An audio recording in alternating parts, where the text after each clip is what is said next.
All right, what's up, ladies and gentlemen? What's up? What's up? What's up? Hey, you are back with Black Man Unfiltered, back in the building with Mother, Tony B, Brian, Lance in the building, and much more to come tonight. We got more coming in tonight to speak their minds. Circus is the town. So, but I will say this, man. Uh, I want to say condolences, man, I want to say condolences to Brian, man, and his family. He lost his uncle, so we want to salute you tonight, bro, and say, we thinking about your family, bro, and everything good, man. And anybody else want to get their condolences right now, they can go do that too. Yeah, same here, my brother, man. Definitely offering my condolences to you, man. If you need anything, definitely hit me up. Appreciate it. Hey, just because y'all being nice to me don't mean I ain't gonna tell y'all motherfucking heads off now. So, you might want to keep that now. I appreciate it though. I appreciate it. Much love to you, black man. Yeah, man. This nigga here, man. Like my granddad used to say, boy, this nigga ain't shit. Ain't shit at all, man. I tell y'all. I get on you. But so condolences. But how was black woman? Yeah. So how was everybody's week, man? I mean, shit. Let's talk about it. My week was dope, man. My Thanksgiving was fucked up though. Oh, you went to the white people house? I did go. Hold on. Before I went to the white people house and ate, I ordered a turkey and I paid like $74 for this shit, right? A Cajun turkey, and it was a fried one, and the motherfucker was nasty as hell. Now my son, he liked it. Where you got it from? It's called Cajun Turkey Hood out here outside of Dallas, and I catered all the food. Yeah. And shit, and I fucked it up. So we had to go to the white daddy house and eat. Or the white man house on the plantation. So you catered the food to the white people house? Nah, I catered the food to my house, but the turkey was the turkey was so bad I had to go to the white man house and say, man, we coming, brother. You know you don't trust nobody but Popeyes with the turkey. Right? Yeah, Popeyes gotta do the turkey. I know, man. That's man. Hey, yeah, because your girl Megan Thee Stallion could have got you some free sauce. No, I don't want that. I don't want no free sauce from her. That hottie sauce is good though while y'all playing. Oh, I'm out too, man. I'm out too, bro. It's good. I want that hip sweat. But so listen, man, we're gonna jump right into it, man. Because I was thinking about what we was gonna talk about tonight, man, and let her out, bro. We never talk about the kids. We never talk about, how we grew up. We never talk about generational curses and toxicity as children. And so I wanted to do that tonight and talk about that tonight in a more of a broad stroke, right? So with a straight face. We can. You just said that we don't talk about it. Lance, I can't hear you. You sound like you. You just said that with a whole straight face that we don't talk about the kids. You know what? Hey, Lance, get your microphone together, brother. God, then what's going on with your microphone over there? I got a little different setup today. I don't know. Oh, you know what? I think I do know. Actually, hold on. Fix that shit. Yeah, when you leaned in, you could hear it better. Yeah. Because Samsung laptops trying to be all smart and they put their microphones on the top of the laptop. Yeah. So later on tonight, man, we're gonna have two hosts of two platforms on YouTube. Just Kaya, I call her Kaya, one of them. Just Kaya, Real Talk Daily, and then we'll have Kia. Kia come on too. She's a nurse, so and she's on the platforms a lot too, and she's be doing her platform while she at work. So and K Soul may come through tonight too. So. But yeah, so until they get ready, man, the link is in the subscription. So Queso, when y'all ready, Kia and Just, whenever y'all ready, y'all pop on in. I'll get y'all on here. So the first question tonight, man, I want to just hop right in. Oh, were our parents toxic? And if so, where did they go wrong? Were our parents toxic? And if so, where did they go wrong? My parents wasn't toxic. My mother. Brian, go ahead. Yeah. Let me start out with me. My mother and father was not toxic. I ain't gonna say they was perfect, but from compared to everyone else I've been meeting that had toxic parents. My parents wasn't like that. My parents allowed me to be who I am and ask questions. I used to question a lot of shit, what they used to tell me to do. So they allowed me to just be me. You know what I'm saying? Even though my father was a preacher, he never forced that on me like that. You know what I'm saying? He allowed me to choose my own path in life. And one of the things was I didn't want to be a Christian. You know, that wasn't me. He couldn't answer the questions, and the places I've been, they couldn't answer the questions, so I just formed my own opinion. But now, man, my mother and father, they were pretty good, man. I ain't gonna lie. Ain't nothing I changed, really. Because I was the badass. I was the motherfucker that gave them hell. I gave them hell. But, yeah. Now y'all can go. So before the next person go, I would like to introduce to you guys Candid Ann. I did a platform with her the other night. This lady has probably 17,000 subscribers, I think. Is that right, Candid? I can't hear you. I think you muted over there. She said she don't want to brag. Hey, Candid, if you want to go back out and come back in, you can, because I can't hear you. Your volume's down a little bit. But yeah, she has over probably 17,000 subscribers. She's been on YouTube probably 3-4 years or whatever. So she man, the other night that woman has some stuff to say. So I'm glad she popped in. She'll be back. But so go ahead, Tony. You know, where our parents, even this don't even have to be our parents, but it could be parents that you've seen yourself. You know, Well, well, let me speak on my mom for a second. R.I.P. Mama. Hello? Oh, hey, Candid. I'm sorry. so- Hello. Can you guys hear me now? Yeah, Yes. we can hear you. All right, I'm gonna let Tony B go. Then we'll get you in. All right, so my mom, she definitely was not toxic. One thing that I can say, my mom had me at the age of 15. So with that being said, she was a kid herself, and she really didn't know much about life, about living life herself. Just a little history on my family. My family came from Louisiana. My grandmother, she worked in the cotton fields and stuff. She had to start working in the cotton fields at an early age. So, you know, the education in my family wasn't there either. You know, my grandmother, I think she said she started working in the cotton fields when she was like 7. So that's basically, you know, all she knew. And, you know, my grandmother had 7 kids, and she did the best that she could with them. So she brought them to Houston to, you know, for them to try to get a better life. With that being said, like I said, my mom, she got pregnant at the age of 15. She had me at the age of 15. She had my brother like right before she turned 14, and she pretty much had to start working and stuff. So she did the best that she could. One thing that I can say, that if my mom didn't teach me nothing else, she taught me how to love. She didn't teach me about finances. She didn't teach me about, you know, stocks, or she didn't teach me about getting a bag, as Brian would say, but she taught me love. So, and I think that's what a lot of parents, you know, they fail to teach their kids how to love. You know, they teach, you know, some of the, you know, the more educated parents, they teach them about the financial aspect of life, which is important. Don't get me wrong, but I think without that love, man, a lot of people, it doesn't matter, you know, how much money they got or where they going in life or what they're doing in life. Without that love aspect of it, a lot of them still end up failing. But my mom definitely taught me that. And as far as everything else, I looked at my situation growing up, and I decided at an early age, it's like, man, I didn't want to live like that. I wanted to have a better life for my kids as well as for myself. And so that's what I kind of thrived to do. And that's what happened. But my mom, you know, the education and stuff wasn't there, but she definitely did the best that she could. Man. But I have seen some toxic parents, though.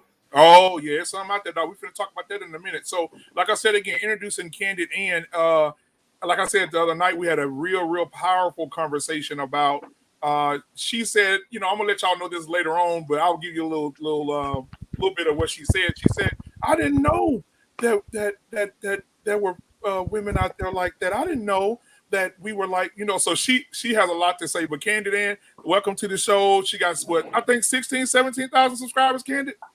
So I've been on YouTube for actually over 10 years now, but very, very inconsistently. Okay. I started off on the natural hair community, and then I'm into photography. I used to do weddings and stuff like that. So I have some tutorials on how to use a camera before it became, well, actually before it became a digital SLR, back when I was like in the dark room and using film. So I have tutorials on how to use camera equipment. And now and I used to have a little segment called Friday Night Confessionals, in which I'd have conversations like this. And so now that I went to nursing school, stopped making a lot of videos because my voice sometimes a little racy with the conversations and stuff like that. And I got a little concerned about how to navigate being a nurse and having this public profession and still being able to talk like this. So right now I'm re-entering YouTube after not making videos for many, many years, and I kind of feel like I'm starting all over again. So even though my numbers are higher, I'm really just starting over, to be honest. So But security speaking, go ahead and give us your insight on the question. Where, I'll just change it. Are parents toxic? And if they are, where are they going wrong? this is a heavy and a difficult question for me to answer because it's a little emotional. My mother, I can say there's been definitely some toxic qualities about how she raised me, and she's still alive, so I don't want to embarrass her, but I think it has a lot to do with perhaps, just to give you guys a little idea, my family's from Barbados, and my family grew up third world poor. Not poor in American standards. I'm talking about I had to bathe outside by a bucket, outhouse, all that. My parents did not have, my mother remembers when she got her first pair of shoes. So, I don't know if that has a lot to do with some of the toxic behavior that she taught me or the way that she acted, but I don't really feel like my mother was as caring as she should have been. I felt like she coddled my brother, and when it came to me, she had no patience with me. And I don't know what that was about, but there was a lot of anger. I felt like my father really loved me and cared for me and spoke to me so gently. I didn't think that my mom did that. And so, I could tell you a quick little story. Like, for instance, I remember, and this is embarrassing, but I was little, and this has changed now, but as growing up, when you're a young woman, is there any women on this panel? Okay, I think I see one. When you are a young lady and your body is starting to change and you're having like secretions and stuff like that, my mother would scream at me about my funky underwear, and I didn't know what the hell was going on with my body. No one talked to me and told me this is what's happening. I wasn't a fast child. I was running around playing and not understanding what was going on, and she would scream. And my family lived in this house in which my mom and we lived on my mom, my father, my brother lived on one floor. My grandmother and other family members lived on another floor. And all my family, and my mom would scream this out loud and just really embarrass me. And I remember crying and not understanding. And my grandmother started saying, like, at a certain age now, you wash your underwear when you take a shower. And that's how I learned, but not because my mom taught me. She was just yelling at me, being frustrated with me. So definitely there's been some toxic behavior. That's embarrassing to admit, but I'm a grown woman now and I smell great. But I'm just talking about, like, as you're coming into yourself and getting self-confidence and not understanding your body and the changes, just being very rude and nasty when it's absolutely uncalled for. I was never a fast child, and someone could speak to me in a proper way, but I didn't feel like anyone took the time with me. So there was definitely some toxic behavior. All right. So we had K Soul pop in. What's up, K Soul? Kia, Jedi Mike. What's going on, y'all? What's up, y'all? Good to see y'all, man. So How you doing? I have a quick question for Candid Ann, if you don't mind. Of course, yes, sir.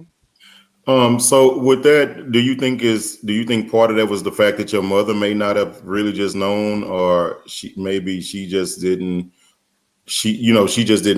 I guess by I know you said you had a brother or something, maybe she just didn't really know how to raise a girl. Do you think any of that have anything to do, just like ignorance? That's a great question. I think culturally, and I'm just making it up because I have asked her, about her background, and I don't think that women in the Caribbean at the time, there was a lot of expectation placed on women in terms of growing up and taking care of a man and cleaning a house and just certain things were expected of you.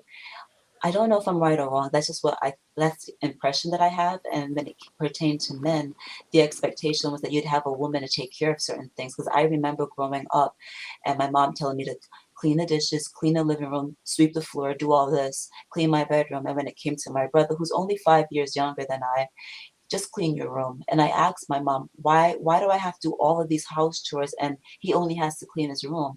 And she specifically told me, because when he gets older, he's going to have a woman to take care of that for him.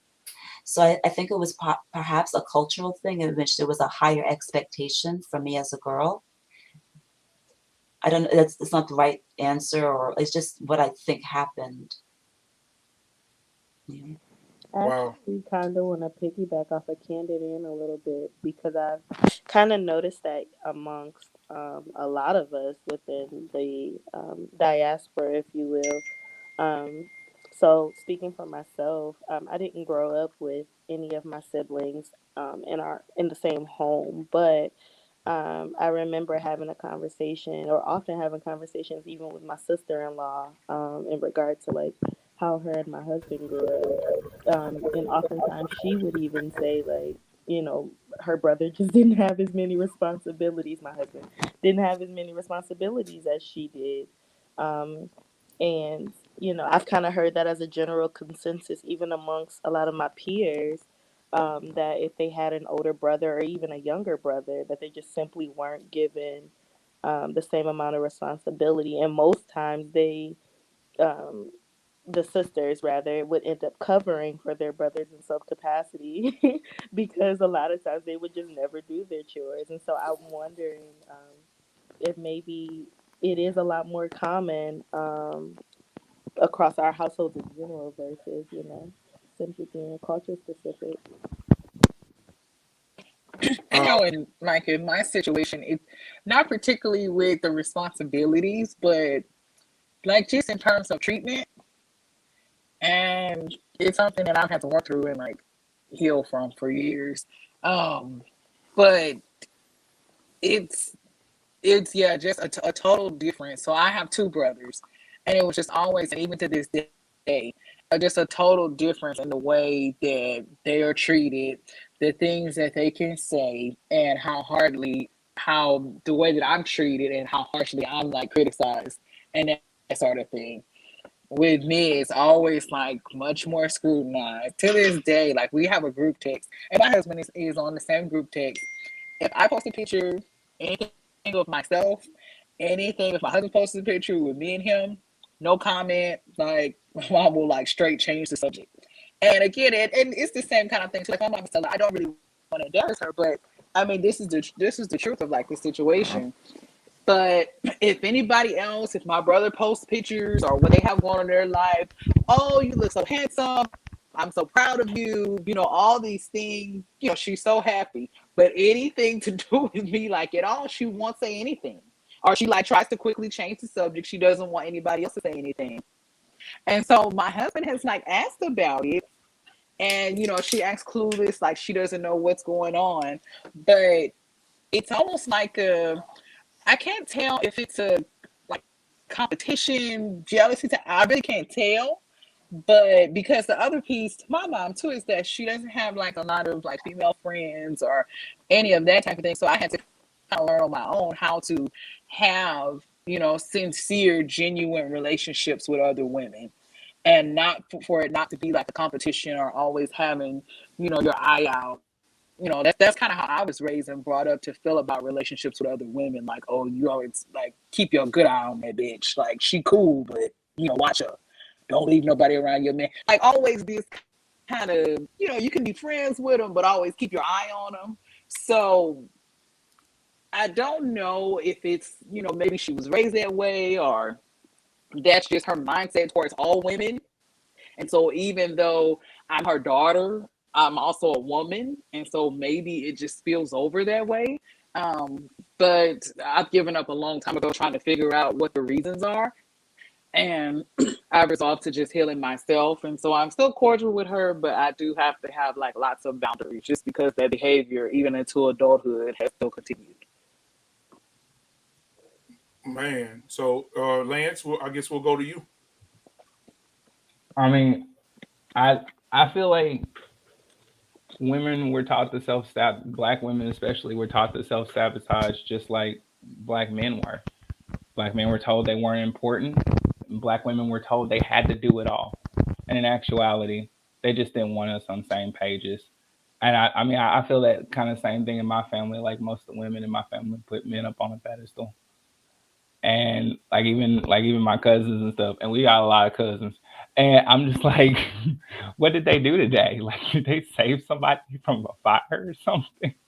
Like, I didn't know that they were special. But like, yeah, I don't really get it either. And like, my mom tried to do it with me, and I was just like, I don't know, I was just always cognizant of like what we were in.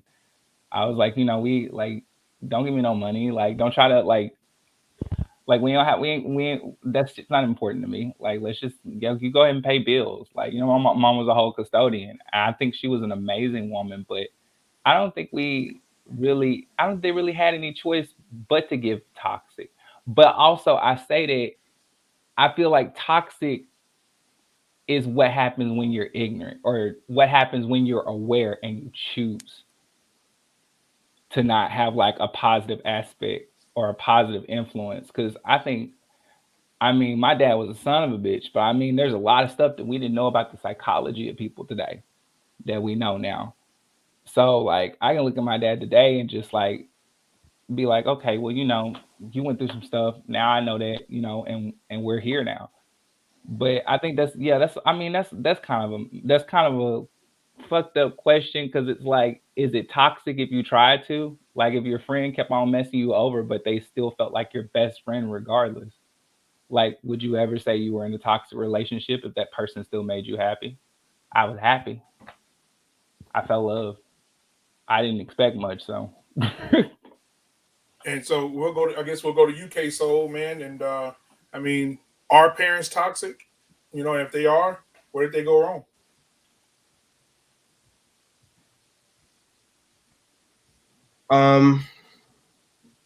Just speaking on it from my experience, I mean, no, my parents weren't perfect. I don't think any parent is, and any parent will ever be, because being a parent is there's no handbook. It's something that you kind of figure out and you learn, and that's why some people in their second and third child, they do things differently, because they've learned from shout out to Sir Hal. That's my guy. Yeah, what's up? Why?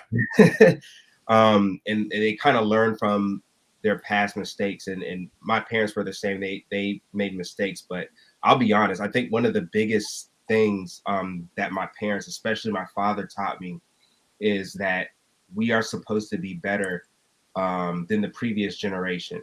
And my father always pushed that on me, that I was supposed to be better than he was, that I was supposed to pay attention to what he did, and if there was something that he, any area that he was lacking in, then it was my job as a man, that when I got to that point, to do better. And I think that, that's the important lesson that you can learn from parents who aren't perfect, and parents who are toxic. If you are in a toxic relationship with your parents, or you grew up like that, I think is to take what they did and improve on it. And that's how you kind of shift the narrative. That's how you break generational curses. That's how you change generations. So yeah, I don't think my parents were toxic. Of course, they did things that weren't perfect, but I really don't have any. I can't remember from my childhood any toxic behavior. Because when you say toxic, I think of something negative that becomes normal. For example, let's say if you grew up with a mother who cursed your dad out all the time. Like, I didn't have anything like that. My parents did things that was like, man, that moment wasn't a good moment, but they always corrected themselves. My father would always come to me and apologize for things. Like, I grew up with a father figure who would go, I'm wrong. I was wrong. Even sometimes when he would chastise me, he would go, the way I did that was wrong. So I wouldn't call that toxic. I would say they were just parents who weren't perfect, and I learned from that, and they encouraged me to do better. So, Jedi Mike. Yeah, you guys doing? Sorry, I'm on What's up? campus What's up, right now. Jedi? Yeah, I'm in like my finals week, so I'm trying to. It looks like you're in the Johnson Center. Yeah, brother Teddy Riley got cut off. Well, he'll come back. Old Teddy Riley. So I mean, I guess I'll go. I think growing up in the South, especially the South, your parents were. Let me see. Your parents were. It all depends on their background for me, because my mom, she was very loving and nurturing, but sometimes with daddy and sometimes daddy with mama, it was rough. I mean, we had some rough nights. I'm not talking about like physical abuse, because my mom was just at times my mother can be super masculine, but I'm just saying like it wasn't gonna be none of that. But I'm just saying like the way they talked to each other, like the way they carried themselves, the way they did things, like it was crazy. So I feel like the part that's most toxic is we started actually putting the kids before the parents. Honestly, I think that was the worst thing we ever did. Right. Because there used to be a time where you had to figure out you were important. Right. You actually had to assess that value yourself. And if you ever had any questions, then your parents jumped in and was like, well, what the fuck you gonna do? Like, what are you gonna do about it? They teach you how to solve life problems. And I think that was really like the worst part, when like your kids became your value, because like, I mean, basically they're pets until they turn 15. Yeah, I agree, Lance. I agree with that. Yeah. And so, and again, you saw. Oh, Sean. Hey, Sean. Hello. Got my B fan up in here. Come on, Beehive Collective. Come on. So I'll go last, but I'll go ahead and let Sean come in with it, because are parents toxic, or were parents toxic? And if so, where did they go wrong? I think that parents can be toxic many times. I feel like maybe they didn't know better, and so I think you give them the benefit of the doubt, and then when you start your healing process, you can kind of address those things. That's something I did with my mom. I don't think she knew any better. I think she just knew she was a young mother, 15, 16, 17, when she first had her first two children. And so for a while, I gave her the benefit of the doubt. But, once you get older, even in her age, therapy and all of those things was available. But I think that ingrained, keeping family secrets or not discussing important topics or not knowing how to discuss certain topics. I think that kind of, eventually you're responsible for your healing. You can't help what your parents did, but you're definitely responsible for your healing. And so as I healed, I helped my mother heal, because she was open. It took a long time, very long time, to get through to her, but we definitely have a really great relationship now. And so now when I address things I think homophobia was a big thing, like, don't do that, let's not, whatever. And so now we can have a dialogue about that, or I'll call my mom out about something. If I hear something that is like upsetting to me or whatever, I'll check it early on. I'm like, let's not speak like that. And she doesn't do it anymore, which is great. That means you've learned, you understand, my stance, or whatever the case may be, or not understanding affection between men, because that's not something we see, like healthy affection.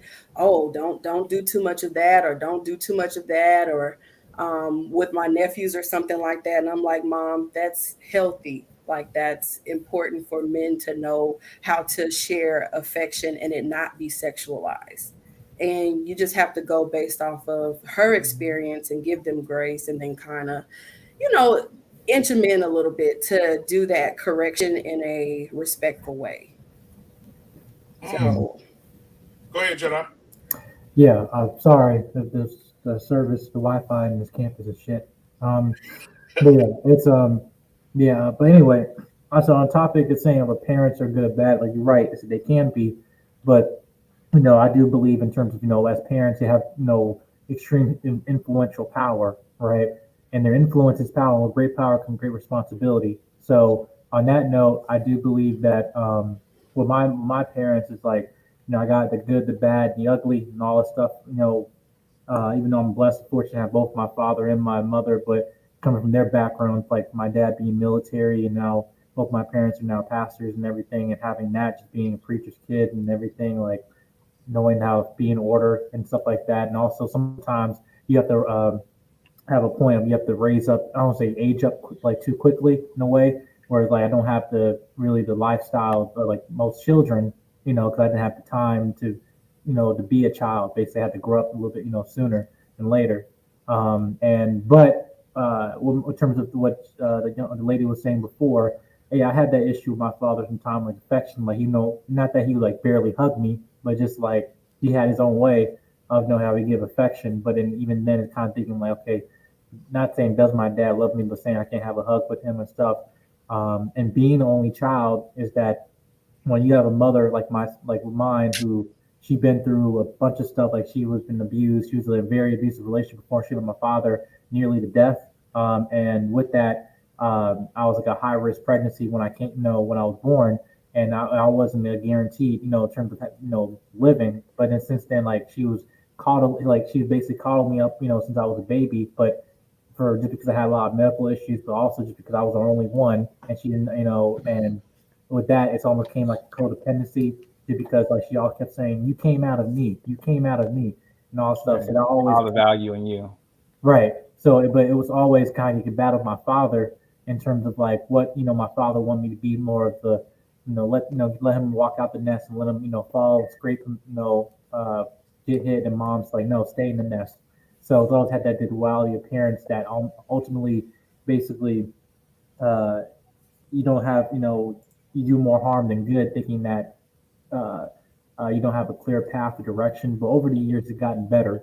But I do believe saying that their patterns too can also be influential. For example, my dad, he had issue with anger a lot. He's always like anytime you get angry, he would always like bite his finger and always like try to hit the wall or something like that. And I'm sometimes, and when I got like around my younger teens, when I started getting angry, I would do the same thing too. I was like, wait, hold up, what am I doing?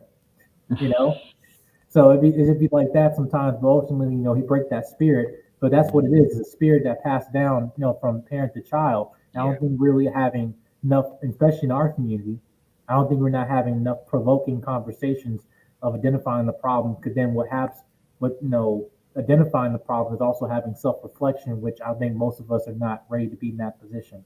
Well, I actually would like to respond to that a little bit because I oftentimes toggle between holding, and can you guys hear me okay? I'm sorry. Yes, ma'am. Yeah. Okay. So a lot of times I toggle between holding them accountable, i.e., them being our parents, right? And understanding that there's still a level of humanness, I think, in all of this, right? Because a lot of what we discuss within, the community, I feel like it all is anecdotal. A lot of it, we don't see the effects of it until the next generation, and we see our children become parents. And if those patterns that we attempted to stop or attempted to begin, depending on the generational curse or habit that you're trying to mend or break, I think you kind of don't see the effects of it until the next generation becomes parents. So I wonder, I guess, how much rhetoric did they hear during the times of them, coming of age, having families, acquiring spouses, and whether they actually believed in a lot of the theories that they were hearing on topics such as healing, therapy, self-work, trauma bonding, ancestral trauma, generational curses, like if they even believed in a lot of that. And I only say that because I consider my upbringing, right? Like I wasn't raised by my mother or my father. My mother died when I was 4. And I was raised believing that one man was my father and found out at 12 that he wasn't. So majority of that time I was being raised by a woman who was well over 50, from the deep South part of Alabama. And she was not aware of what my mother's generation was aware of.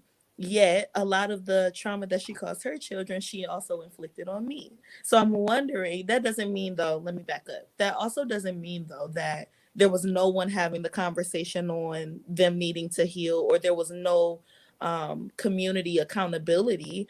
I just wonder if there was some insecurity within themselves as to what rhetoric they should buy into and which rhetoric they shouldn't. And maybe that could be the reason why our parents were toxic in the way that they were. I If mean, it wasn't even like rhetoric back then, though. It was law. You were a woman, you did this. Yeah, You were a man, you did this. There were no options, especially facts. when you started getting darker in the tone. Yeah. Like, so it like you, that was, it was Munchausen. Mm-hmm. It was Munchausen. That's what it was. I mean, I think my mom passed away when I was 19, so I'll never get the chance to have that adult relationship with her, which Mm-hmm. kind of sucks. But you said this before. I just realized last year I've been trying to be a person who literally had no opportunity. Mm-hmm. So like, in mirroring that, even though she's my favorite person that I'll ever know, like I can't be the person that I want to be if I try to mirror her completely. Mm-hmm. I will forever be there.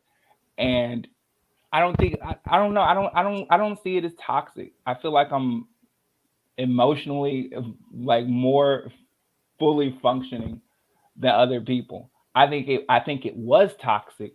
I can't say that she caused something that she didn't have control over Well, necessarily. I can say for me that I had to literally step away and separate myself from my mother in order to become more of the person that I wanted to be. Because if I was close to her and if I stayed around her vicinity, she was just bringing me down. And so I'm going to tell you guys like a 1 minute story. I'm not going to belabor this, just to prove a point of what I'm talking about. Years ago, for my birthday, I normally buy myself a gift. This year, many years ago, I bought myself this huge Sony, at that time, Sony Vega, the Waco, I don't even know what the thing was called, Sony Vega television. It was the hottest thing. It was a huge 36-inch television. And I was replacing my small little RCA 20-inch television. So at that time, I was living with my mom. I was paying her rent. I was saving up to buy my own home, which I live in now with my husband. But my mom says to me, your cousin wants to purchase your small RCA television because she knows you're buying another one. How much do you want to sell your television for? So I told my mom, like, it's my cousin. I don't want to like charge her so much money. I just like $30, I guess. So I left, went to work, came back. There was $30 sitting where the TV was. The television was gone. It was $30 there, no problem. Years passed by. I buy my house. You know, I'm humble.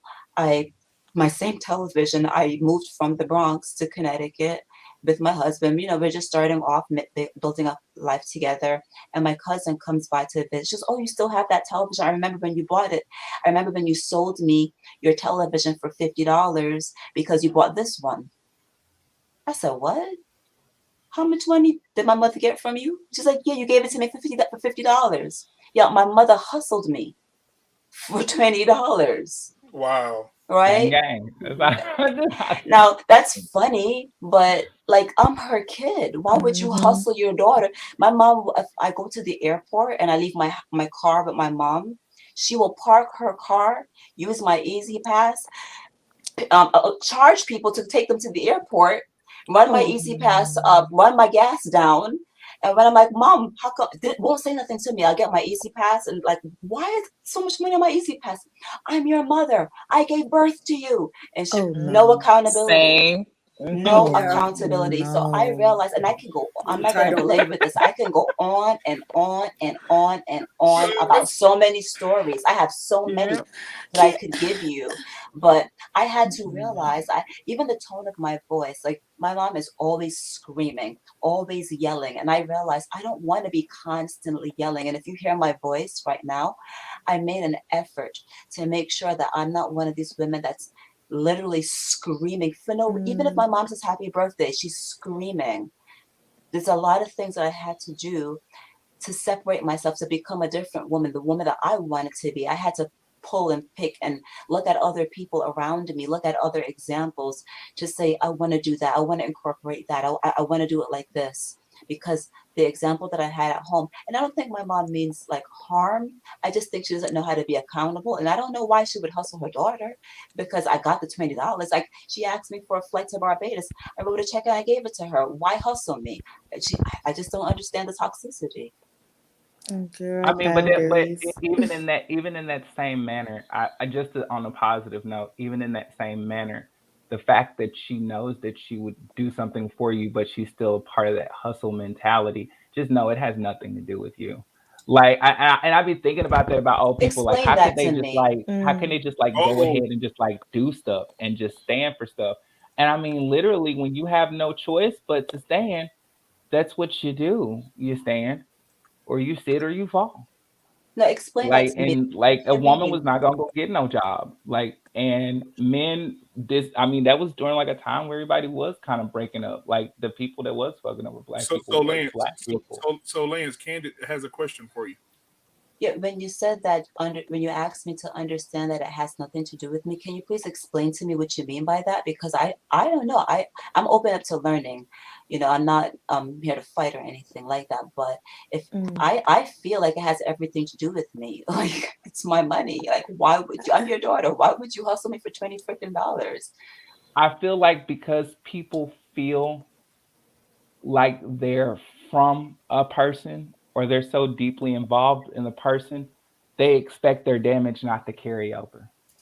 But in actuality, before she was your mom, she was just a person. And that's it. And after she became your mom, she was still a person. But is she there not to protect me, love me, provide for me? Like, She was what supposed to happened to all of that? have you and raise you. That's it. Go I ahead, mean, She Mother. should, but I mean, seriously all you can expect. Anything else is just a beautiful bonus. Go ahead, Mother. I get what Lance is saying, because I had to, like, as part of my health, I had to come to that realization with my mom that it's not specifically me. This is how she feels about women, and clearly from her experiences with women, black women in particular, this is what she's experienced. And so that's why she has a lot of those traits that she has towards me. And that might not be the truth of it, but that's what has helped me to come to the realization. And that's just the pattern that I've seen with her. So I can kind of empathize with what Lance is saying before, because my mom does that same type of hustle stuff too. That's why Tony was like laughing, because she does those same type of things, but in her, she does that with everybody though. And like I said, I really don't know where it came from, but I can't be too down on it, because growing up, like my mom was and my husband, like Tony always says, like, man, because my mom was a single parent, but when I say like she made it happen, like we didn't want for nothing, like. And to this day, I don't know exactly how, but so I mean, clearly she always had hustle mentality, and so that's just who she is. And so she Ain't that does crazy? that The same difference kind of. we don't know what the black mamas did back in the day to get they hustling. We don't know where they got that money from. It could have been Elmer Fudd I growing on the mean, tree, but we Hey, know the I got a young side is question. going to the child Go support. ahead. Brian got a question. Go ahead, Brian. Well, it's not really a question, but man, one thing I want to say about y'all just listening on how y'all still respect your people. You know what I'm saying? Like, and I liked it because my mother and father was cool, but that's my mother and father. That's who I live with. But my grandfather, I didn't like him. You know what I'm saying? Like, I ain't gonna lie to you. I never liked that motherfucker. And and I never had nothing good to say about him. You know what I'm saying? Because he didn't like me because of my father. You know, my father was an arrogant, kind of cocky dude, and I guess he didn't like this shit. So I guess when I was over there, my grandfather treated me differently, right? So it was times where I was very disrespectful to him. I ain't feel like I was wrong or anything. I used to tell my grandmother I didn't like that motherfucker. So when he died, so my grandfather died in September. So when my mother told me that my grandfather died, I said, okay, cool. Because I kept the same energy with him all his life, right? So when his funeral came up, I didn't even go to the funeral. You know what I'm saying? Because they wanted me to speak at the funeral. And I'm like, why in the fuck I'm going to speak at a nigga funeral that didn't like me from the jump? Like from the get-go. And I just love the way how y'all still, I guess because that's y'all mother, but I just like the way y'all still try to figure it out and be like, this them. And I wish I No, would have had that mindset too. But I was like, fuck that nigga. You know what I'm saying? Just fuck that bitch ass nigga. He never beat Oh, me. He never molested me. He never done none of that shit. That nigga threw my toys away. That nigga did a lot of whole he shit. was a Like that mean. nigga was a fuck nigga, man. On God. And I just keep it real like that. And my father always told me, believe people for who they are. He told me that at like 3 or 4 years old. And I ran with this shit. And when I saw how my grandfather was, how he treated everybody else, I just looked at him as a fuck nigga. You know what I'm saying? Even though he dead, and I ain't really disrespecting him, but I just kept the same energy even when he died. to Wow. be honest, I always I think would. the idea of respecting somebody simply because of their title, I've always thought that was BS. I'm gonna be Facts. real. Because when it came to me, like my grandmother, and I didn't officially answer, but my grandmother was physically abusive, spiritually, like it was bad. I had a horrible childhood, and I was not allowed to be a child. And because of that, when I finally moved out, so I ended up moving out at like 16, and I've been on my own, ever since. But I remember writing her a letter, and essentially telling her that I forgave her.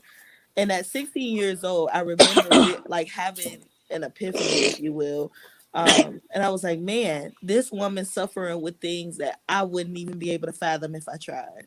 She grew up in a time I didn't grow up in. She dealing with pain. Like her parents went to their grave with unbeknownst secrets to them that they'll never know.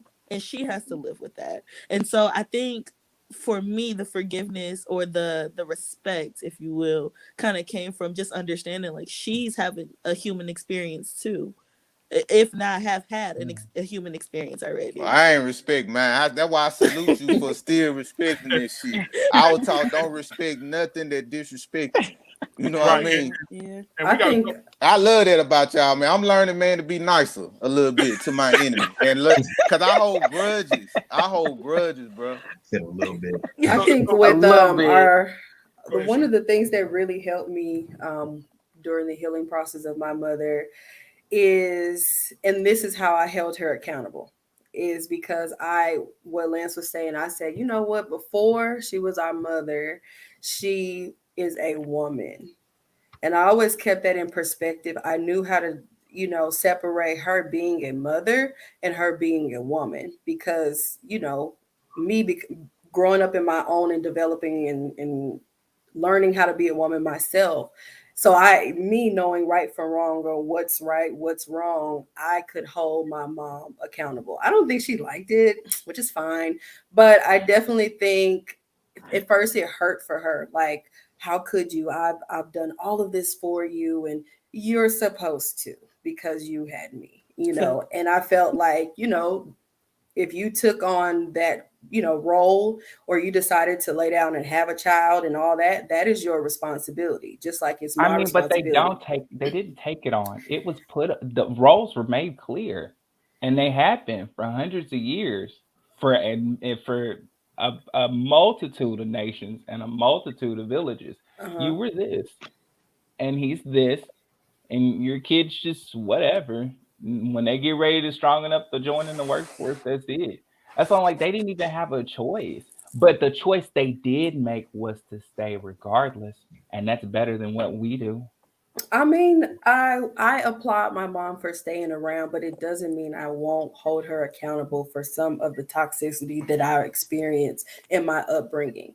And to be honest, I feel like they did have options. I feel like in a general sense, it's fun, or it feels good to say, that we could absolve them all from responsibility. But I think in retrospect, in some of these situations, they did have, all right, my mom didn't have to sleep with my dad, a married man, but she did.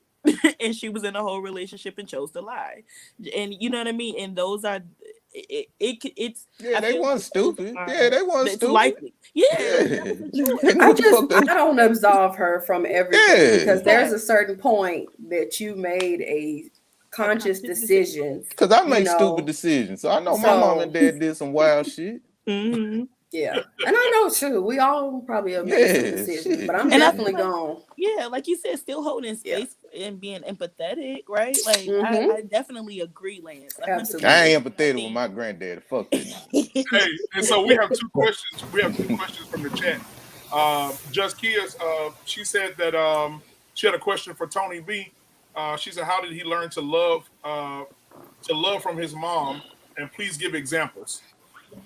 Yeah, so one of the things that I can honestly say with my mom is that some examples of shall I say some examples of what I mean when I say she taught me how to love. First of all, she used to always stress, put emphasis on like being like yourself, being your authentic self. You know, not worrying about like what other people say, or not trying to do things to try to impress impress other people.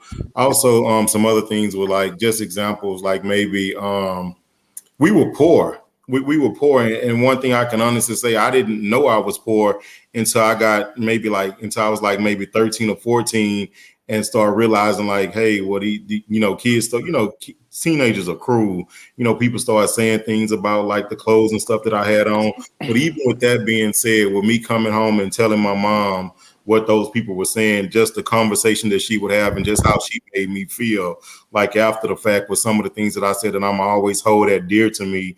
And, and if I ever have to have those conversations with my kids, maybe not on that level, but about maybe some other things or whatever, that's the same way I'm gonna try to handle that situation. So just like showing me like empathy and how to like forgive people. When it comes to forgiving, my mom was like, I don't know how she forgave some of the people that she forgave, but that was her. So just like the forgiving aspect of life, the being your authentic self, the not worrying about what people saying, and making the best out of what you have. Because like I said, I was 13 when I realized I was poor. And no, I didn't have the newest, the feelers at the time, or the hiking boots, or the Michael Jackson LA Gears. I had none of that stuff. Some of y'all may be too young to know about some of those things, but the other kids had it, but I didn't. But I was still happy. So I appreciated everything that I did have, and I didn't worry about the things that I didn't have, because that wasn't important to me. It was just how I felt and how my mom made me feel. And so I always held that dear to me. And that was one of the things that I said that I definitely wanted to instill in my kids, because even like right now, I'm in a much better financial situation than what my mom was. But one thing that I always tell my kids is how I always tell them, like, hey, you're blessed. And my kids, they run around here saying it now, we're blessed. I don't let them brag about stuff. I don't let them go out there boasting things. I don't tolerate that. So, even now I got them doing little things around the house so that they can earn money and things of that nature. So I'm trying to just instill some core values in my kids to where they'll know, like, hey, you're no better than anybody else. It doesn't matter what you have. It doesn't matter what you do or anything like that. You're no better than anybody else. And at the end of the day, I just want everyone to be level-headed and to treat everybody with dignity and respect. And that's some of the things that my mom instilled in me. And so we had another question as well. She just thanked you, Tony. She had a question for Mother as well. So just Mother and Tony B are husband and wife. He don't like to, he may not claim on the day, but okay. Don't do that. Yeah, for you too, Mama. Here's the question that she had for you. How did she learn how to choose her friends? It took a while, and it took a lot of false relationships, because again, I grew up like thinking that was normal, and thinking that that's how women dealt with each other, that you always had to have your good eye on your friend, like, oh, you can't never leave that bitch around, don't never leave no woman around your man, and she's always gonna be something, don't let them know what you're doing, because they might get envious of you. And it was just Is that why all the girls leave together at the club? They really just watching each other to make sure they're not watching they niggas? No, well, that's more about if we came together, we gonna leave together. Make sure nothing happens to nobody. No, that's different. That's a different rule. That's a different rule. What I'm saying is like my best friend. So me and Sean are like friends in real life. So like saying that I would feel uncomfortable leaving Sean like with Tony at my house, which is not true. But I grew up like seeing that, and that's what I grew up like thinking, that, you know, friendships with women were that, you know, y'all could be cool, but we're only cool to an extent. Like low key, we really don't trust her like that. You know, we might talk about her, have a little conversation about her when she leave, kind of that sort of thing. And so it took me a while to really kind of recognize that that I could actually have genuine friendships with other women, and that I didn't always have to have my good eye, you know, on other women. But it also took me a while too in my own journey to realize that all friendships are not on the same level, that all friendships, some people are around for a season and that sort of thing. That is levels to it, that there are associates, that there are acquaintances, and then there are friends. And so I'm so glad that I'm at a place now where I can say that I really have like 4 to 5 good female friends that hold me accountable, that really are there for me, that check in on me, that we check in on each other. And I have 5 kids. So I know I'm not always the best friend because I have 5 kids. I work a full-time job and my life is just crazy. So I'm the friend that I might not always, you might send me a text and I might not respond to 2 days later. And 7 days. Just, 7, yeah, or maybe 7. it might be 7 days. I sent her a message in June. She just answered it yesterday. So I'm that crazy friend. But I'm also the friend that if you need something, like if you call me, I'm there. Like I'm gonna reply and I'm gonna get it done. So I'm good in that way. But my life is just crazy all the time. But I can say now, and I'm so grateful for that, and I really feel so blessed that I think I've really found my tribe. I've been in situations where people were telling me like, "Oh, you do too much, you too extra," and that's fine. And I had to realize, yes, maybe I am too much for you. I'm not for everybody, and I have to figure that out, and that's okay. I found the people that I'm supposed to be with, and I found my tribe, and so for that, I'm really thankful to God, and I'm thankful that I was able to heal myself to figure out and to be able to recognize what true, genuine friendship looks like. I have a quick question for y'all. Do you guys feel like you are healed from, or you kind of overcome those things, dealing with those issues with your parents? Is that something that you guys are still dealing with? I've healed from my parents. I always say that before I had my daughter, I did a lot of work, because the more you heal yourself, you're able to heal in 2 directions, the past and the present. And I feel like, you know, with me healing her, I broke a generational curse because my life does not look like my mother's life. And she gets to see it. She gets to witness that growth. She is present. I got a little bit of time. I think in the last show I spoke about my father and how I was able to heal from those dynamic. And it was very important for me to get to know him. And I got a chance to get to know him, and I was able to heal from that childhood situation of him being, I still have some like abandonment issues that pop up here and there. I would say that probably, you know, I can recognize it now. I feel like once you've done the process, you can recognize those different triggers for you, and then you can, you know, reevaluate those things that happen that come up. But other than that, I do feel completely like I can call my mom and talk to her, and we can talk about anything. And it didn't used to be that way, especially coming up. I was like, man, I don't know about her. I don't trust her. And I had trust issues, and I didn't realize I had those trust issues. But I had a lot of trust issues, and I didn't feel supported in certain ways. And I put a lot on her because my father wasn't there. And so I had to learn how to balance that out and figure out, you know, she wasn't the only one. And I have grandparents that kind of supported the way she moved, and she listened to them. And then you got to put in the church and all those rules and all that legalistic, you know, ideas that come in to the Black home. And so I felt like, you know, I do feel like I've done the work. I feel like we have a great relationship. She has a great relationship with my daughter. She has a great relationship with my husband. And I have considered myself a change agent in the family. I call out BS right off. I call out things that like that's not right. I've always been the whistleblower. Like, Okay. and it No is time for what it is. 1960 secrets. No Nope. time for it. I have, you know, I try to be nicer, you know, about it. But I didn't have a lot of tact when I was younger.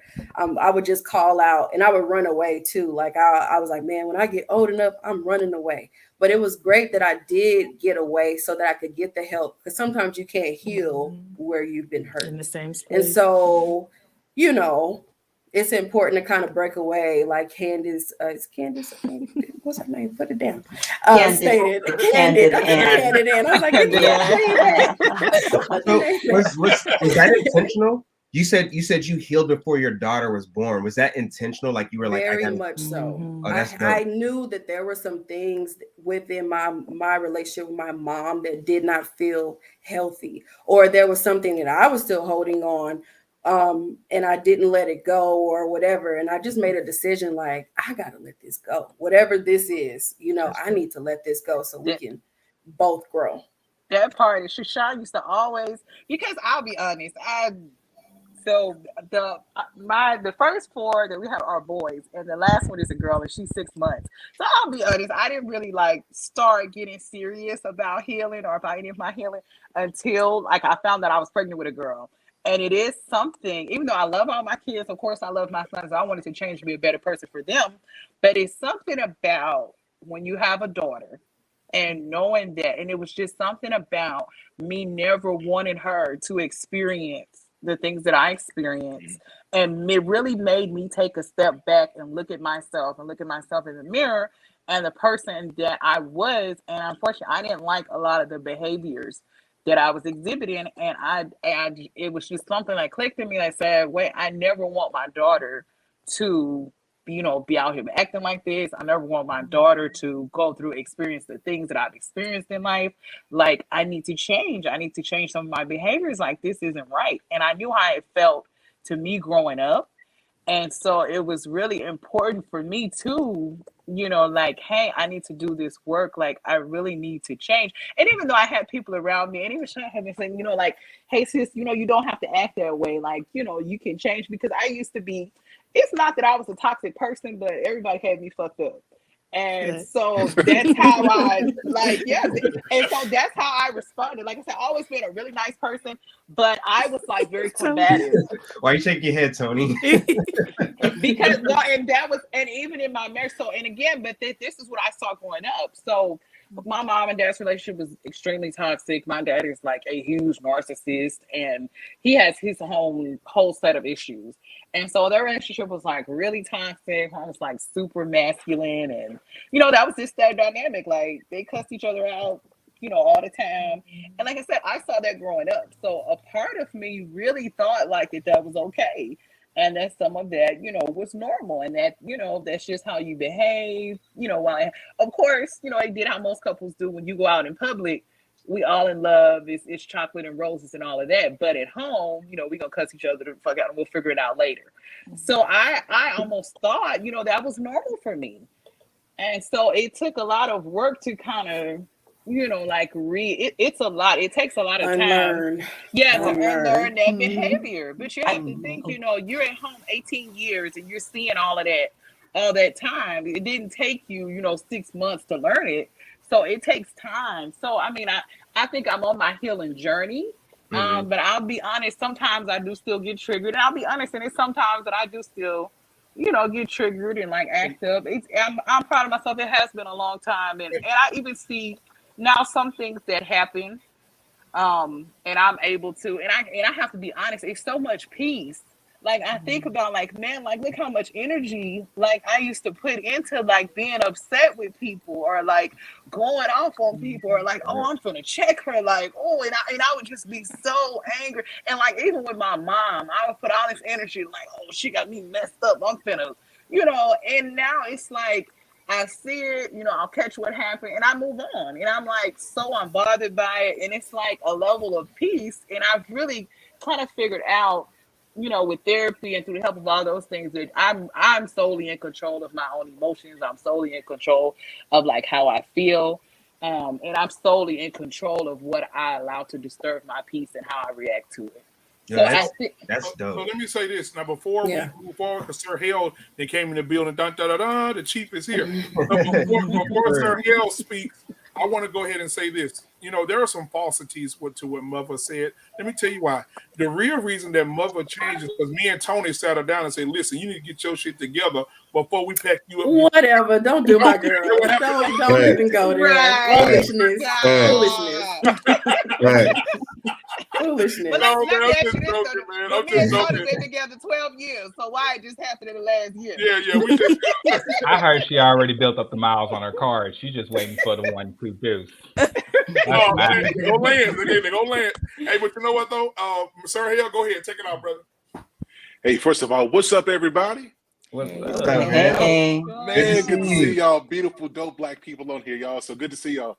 I want to say this quick that I can't tell y'all how much I appreciate this conversation. Like a lot of us who are smart, a lot of us who it's in our hearts to want things to be better. We struggle in silence because we carry and we shoulder so much that other people don't even know we're shouldering. Like when there are family fallouts, we feel the need to go fix it. When somebody's not talking or there's a misunderstanding, it's in us to go fix it. And we carry a lot of that hurt and that stuff around. So this is really personal to me because I've recently, within the last few months, had to start counseling because of this. And here's a couple things that I identified. Here's a couple things. I remember being told, shut up about this. Right. So when something happens or something I know is not right that affects me deeply emotionally, I got to shut up about it and go pray about it. Right. And you keep it to yourself. Here's the other one is you gotta fix your face. This is so I can't even not only can I not talk about it, like I can't verbalize it. It is one thing to not be able to verbalize it, but I can't even express it. And then the other thing was you don't never say nothing about your parents because they're doing the best that they can.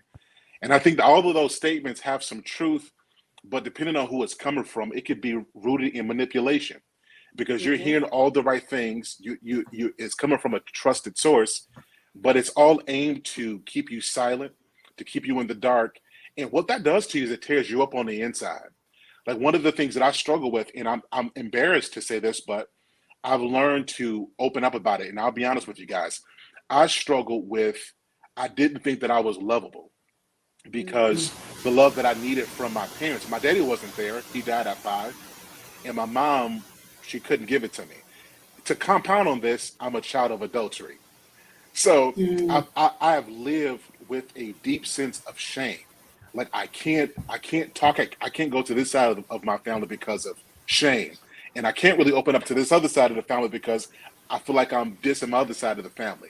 And so walking in that shame and shutting up about it and you can't show this and you can't wear it. It's so important that we get to a place that we cannot allow our parents' truths to stop us from having our own.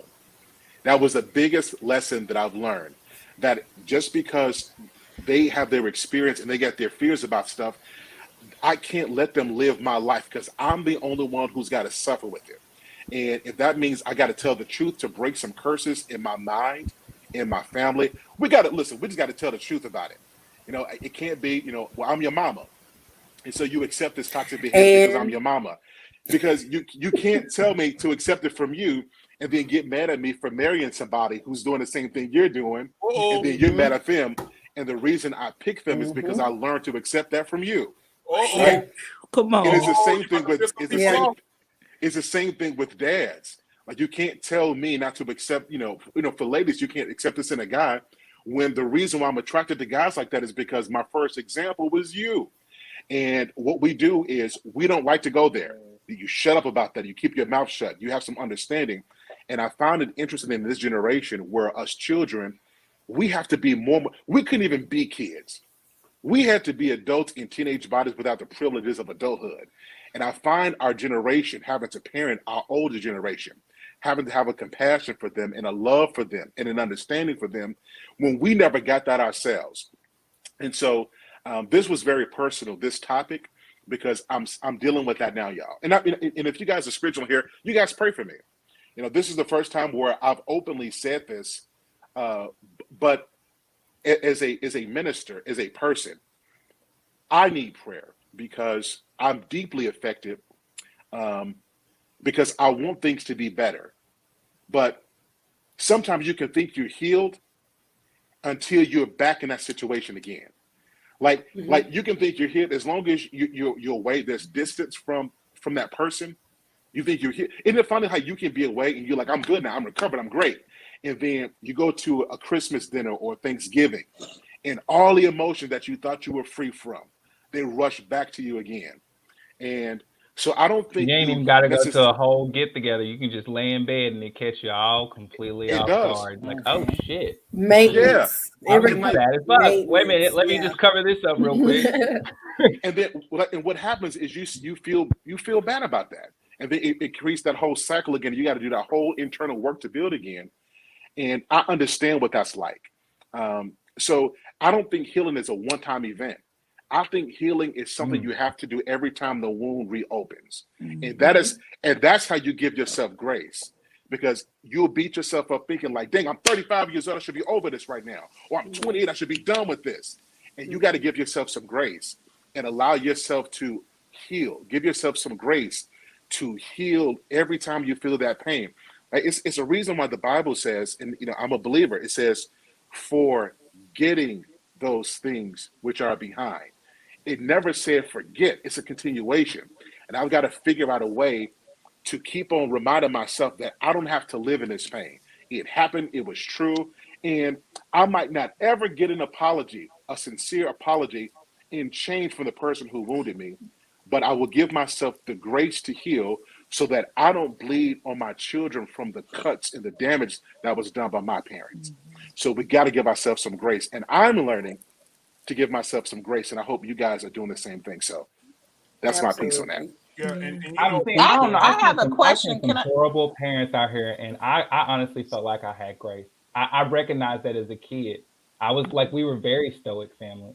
My grandma worked for years trying to get my great grandmother's affection, and I didn't find this out until I was later. I think the worst toxic part about Black families is that there's not enough elder people talking about Black families. I wish that that would be amazing. That would be as amazing as Kanye putting out a Christian album. That would be amazing if they could just actually have that honest conversation and surprise themselves and heal. Or at least a lot of older people can't talk though. Like a lot of older people, they speak in monologues, not in conversation. Right. Exactly. If you ever spend time around elders, they will talk your ear off, and you will hear some stuff like, hold on. Right? You start asking questions, it starts unwraveling. And so like that old nigga last week. He was the same way. That old nigga that was on there last week. What's his name? Right. Our elders don't know how to talk. They just simply don't. And I think it's cultural. We go to church and we hear a preacher talk, we take it in. And then from that example, we take that home. We preach to our kids and just shut up and listen. And you don't grow in just being talked to. You grow by being talked with. Exactly. Yeah, dog, you preaching.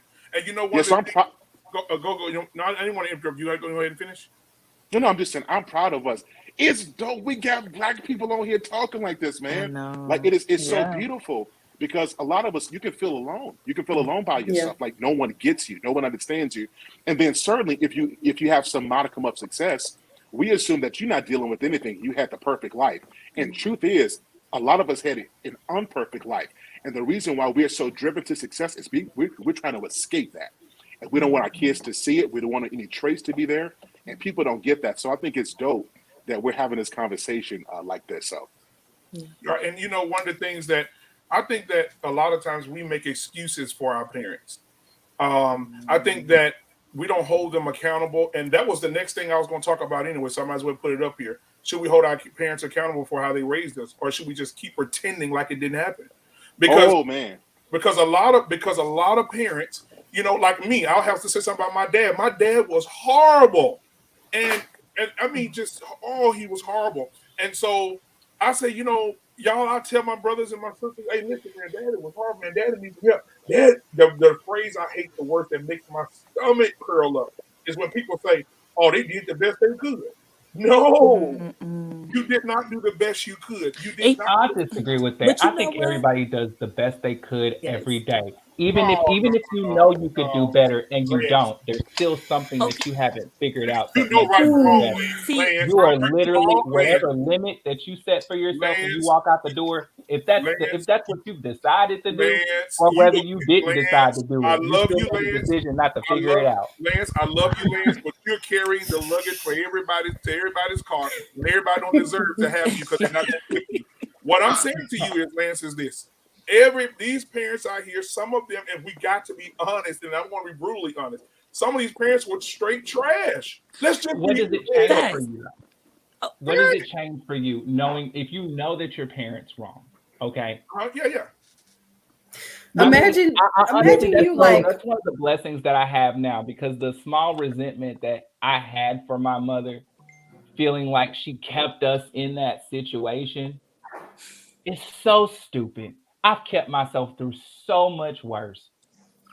She actually didn't even really have it out. Found out she tried to out a couple of times, and he came and got her, because that was the power of a man back in the day. Even a black man, they still were getting away with stuff. There were times, remember, they had to make a law in the 90s to follow through to some kind of domestic disturbance, because so many women were afraid of losing the only stability that they ever knew. Lance. And very possibly, Lance, you gotta look at it like this, Lance. Everybody can't, man. A lot of people go through trauma, fam. And everybody can't bounce back. They just can't look at it the way you said. Yeah, you are correct, but a lot of folks just can't move on like that, bro. You know what I'm saying? A lot of people got fucked over. It's not move. I mean, it's moving, but I haven't moved from it. That shit still that shit catch up to me sometimes. I'm talking about I'm just other people. I'm talking about other it's people. there. I'm talking about other It's a people. constant reminder that it's a I don't think constant that's what reminder you're to me trying that to it's always there, and I need to always be cognizant and aware, and I need to be waiting. I don't know. That's I don't know. That always felt like my calling. And When I was a kid, I was the one that walked up and hugged everybody, and people be like, "What is wrong with your son?" And I kept doing it till I was like a fucking teenager, because I'm looking at you and you look sad. Come give me a hug, nigga. I'm like, and they was just like, I don't understand. I don't want to be sad. So let's just I mean, I think we can approach this from like two different angles though, because I don't, as far as like holding somebody accountable for something that they did in the past, like I can't say whether they knew better, they didn't know better. I would like to think that if they did something wrong, then maybe they just didn't know. Like I said, my mom was 15 years old, so I can definitely assume that there were a lot of things that she didn't know. She was still a kid herself. But at the end of the day, I think we can learn from those situations and we can learn from them. So, and that's how I looked at it. Like I said, I was poor, so I looked at my whole situation and was like, man, I want to have better. I want to do better for my kids. I want to do better for myself. I don't want to have those same struggles that my mom did. And so, go ahead. I'm sorry, Tony. No, I'm sorry. You finish. No, go ahead. Well, I just don't think that we need to look at it so objectively. I think that both can be true. I'm a big proprietor on multiple things being true, right? It's perfectly okay for us to say that they didn't do as best as they could, right? Or they didn't do the things that we would have thought as ideal for our upbringing. And it still be true that they did the best that they could, and it just simply wasn't enough. I agree. Right? Like Yeah, I'm there. I agree. Absolutely. Fact. Yeah, because for me, I can definitely say that I just have changed my expectations for my mom. Yeah. I know that, like, unfortunately, I cannot tell her anything. If I want something to be private between her and I have to change the fact that I'm forcing this relationship that cannot exist because of who she simply is. And that's okay. That's okay. So what it is. Yeah, just have to accept her for who she is. And I can't, otherwise I'd be walking around constantly with this longing to hoping that she can be someone different and constantly getting hurt. So for me, I just kind of like, you know what? She is who she is. I mean, even for her birthday, she took me for $200. I'm like, whatever. I don't know. She's gonna.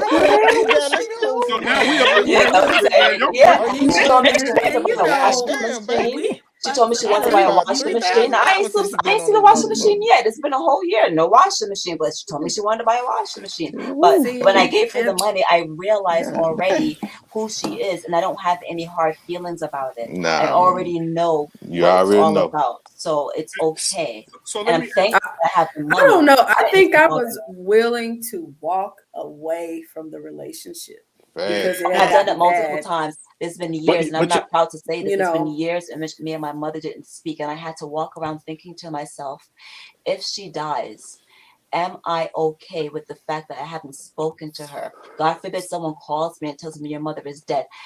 Am I okay with that? And there's been years that have gone by, and I wasn't proud of it. I'm not proud to say that, but I had to at some point create a border. I don't want to say a border. I had to create a Boundaries. boundary. boundary. That's the boundaries. word I Yeah. wanted to find. I had to find a boundary, and just to make sure that she understood where I stood. And I called her. I said, you know what?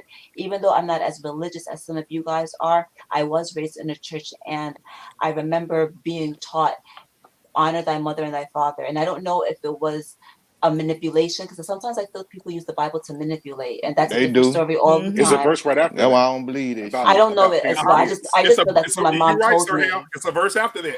All I know, but I can tell you, I don't know the verse. I can tell you that's what my mom told me in order to manipulate, right? Parents, Honor provoke thy not your father. children to wrath. Yes, That's the but next one after parents. that. Yes, That's She what I never that's the told love. me next that. one. She Oh never my told God! me Hold that. on. She only told me honor in order to force me to do what it was, whatever she wanted. Oh, okay, can we jump into Dwayne? Can I say something real quick?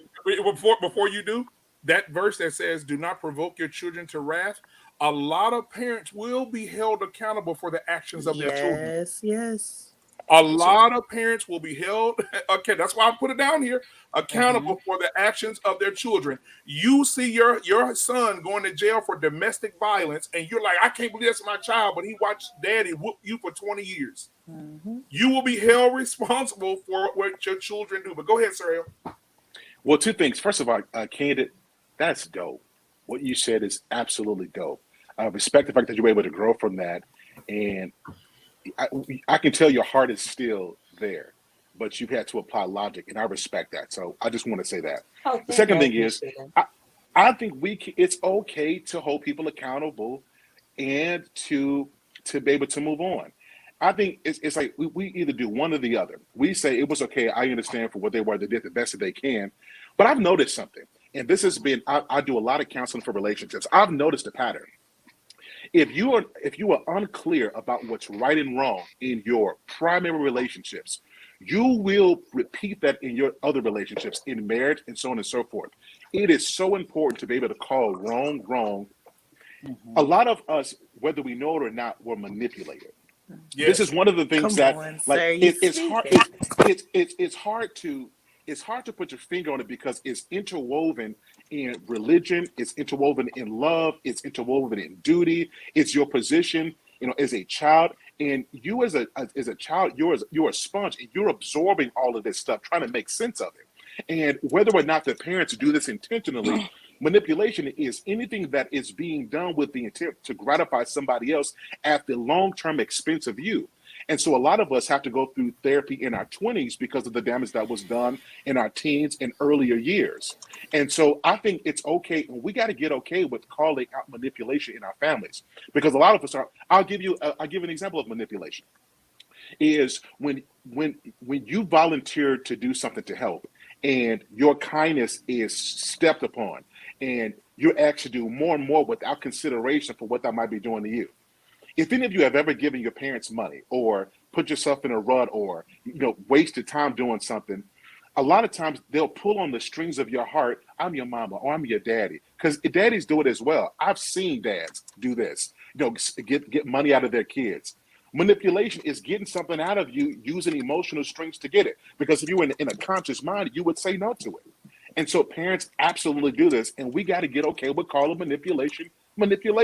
Instead of just saying, that's just my mama, that's just my daddy. No, wrong is wrong.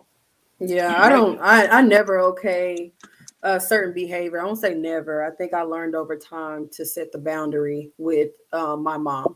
And I definitely learned that, I have four other sisters, I have four other sisters, and they would let my mom like just she's the queen, you know, she's whatever. So for a long time, she thought that I hated her. Okay. And I wouldn't say I hated her. I didn't know how to love her with the BS. You know, I was like, I don't agree with certain things.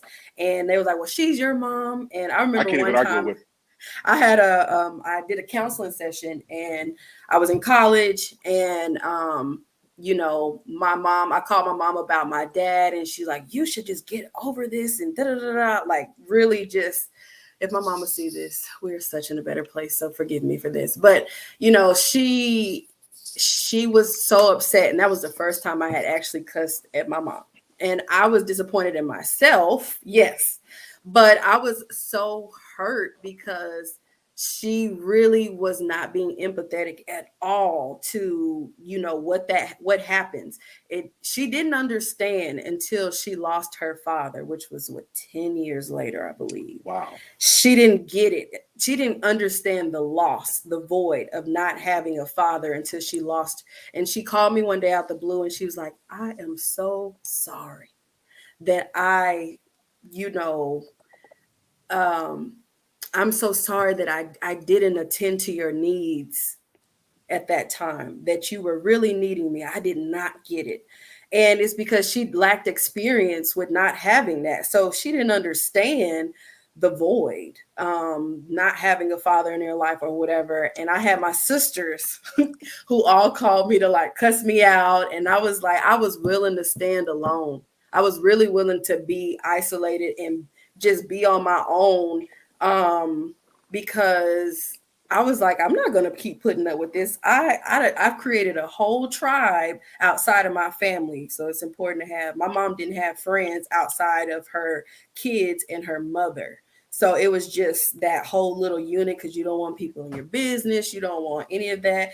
And I was just like, no, I'm going to have friends. I'm going to, you know, experience life outside of my family and not just keep myself in this tight unit, because you never know who you're going to meet or whatever the case may be. So I was just willing to severance the relationship because of some of the behavior I was experiencing with my family. Now, I did work, and I got in a health crisis situation where I had to go home. And I just think it's just God's way of me, you know, reconnected with my family. And I had my mom, she loves me, and she would do anything for me, and I would do anything for her, but I had to set firm boundaries with her. And so when I got home and trying to get on my feet, and that was a humbling experience of having to come back home. I didn't want to come home. I'm like, this is the place that I hurt. I don't want to be here. I'm supposed to be successful. I'm supposed to be in a career, supposed to be doing all of these big things, and I'm back here.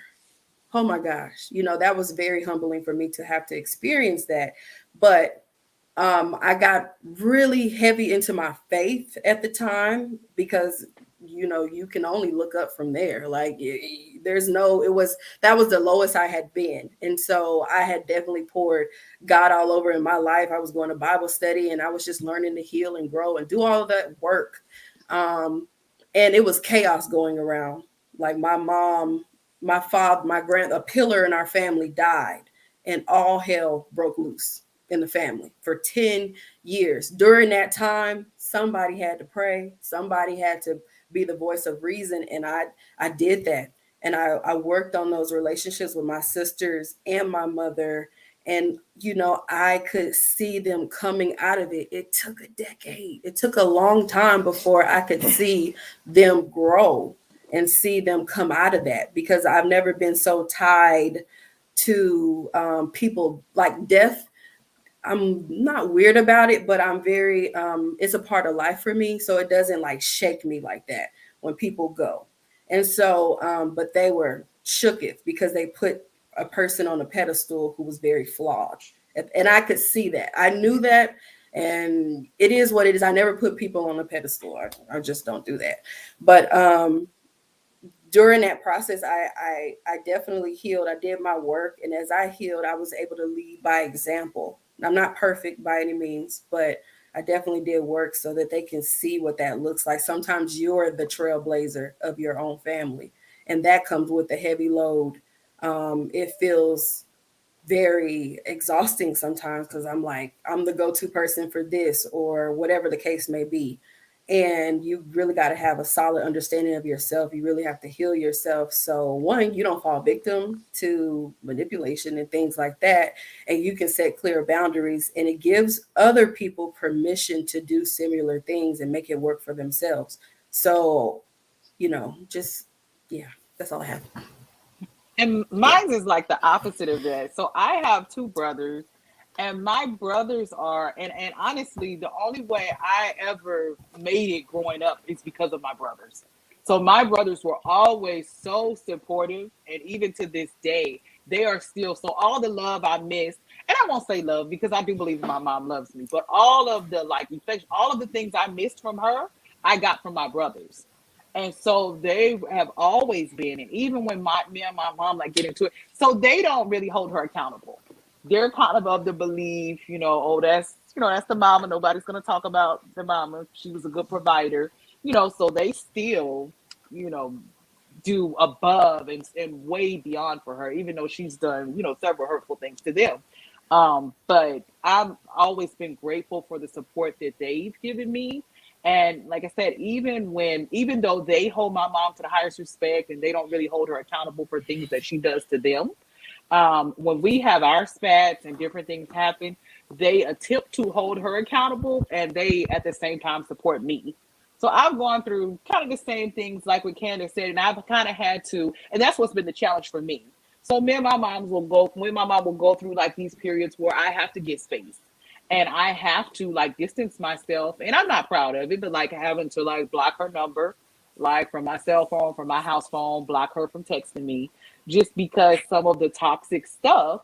So we had an incident recently, and the whole time, when I was not talking to her, I was having those same thoughts as Candid, oh my goodness, God forbid something happens to her because she's older. Would I really be okay with that? I haven't been talking to her for the last several months, but I had to come to the realization I can't allow that looming over my head to be a manipulation in itself.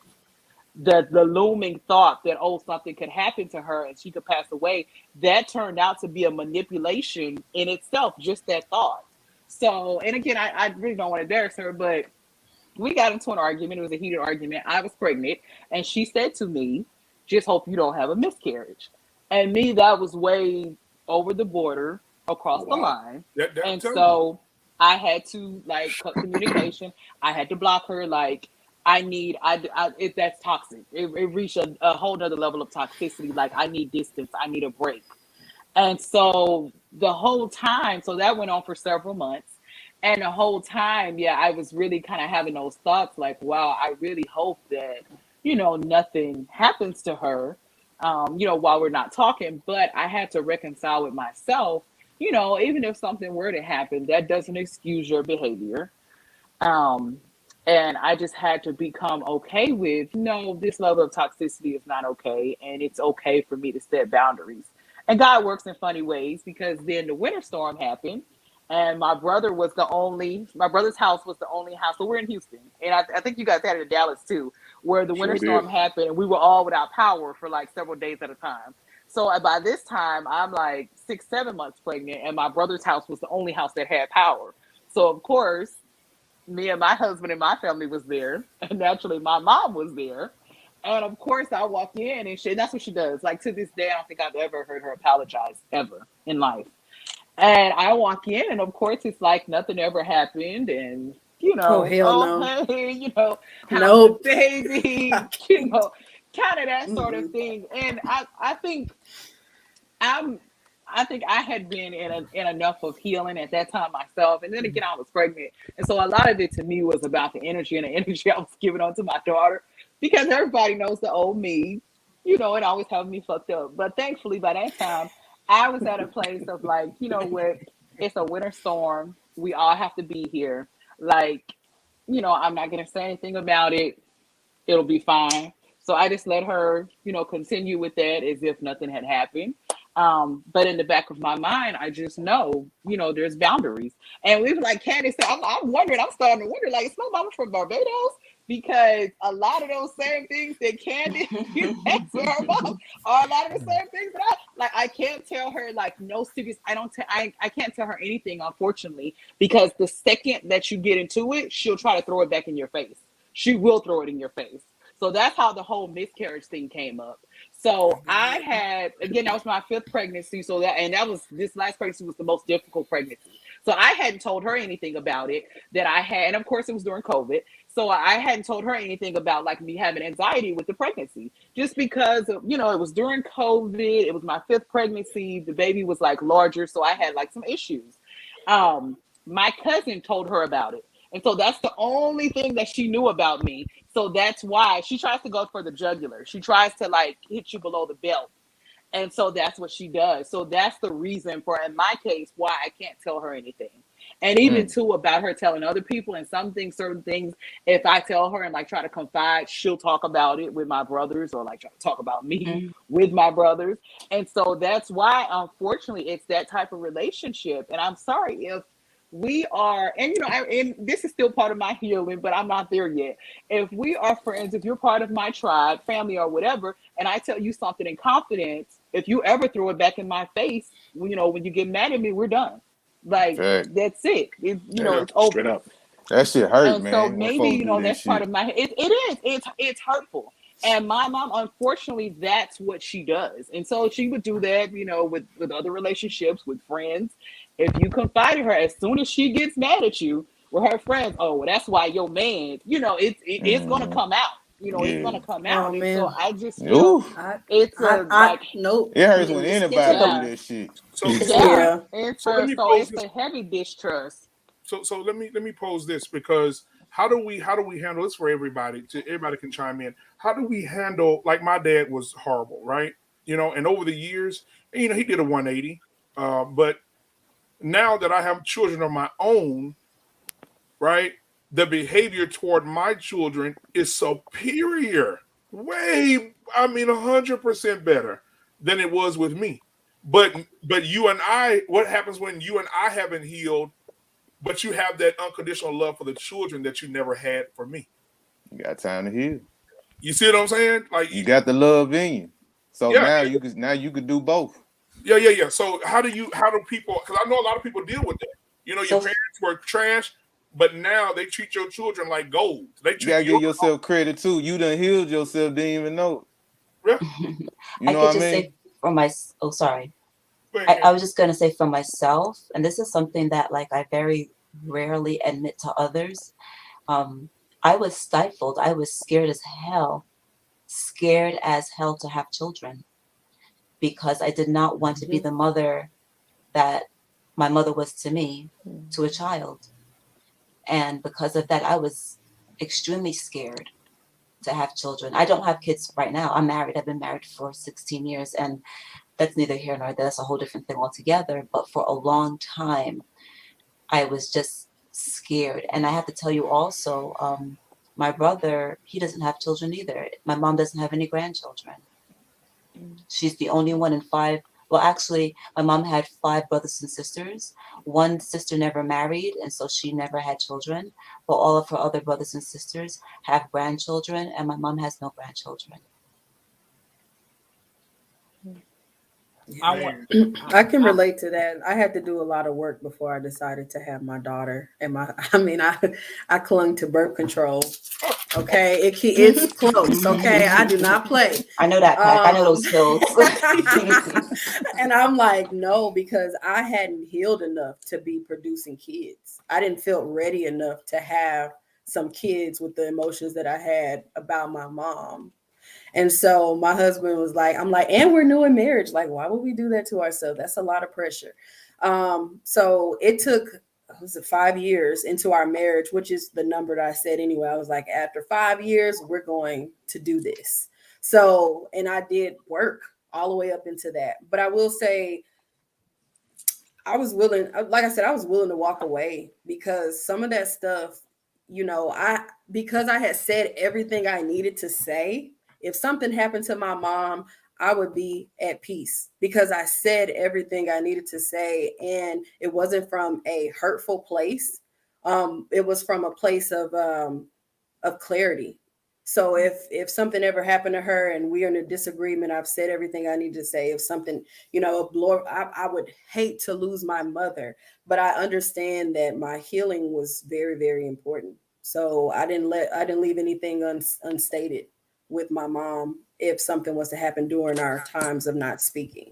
So I just Can I ask everybody to challenge their just like twist the angle and just like challenge your perception a little bit? Y'all say that y'all couldn't be around and y'all had to make a choice and you had to set boundaries. But in actuality, if they weren't emotionally intelligent to fully understand you, didn't they already set a boundary? You just finally decided to abide by it and recognize it. And I think sometimes our trauma becomes our trauma because we try so desperately to view it as something else. We try so desperately to put it in a box. Who says that you can't forgive someone and still develop another kind of relationship with them? Okay, what if y'all have a bad relationship with your mom, then maybe that just means y'all had a bad attempt at the idea of what you thought a relationship should be with your mother. You had a bad attempt at the type of child that you thought should come out of you. And I mean, I think with the way that our people went through shit, I'm surprised that there weren't more of them just drowning us in bathtubs like the white moms. I mean, I honestly do, because I just like that. I mean, that's just it that just makes me try so hard. Like, I mean, sometimes people go through some fucked up shit. I mean, we're going through shit from our parents hurt, but we don't even know. We can't even fathom the kind of hurt that they went through, and they had to accept it as regular. Who And makes then you they assume came that they into this new hurt? society where they It's were just like, manipulative. well, you're allowed to be yourself too. And I feel like that's happening to us now. Like, we created more of an See, illusion of freedom, but now it's emotional. And we're starting to come full circle a little bit. so let me tell you why I disagree with that. I'm sorry. Who'd you say? No. I said go ahead, sir. Because I knew you had to say something. And Candy had a response to that too. Go ahead. Yeah, I love the fact that you have, Lance, I love you. I just met you and I love you because you have so much grace and you have so much like I don't know, just you've given your parents or whomever a lot of grace, but like at what point are we gonna call a thing a thing? Uh-oh. Like, I mean, you can who's call to it whatever say it is. How it Mhm. affects you, though, is you. Right, so I decided to, whatever I do, whatever decisions that I've made that's going to be healthy and good for me, then that's a fucking decision that I made. That's it. So if I decide to separate myself from my mother, then that's the decision that I made. I love the fact that you have so much grace. I'm not disagreeing with that. I think it's a wonderful thing. I think both of those things can certainly exist. But if I decide that I had enough of her goddamn manipulation, then I'm going to separate myself from her because there's no reason for some of the bullshit. Now, and I want to and that also comes you know what? I'll say this. from a family dynamic where I never felt like a lack of love. So I will say that. I mean, even though like stuff was like fucked up in our I want family, to speak I to that never as a child who thought that way. because I felt a lack of love. I felt like a lack of love. I felt like talking to me, talking about my funky underwear or manipulating me out of my money or just using me. I didn't like that type of nonsense, and there's no reason for it. Like I'm not an unapproachable person. You can certainly talk to me. You certainly can ask me simply for whatever. I'm extremely giving. So there's no reason for some of this stuff. So I love the fact that you I love the fact that you have so much grace, and I certainly have given my mom grace. She's not a horrible person. There's also wonderful characteristics to my mom as well, but I'm only talking about these things simply because that's a topic of discussion today. If the topic of discussion tomorrow was about what are the wonderful things your mom taught you, I'll have a whole bunch of wonderful things to say about that also. So she's not some evil person, but accountability, we gotta be accountable when accountability is due. And so that's where I'm coming from. I don't know. It's like once I get to that point where I feel sad for you, where I see you're incapable. If I feel like you're incapable of growth, yeah. Hold on, Lance. My decision is to not make you feel less than. Real quick. Before that mood goes away. So, Candid, I can still hear that pain in your voice. Like that still affects you a lot. to the way that you were just expressing. It's like in your expression, you're saying that I wanted her love so bad and I never got it, and it just makes you angry. Like I can still hear that in your voice, how it still affects you. Yeah, I wanted a certain relationship. Like I wanted this mother-daughter relationship, but that's never going to happen. It's not possible. And I've laid that to rest. It's not going to happen. And I've sat here for many a nights looking at Beyonce and her mother and just trying to understand oh wow, she loves her mother. Well, she can tell her mom anything? What is that like? I've sat here and watched different celebrities talk about them. I literally would sit here for days and days and days watching YouTube videos of other people's families. I don't even have kids. Watching other people's families and how they would have this relationship with their parents, right? But I'm 46 years old. I've already accepted the fact that that's not going to happen, and I'm okay with it. I wish it was different, but it's almost like asking, and this is a bad example, but oftentimes we use the word snake. I'm not expecting a snake to be anything other than a snake. My mom's not a snake, but I'm just saying that, like, I can't expect her to be something else. Exactly. Right. But everybody in the garden, and everybody, and we told them about it. Everybody has a certain. Hey, you know what? So I mean, what opportunity do we get to value that? Because I might do something tomorrow that somebody thinks is disgusting. Like I'm a whole gay dude I'll around talk to here. you about And, it, I mean, Lance. I've been made fun of since I was a little But there's kid. you though, According to my Lance. mom, I came Everybody out dealing with dancing and things shit with the differently though, rainbow bro. flag. So, but But the Lance, thing about it, everybody Lance, deal with is things different. if I tell you this I just hurts me, watch Lance, are you people. I gonna watch still do the people be same thing affected, over and over? and I just make a conscious decision not to. Like I'm not gonna I want to let respond you to that though. approach me that hate. Like Lance, I get what you're saying, and certainly I appreciate what you're saying. I mean, I appreciate that, but I don't think people take enough time to understand the grief you go through from losing somebody who's still alive. Exactly. And Yeah. and when you realize that you'll never have that relationship with your mom or dad, there is this grief. There's this sadness, there's this deep pain that you walk around with. And when we say, I've learned to accept it and I'm okay, we don't really mean we're okay. What we mean is we're trying to be okay. Yeah. Because there are some moments where you can feel like it's going to change and then it doesn't change. And then you got to deal with that death again. And it is a very painful thing. Like it's easy to get over it if you say that my parent died 10 years ago. It's hard when they are still living and you know that they're not willing to put the work in to create the type of relationship that you know was there. And here's the other thing. Yo, you're supposed to have a parent to love you. The love that you want, you were supposed to have it. Like I don't think we take enough time to say that what we desire is healthy. We got to be strong adults while we're kids, and that is unfair. So, Candid, I appreciate what you're saying, and I understand your pain. I understand what it's like to have to kill it, because if you don't kill that hope will kill you. I get it, and I appreciate you opening up saying that. Shout out to you, Candace. Oh, thank you guys. I appreciate that. I It's get that. not always easy to admit because sometimes it's No. embarrassing when you No. look around and you see other people having wonderful relationships No, and taking man. pictures, going to France and like going all over the Man, world. they and have- fucked up too. They fucked up too. All That's the thing. motherfuckers fucked up. That's the thing. Shit, them Candid, you motherfuckers fucked deserve up. that love. There have been whole You're mothers worthy of and that daughters love. that I thought were Right, the so perfect everybody mother and broke daughter couple, and I found out that they pimped their daughter, like on the cool kind of, you know, having dudes around that knowing that you were looking and kind of like touching, but not like right in front of you, but not obvious. But you know, these mothers knew it and they put it in the back of their head. I mean, you got to think of what could you have possibly went through that would allow yourself to see that happen. And there's a part of me, there are some people that are just fucked up. They're just fucked up. And there's nothing you can do about it.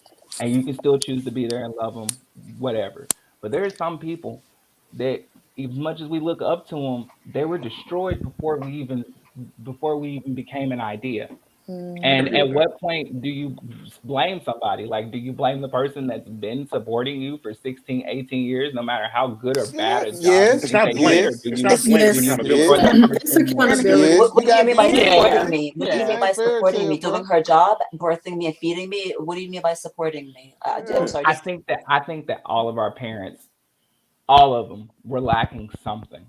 That was the goal. We were supposed to be like, especially in our culture, we were supposed to be miseducated. We were supposed to be silent. We were supposed to be meek. We were supposed to be run over. But And now, some But and now, here's some but people your, grow but your, some people grow a into that parent is not tragedy and supposed to trauma, tear and they down the never child, know how to Lance. change it. Should I Lance, put my energy toward trying to make them feel a sad about parent is this? not supposed to tear down a child. Period. and If here's you what already tore down, how could you possibly know the But power and magnitude of what you're doing? what I'm not we saying excuse it. I'm just saying they didn't know Kind then. of. it sounds like you It's excusing yeah. it though. It's but excusing myself. No, it's excusing me from letting that have an emotional intention on what kind of relationship I'm going to yeah, have but with then you. I don't have to Because go and I'm have not a going to fuck with you if you have no value in my life. Now you Lance, I might do think some fucked up shit, but we can talk. but you don't have I'm no gonna try value in to my approach a life. relationship a If you different type of way. If I feel like you still have the value, if I still have a heart. Me and my family hadn't had Thanksgiving dinner for 19 years since my mom passed, since I was in high school. And my sister asked me if I wanted to have Thanksgiving. And I almost said no. And you know what made me change my mind? I just said, do I want to go? That's Like Thanksgiving, I don't man. even care how I That's go out. Thanksgiving, bro. That's No, I Thanksgiving. mean it went I mean I stayed there for like a month and a half, 2 months to help take care of my brother baby too. I know I I'm mean Thanksgiving. These people going through emotional trauma, man. this is what I'm it's not saying. about it is all emotional trauma, but I'm going through it I at mean, least at Yeah, you're 52 levels choosing a of trauma. choice, but Right. people You still choose. get to I don't see it as a call. risk. Let Yeah, me If tell you you Lance, call people still bullshit get for to what it call it is, out. can bro. I say something Hold about on, that? hold If on, it Lance. stink, it stink. Lance, the reason why this is so important, when you have kids, you got to live life much different than if you didn't have them. Facts. Because what you go through, you're going to affect your own kids. Yep. And so I think some of the pushback is you can't afford to be that understanding because that's going to cost you, which is going to cost what you can do for your kids and with your And family. that's the And I So same want there's thing to that got give to an they be said, some and that's example. restraints. probably the same thing they said when they was your parent and they But had here's you the as thing: kids. They a probably lot of thought our they was parents really didn't making a prepare whole for right us. decision out here. But let's And, be and honest: a lot of our anything parents can be didn't prepare ripped for apart us. objectively. Anything can Like, be ripped apart. but I'm saying, Lance, like I think a lot of this is a lot of our parents didn't plan for us. A lot of us we were just had, and so the question is, should we hold our parents accountable for raising us? The truth is a lot of us weren't raised. A lot of us lived with our parents. A lot of us were around our Mm-hmm. parents. There were a lot of us survived with our parents, but being raised, a lot of us weren't raised, and that's just the truth of the matter.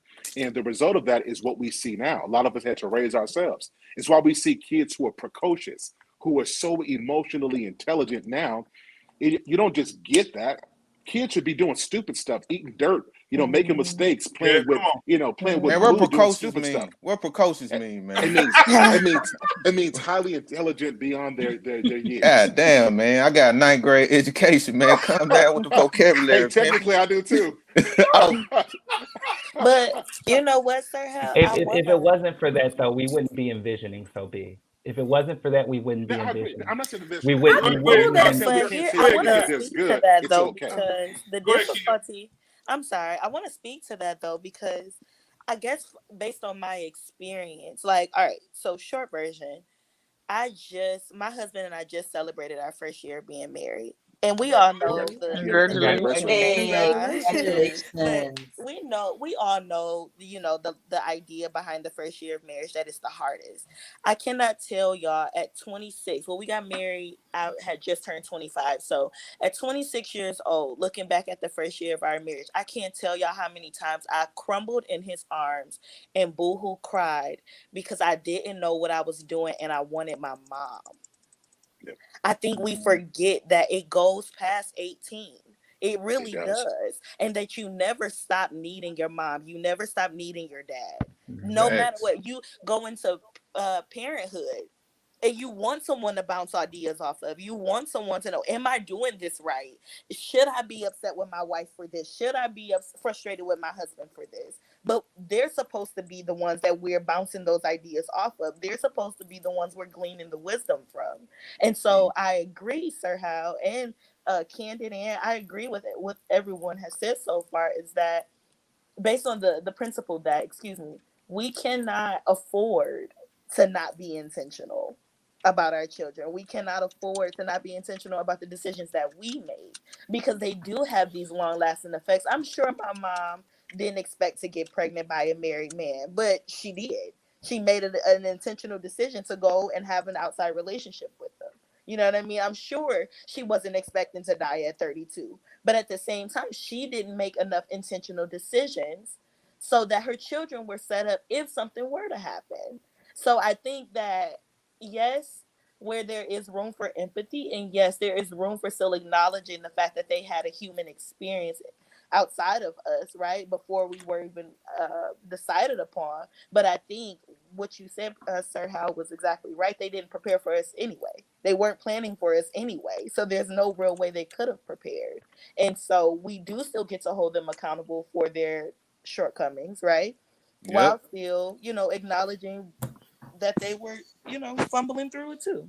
So Alive or wanna- in the grave. Alive Yeah. or in the grave. Yeah. Because sometimes when people pass away, we want to be like, well, they passed away and there's no accountability. But that's a part of your healing, is keeping them accountable even in death.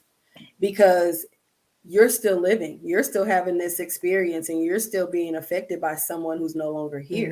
And I have I have a sister who unfortunately lost her life due to domestic violence, and she has 3 other kids. Those kids are still going to have questions about the way their mother was handled, or when they get married, or when whatever. And us as sisters kind of have to pick up the slack, because our sister is no longer here, but she doesn't get to be absolved from the decisions that she made that led up to her death. Yeah. I'm just not going to do it. So there's that. Kesa, I think you're mute. Oh, you're on mute, Kay. Sorry about that. I have a question. I've mostly been silent just because, I haven't experienced what you guys have experienced. So I'm just kind of listening and just understanding where you guys are coming from. And so I have a question because I'm kind of ignorant, because my parents didn't leave me with that burden and that pain, but I do have a lot of friends that are in the same boat. So I understand it's a very common thing. So I do want to ask, when you guys say you hold your parents accountable, and just for my understanding, what does that look like? What does that mean? Well, I can just talk for myself. I let my mom know. I found out when I realized that she took me for that little $20 for the television. Even though it was years later, I called her up and I'm like, Julia, my cousin was here and I found out that you took me for $20. I just want to let you know that I know, and I don't like you doing me like that. I just called her and let her know. I am not. The thing about me is that, like, I don't really feel like everything has to be a fight. Like my channel is called, I have a lot of candid conversations, and I don't feel like every conversation has to be a fight just because I want to have a real heart to heart with you. So with me calling her out, it's just a matter of letting you know, like, I found out about this and I don't like that, and I'm gonna let you know that I know that you did this and I don't appreciate it. And I'm good. Once that's said and done, I'm good. Yeah. And the inverse of that is accountability helps you to realize and make a mental note of what's right and what's wrong, what's acceptable and what's not. Because a lot of times when we don't hold our parents accountable, or people in general, we have a way of letting stuff slide under the rug, slide under until it becomes so big to where it becomes something big. So there has to be an accountability. Doesn't mean for every little petty thing, but accountability, it literally, I don't understand that. Is it because I'm black? Like, I don't understand how good Christian people can't believe in healing. Like, there's no links that Jesus wouldn't have went to save y'all. There's no links, and we're supposed to follow in his example. I mean, that's kind of like, there's some things that are communistic about me. I'm a very great person, but there's some things I'm just literally either you're gonna love somebody enough to approach them in a way where you can still cultivate a loving relationship and heal from it, and maybe even possibly heal them, because it's not just about you. Just because Right. you were a kid, like, I mean, shit happens. You know, obviously, if it's a common situation, like K-Soul said, we're not the only ones getting abused. We're not the only ones getting hurt. Hurt people hurt people. We say this every single episode. But then accountability starts to sound like condemnation and judgment if the child is feeling pain. But if they feel like they've grown from that, then it starts to sound like grace. Then it starts to sound like thankfulness. Then it starts to sound like humility. I ask every single week. I only ask that you really sit and just put yourself in the perception. Can you Because if it explain was that a a little success bit? story, if this was LeBron and he was in a fucked up So Lance, situation, hold on, they'd hold be on. like, well, look what that boy did though. Lance, let me ask you a question, Lance. So somebody molests my sister or molests my daughter. You're asking me to put Sexual myself in them deviants have a shoes. whole problem, and usually they were molested. No. And, But you and want me there's to put nothing we can myself. do You about want it. me It to. doesn't stop But them. you want me to And put it's myself tough. in their shoes and understand why they did what they did, the hurt and pain that caused them to do what they did. You can choose to do whatever you want. I think Huh? I would personally have a Wait a problem with minute. it. Now, You I that's would can't personally be. have a question. problem. I That's That's a direct kind question. of have a like being problem a trying to move pacifist. past it. You know, Direct like I'm question, Lance. confused like a motherfucker. you can't be a pacifist about your demise. Like we can't pacify that situation. Like because it comes off like, I mean, I understand what you were saying regarding if it sounds like accountability is accountability. It doesn't mean that you don't love the person. It doesn't mean that you change, you're going to change them. It's just holding them to say, like Candace Ann said, hey, you did this. This was messed up. And please do not do it again at the end of the day. So if it happens, there's going to be a consequence to said action. And that's going to be up to Ann or whomever, how you choose to hold that person accountable. I would also say that yes, you can give grace. We can't act like God was just all love. He wasn't just all love. When fire and brimstone needed to be raining in on people, it happened. Or when the walls needed to come down, those things happen too. So there's a duality to God and there's a duality to the human experience. And they each have their own consequences. Jesus So put the temple up. Love it. Yep. And So to I that point, just, I Lance, don't know. I Lance, just don't. Lance, I before you see say it, people Lance, as before you bad say it, anyway. Lance, here's something that I've learned. Understanding to somebody who doesn't want to change is enablement. I'll repeat that again for the people in the back. Yeah, enablement. Understanding for people who don't want to change is enablement. You have to have you have to understand the situation, but extending that where I understand that this happened to you and you're this way, that enables somebody to keep on hurting you if they don't want to change. So as you're saying what you're saying, consider that. And then don't assume that people haven't taken the time to sit in other people's shoes. To be honest, the reason why a lot of the trauma has been prolonged is because a lot of us have sat in other people's shoes and tried to understand them at the expense of ourselves. So I want to put that point out there as well. I also don't think you have to stand in someone's shoes to hold them accountable. You know what I'm saying? Like, just to use an extreme example, someone who messes with kids, I can't understand their thinking. I can still say that what they did was wrong. Or like even when you watch what's that show, Intervention? You know, a lot of those people that are around their family members, they haven't done drugs and they haven't, been taken over by alcohol, but they can still say you need to change because you're doing something wrong. So I do think empathy is important, and it's something that I push a lot, but I don't think it's necessary in order to hold someone accountable. I think accountability is kind of a self-imposed thing. If you have to hold someone else accountable, that's like holding them on the pedestal. You're just holding them the pedestal of pain, a pedestal of pain. So like like I've said before, I'm judgmental. Why do you say that? Yeah. I feel like when you hold somebody accountable for something, there's a record of it. There's absolutely no reason that it should have happened, and you need to acknowledge that. And that's the kind of message that I'm gonna. That's why we fucked up try to right get now. across That's to them. why all this shit fucked up. But don't you believe that if I hold somebody accountable for how I feel about my life, 10 years later, even after learning them, and then I still choose to keep them there, not acknowledging that I really want to love them more. I see people do that where they kind of create this kind of distance till they're ready to come back. Lane, But But I don't Lane. think but I've been sometimes listening. I don't think people are holding people accountable for how they feel. I think people are holding people accountable for what they did. And I think the Exactly. way they feel is just an Exactly. outcome or a result of that. Exactly. So I I have mean, a I You just said don't. question. very Basically, well. that You said the very well. toxic behavior is going to be discontinued. So, like, Lance, so how do you respond to toxic behavior? Like, if someone is in your life and they're being toxic, like, what do you do? How do you respond? I step back for a minute and I get quiet. And like if they're really like that against the idea that I'm bringing, I'll sit back and I'll examine myself. I'll be like, okay, what's So the the point? idea you Like what bringing what is what am I what? trying what am I trying to convey here?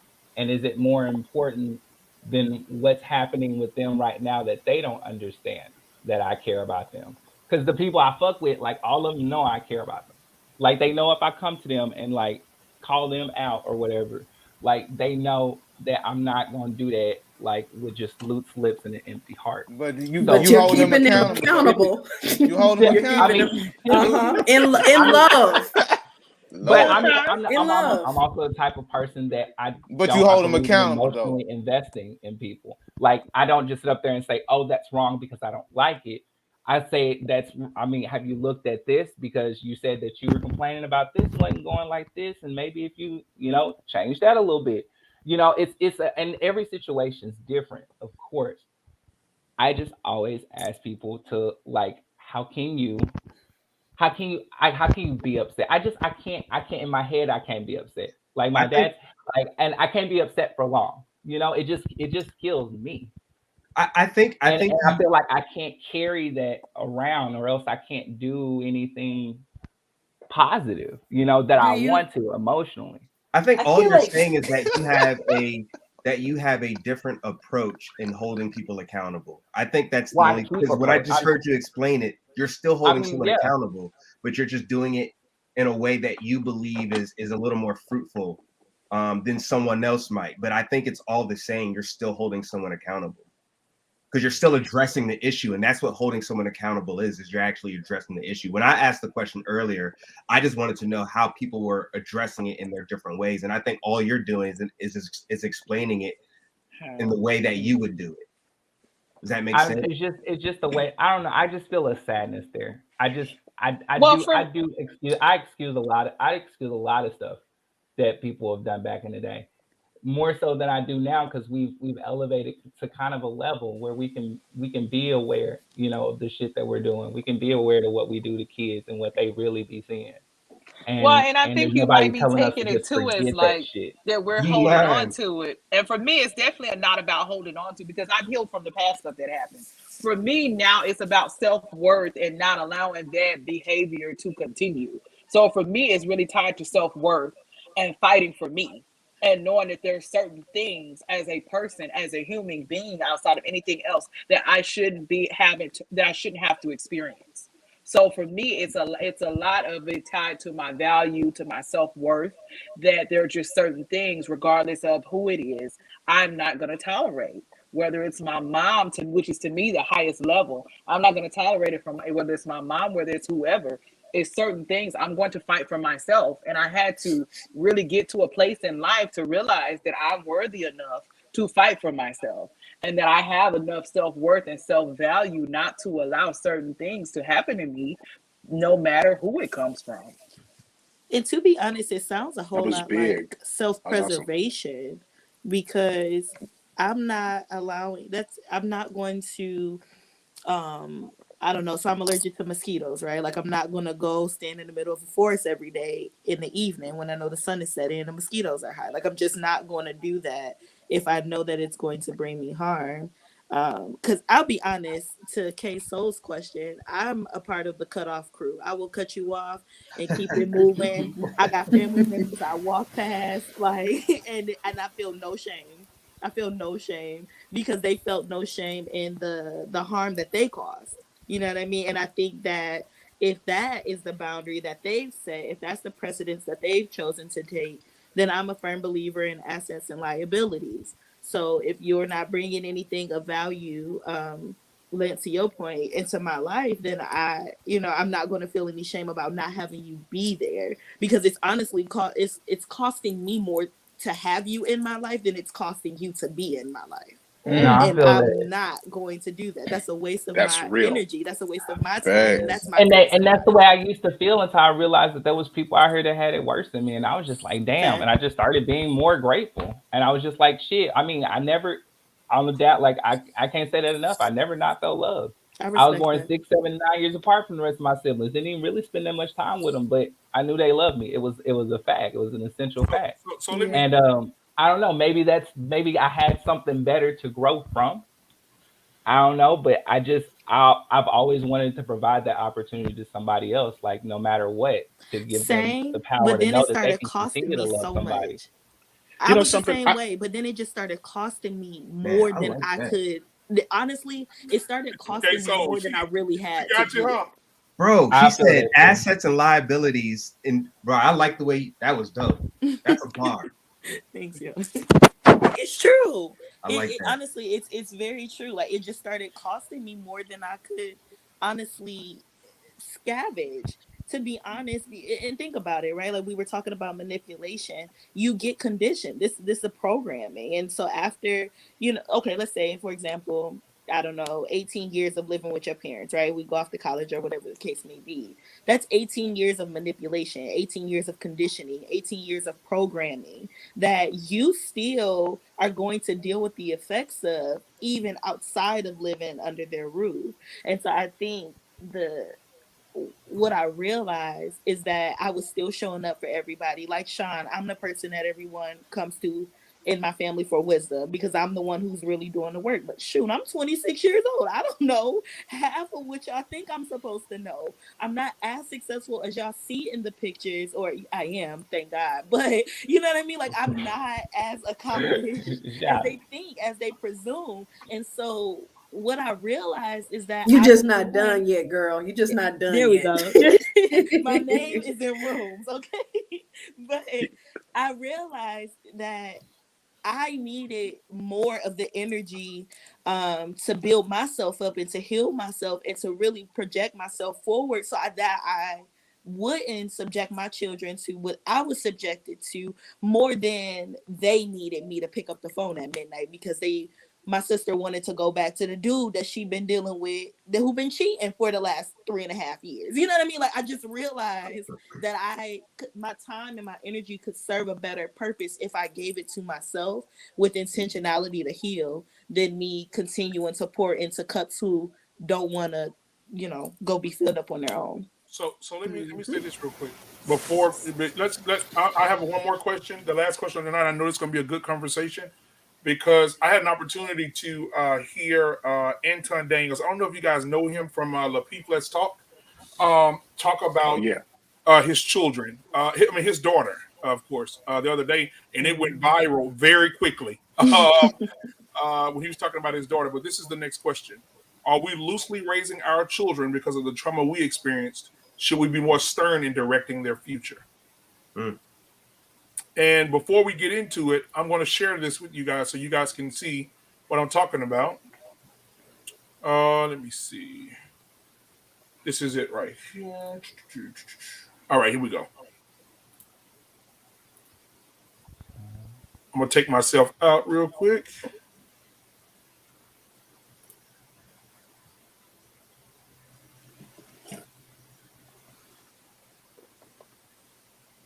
Oh, this is a good one. I don't know. Correct. So she'll always be able to live in her femininity. And then again, she has great examples. Her grandmother, her aunts, her uncles, her cousins, all of them are being groomed the same way. We have a standard in our family where you got to move a specific type of way. But again, just deep down in you, there's always the possibility of what if.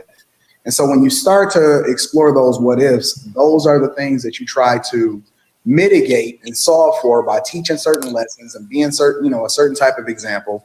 but it's always the possibility. And if you force me to give a choice, and let's be clear, I have more say so in my daughter's life than a lot of these other people. So please don't even lump me in the same category as y'all. I will be picking her husband. Let's be clear. But again, like I said, if we just dealing with hypotheticals as such as the one that Kay presented, I gotta have the conversation in its entirety. And I just, I gotta be real. I have to be 100% real on how it is that I see things. So, Anton, I have a question. Do you feel like you're going to be raising your daughter more on traditional values? 1,000%. Than modern? 1,000%. What would you do, Anton, if your daughter, wanted to be with someone that you didn't approve of, and she's like, you know what? Paint the picture. That could be a lot of different pictures. Let's say it's someone who, I think the example you used earlier, like that you wouldn't want her settling for someone who makes whatever amount. Let's say that the man. I'm okay with her. I'm okay with her. Listen, if you a 22-year-old dude and you make 50, 60,000. Right. You're not an adult when you're 18. You become an adult when you leave my covering. And until then, you gonna do what the fuck I said. It's as clear as that. I don't care about your feelings. I don't care about whether or not you want to be a fairy. I don't care what you want to do. This is not based off of what you desire. It's based off of what I said. And this is the thing that I have to lean back into, because I like to be a nice guy. I like to be a benevolent dictator. But nevertheless, I am a dictator, and my house is going to go exactly how it is that I dictate it go. If you decide that you want to do your own thing, which chances are you don't want that life. She knows, my daughter knows she don't want that life. But let's be clear. It's going to go how I say when I say go. When I say jump, don't even say how high, just start jumping. That's how it go in my dictatorship. We don't play no games. I didn't ask you how you felt. I told you to get your fucking room clean when I got home, and I don't want you leaving out the house before it's clean. That's how it go. From day one. My daughter get it. She don't play no game. She know who the boss is. All of this arguing with women and stuff like that, trying to figure out what they feel and how they feel, we don't play that game. That's not how it go. It is what it is, and we gonna put it down exactly like that. And if you decide that you want to go outside of my covering and you want to go out here, you cut off. It's as simple as that. I'm not playing no games. Either you're gonna do this the way that I say it, or you ain't doing it at all. You mine until you get married. I'm your covering. I'm your protection. I'm your daddy. And until you get married to somebody else, I run this here. It ain't about what you think. It's about what it is. I hope the young bloods in the chat and even some of these older men paid attention to that last line about the father being the covering until she is married. What if she?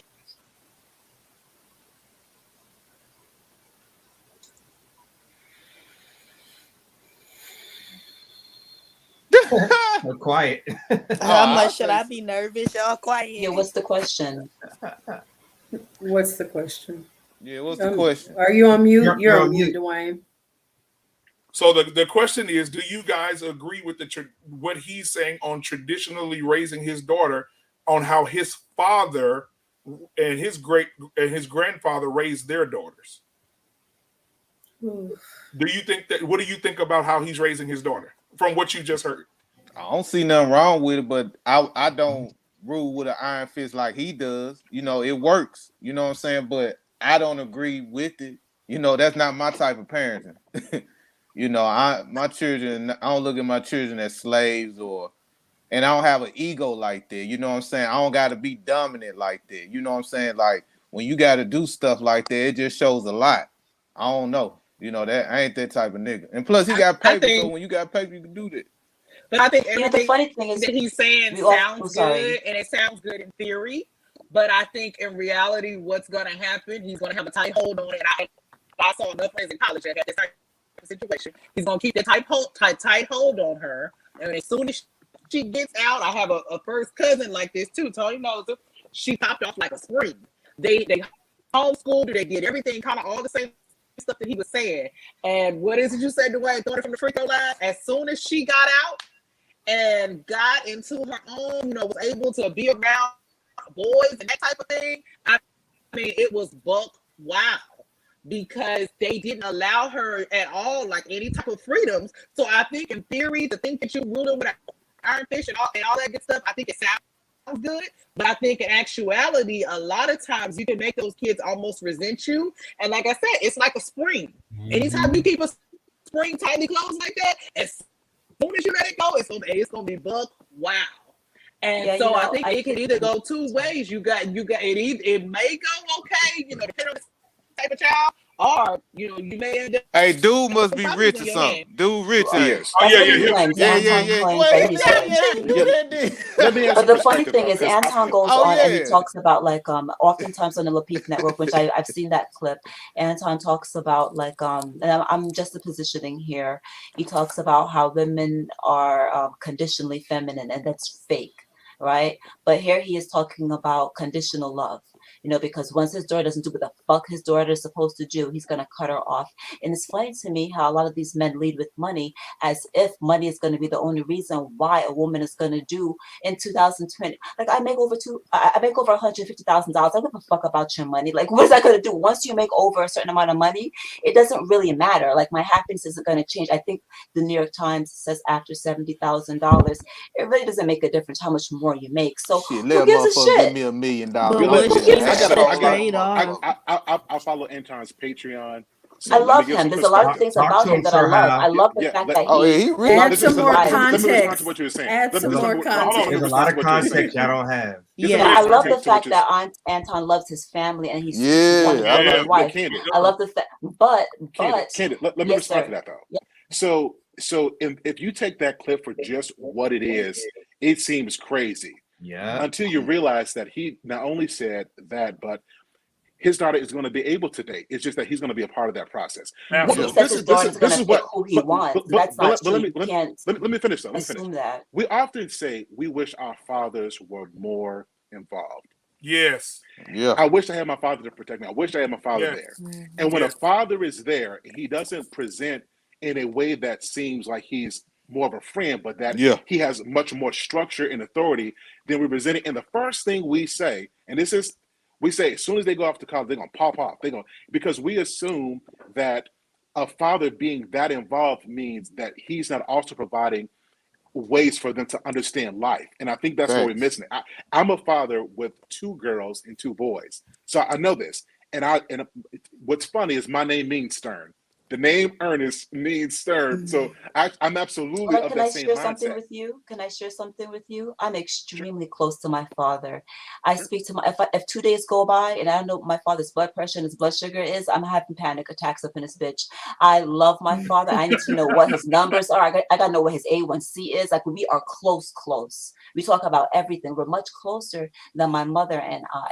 But what I will tell you is, there was a point in my life when I dated a guy that my father didn't approve of. I was living with a guy that my father didn't approve of, and when the situation got dangerous for me, when he was hitting me, I was able to call my father up and say, "Daddy, come get me." He didn't cut me off. I was able to call my father because he didn't cut me the fuck off and say, "Daddy, I'm scared. Come get me." No. And I So would what hope, Anton was saying, cut hold off. on. I would hope that if he loves his daughter the way that Yeah, he but you claims cutting he what I was loves his saying. daughter, Saying I'm my so piece. sorry. I'm so sorry. Yeah. I'm so sorry. I just want to say that if he claims he loves his daughter, that nonsense about being cut off, because my father makes a good ass salary. My father has paid for, my mother hasn't had to work for years because my father makes a good ass salary. So I'm just saying that I hope, I saw just a clip and I might be taking it out of context. Definitely So are, but I understand. But listen, hope let me put back on what you said though. Yes, sir. You said that you got into a relationship that your father didn't approve of. This is why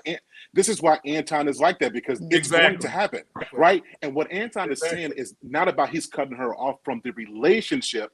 He's talking about he's funding her education, funding her lifestyle. Right. That's what he's talking about. And I do think that there has to be consequence. See, we often talk about what we got to do better in the Black community. And then when there's strict measures put in place, we want to run back because we don't like it. And the truth is, if you want to be great, anybody who has had, if you notice, anybody who's had a father that's been hyperactive in their life, They are successful. And I applaud Anton. Now, we may not like his language, we may not like that, but I respect a Black man that's willing to be that involved with his kids and their relationships and their life and set boundaries that if you're going to screw up your life, then I'm not going to fund it, but you're going to always be able to come back here. And that's what Anton is doing. He's not saying he's cutting her off from being his daughter. It's about he's not going to finance those things. Because he also talked about college, right? So it wasn't just that soundbite. It can be taken out of context. I rock with Anton. And you know what? Which is fair. It's fair to take that out of context. Right. It is fair. And I wanted to play the whole thing, but we don't have that kind of time to play it. But he's I just want to say that y'all didn't think that a man upholding the archaic rules of marriage just because it was based on the lining of the Bible, and y'all fully knowing y'all don't know the clip, and are willing to allow him and his message to come across. But you cannot see a mother treating a daughter poorly or raising them. Well, how's he treating her poorly, though? He's not. You don't know. Okay, later on in the clip, I wish I could play the whole thing. Later on, you got to watch Anton. You got to watch him. No, I know Anton. I know Anton moved different. I be watching Anton. What's his name? Who is he? Anton Daniels. Anton Daniels. At first, he took me off guard until somebody said something. When he said he was rich, I like, okay, I get it. You know what I mean? Yeah. I see where you come from. Yeah, I respect that nigga. Yeah, how could you be mad at him? Yeah, he can afford it. For wanting the best for his daughter, and like he said, right. he said it later in the He video. paid extra for this motherfucking ego. Yeah, he said when we're in college, he said he got the big dick in the household. Yeah, he said he runs his house. He said he's a benevolent dictator. So what he says, he also went to say, if she wants to go out and do what she wants to do, he's not the only millionaire that talks like. I saw a video of Ricky Smiley saying his daughter went to college and she got drunk and got a DWI, and he told her, if I come back and you go to another, he said, if I see you on Instagram at a party, at a get together, the entire time you're at college from this day forward, I'm going to come take my car. I'm going to stop paying your rent. I'm going to stop paying everything that I pay for you, and I'm going to cut you off, and you're on your own. That's fine. Because here's the thing. Yeah, he did that to them with the COVID vaccine too. I mean, but see, the problem. Exactly, Queso. But the problem I have with that whole situation, I don't feel like you should use your money to control people. I feel like he's using it as a control a control tactic. So, like, let me. I don't think that nobody. I mean, I'm assuming that we're all parents on here. I'm not. I know Lance not, but most of us are parents, and I'm sure that I can. Being that we've had conversation before, I can honestly say that I feel like all of us want the best for our kids. And with that being said, of course, if my daughter goes out there once she starts dating when she's 45, I'm gonna give her some advice and say, is she 45? I'm gonna let her know when she's 45, like, hey, I don't agree with it, I don't approve of it. But at the end of the day, it's gonna be her to make her own decision, because at that point she's gonna be grown or whatever the case may be. So I mean, I'm gonna give her that. I'm gonna give her that opportunity to make her own decision. I'm gonna give her my advice, but I'm not gonna say no. You're not. If you date this guy, then I'm gonna do this. I'm gonna do that. I'm not gonna help you. Because that's still my daughter. And even if I don't agree with it, I'm gonna still support my daughter. Because I wouldn't want her to just be dependent solely on this guy. So I guess it's different perspectives and different ways you can look at it. But I feel like he's a little, because I've heard him also speak on his wife at one point, and he's kind of like the same way with his wife. I think he was talking about like his wife being a representation of him. So when she steps out that door, she's representing his name, and she has to wear certain things. And it was like some stuff like that, whatever. And I had a talk with my wife, and I felt like, I was like, man, I think he's a little bit much. And even if I was a millionaire, I don't think I still would be that controlling over my situation. Like I said, I don't think anyone can sit up here and say that they don't want the best for their kids. I would like to think that all of us do. And but I feel like he's definitely using his power, his money. He's equating his money to power, and he's using that to control his entire household. And I don't agree with that. He doing something right. You know what? One of the things that he said was, if his daughter decides to go to college, it has to be something she goes to college for. it has to be something that him and his wife have written down. He has a list of things that will make her financially stable in the world. He said But he, did if his wife just drop he out said of she goes off that list, he's not paying for it. He said if you want to go do, he said if you want to go do ballerina, I'm not paying for it. If you want to go do the stuff that's not going to pay you the money, I'm not paying for it. You pay for it yourself. I mean, and that's fine because there are other avenues to pay for college. So that's perfectly fine. She can still get a degree without that. But like Megan's brother, you know, has a degree in a bachelor's in history, and he's a VP of a big, huge company, a history bachelor's degree. So it doesn't matter what you go to college for. If you get, people don't care about what your degree is in, as long as you have a degree. But the thing about it is, but see, here's the problem with that. Like I said, Megan's brother we has gotta a stop saying degree in that. We history, gotta and stop he's saying a matters. VP. He's Yeah, a VP. but I can cite anecdotal evidence too, but largely in general, that's not true. And the truth I mean, of the but matter even is, my point is that you can still become successful just by having a basic degree. Like We he's gotta not stop he saying would that. think with a history. That's not true. yeah, But that's yeah. That's absolutely true. I'm not telling you what I heard. I'm telling you what I know. That is absolutely true. I know people. I have an associate's in a GED. I earn nearly triple 6 figures than people with a master's degree. I'm telling you, it matters what you get. Getting a history degree, you might have some people who win, but we need to stop putting it out there that it does just get a degree. It doesn't matter. That doesn't matter. Right. We carrying around $75,000 in debt for something that really can't be used, and most people who get those degrees aren't even using that degree in their field. But we also have to acknowledge the fact why that we're we in just last compared place. a man to a woman, or who will be did. a woman. Those are two completely different things. And I Hold on, say it think again. I said I think what we need. I think though is that we just compared a man to who will be a woman in the future. The types of hustle is different, and I think the reason, one of the reasons rather, as to why Anton said what he said was because he doesn't want his daughter to have a trade-off between being a feminine traditional woman and having a career. Exactly. And so he's saying you can go get your education, but in these specific fields, because it's going to allow you to still make time to be a full-time wife, full-time mother, take care of your home, not skimp out on giving up the booty. You know what I'm saying? Like she's going to be able to be everything that she saw her mother be. Yeah, her mother just stopped going to nursing school, but for what reason? Because she understood that by channeling most of her talent into the home, she's going to be able to assist her husband in making more money. So I don't think it was more so because he's just trying to hold her by ball and chain, but I think it's more about, no, if I'm really going to do what's best for my daughter and I'm investing time and my energy and my money into her, I want her to be the best freaking woman she can be. That's all. But I mean, but I understand that, but it sounds like he's just trying to use his money, and maybe it's a bad. But he never I mentioned money. think just his tone just gave But it he out. provided. That's all he got too. It's his tone. It's all perception and what you believe in, whether he's in the His wrong or tone in the fucked me right. up at first. He It had me always in my is. feelings. Look, y'all know that script about the prodigal son, right? About everybody's familiar with that passage, right? Where the son goes, he asks for his inheritance, and his father gives him the inheritance. When he ran out, he just ran out. And I think that this is the same principle that Anton lives by. It's one that I live by as well. Like, I don't think people realize how many of us can say that our fathers pay for our education. Let's raise our hand. Oh my God. Let's say how many Financial pay aid, pay for our wedding. My father You see helped what I'm me saying? pay for So my it's like, wedding. so we're being real critical when there's finally a man who is positioning his daughter to do what most of us did not get.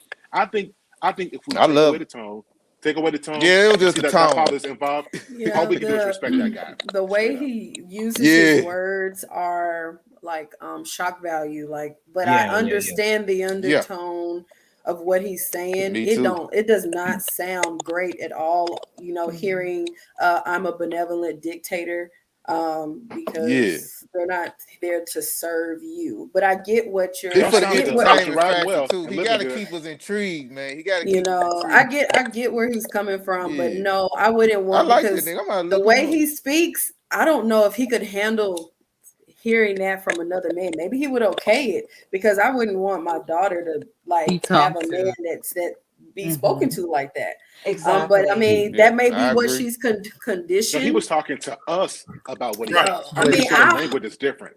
Yeah, well, I hope it is. I hope it is. I hope. Yeah, he's saying the way he it's speaks. much different when he's talking to them. And let me say Okay. this. I don't want to make an assumption about. I can't even say that Yeah, it, that that was a is. bad video too. I can't even say that it's different. Like I said, I've heard him when his wife was in the background, and I heard him say, "Baby, when you walk out this house, who you represent?" And she's like, "I represent you." And it really blew my mind because I'm like, damn, like.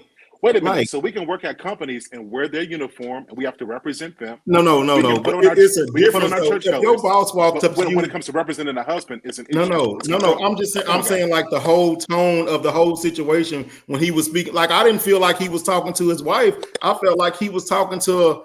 It's kind of like in Coming to America, the whatever you like. How he didn't want that woman because she whatever he liked everything.